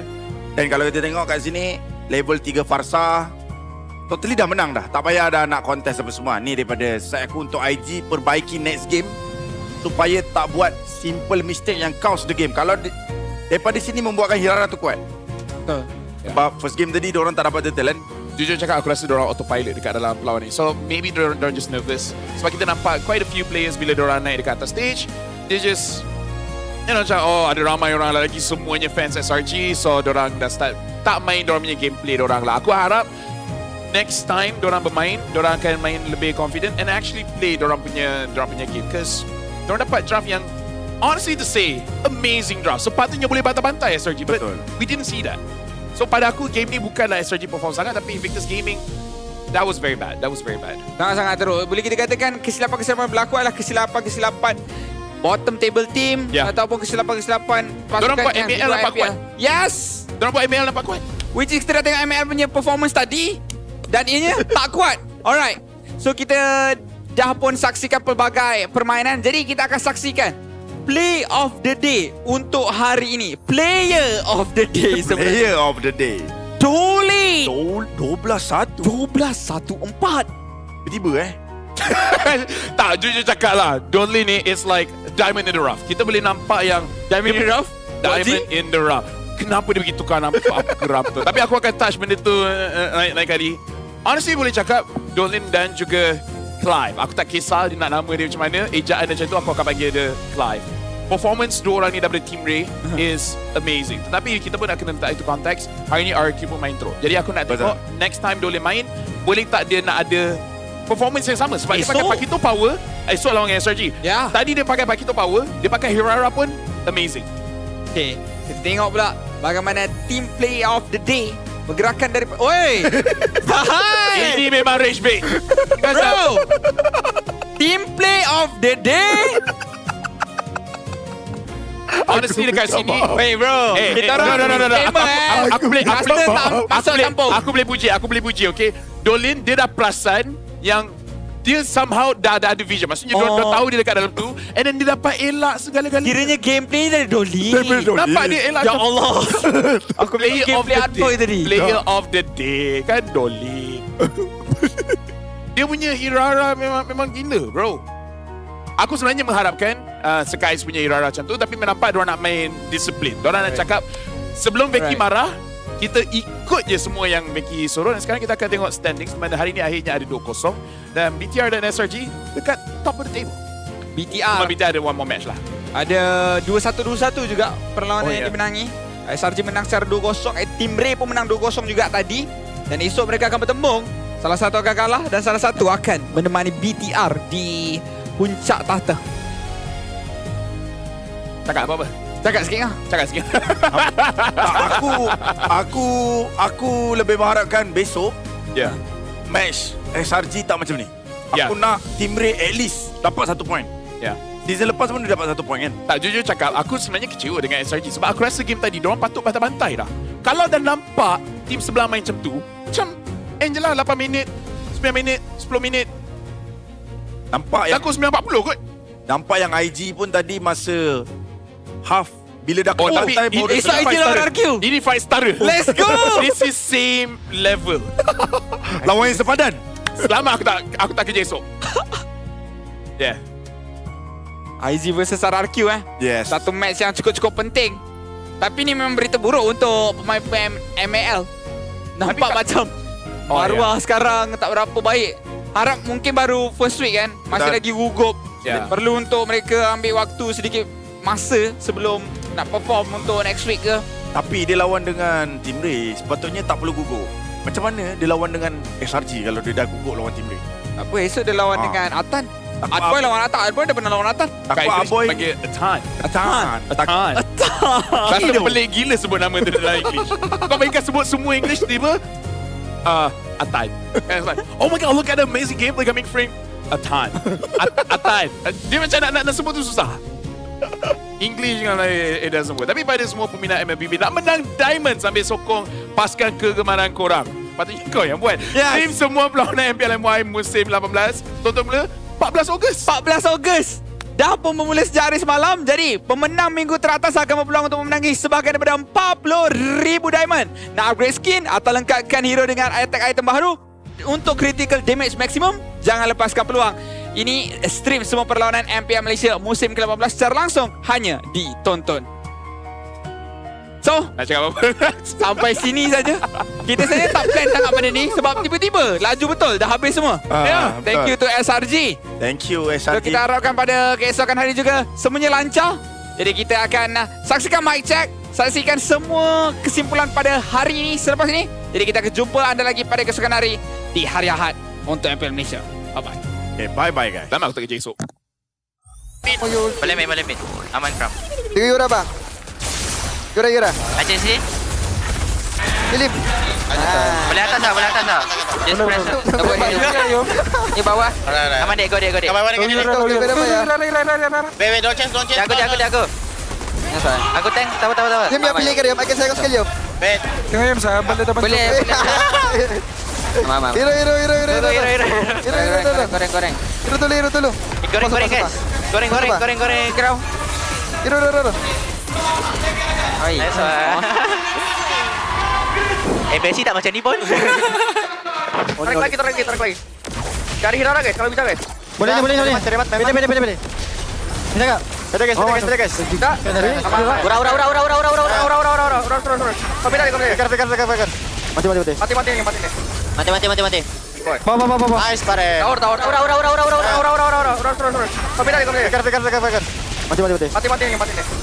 mati. Bawa. Nice pare. Tahu. Si. Aku trade. Boleh tengok aku? Boleh main je. Roji tak di flicker. Rocky. Nice one. Tinggal guys. Wih. Rocky. Aku tadi. Aku aman. Sini sen. Kau hero dulu kan sih? Tengok.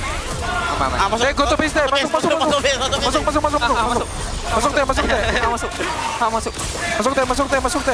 Bunuh dia. Bunuh aku.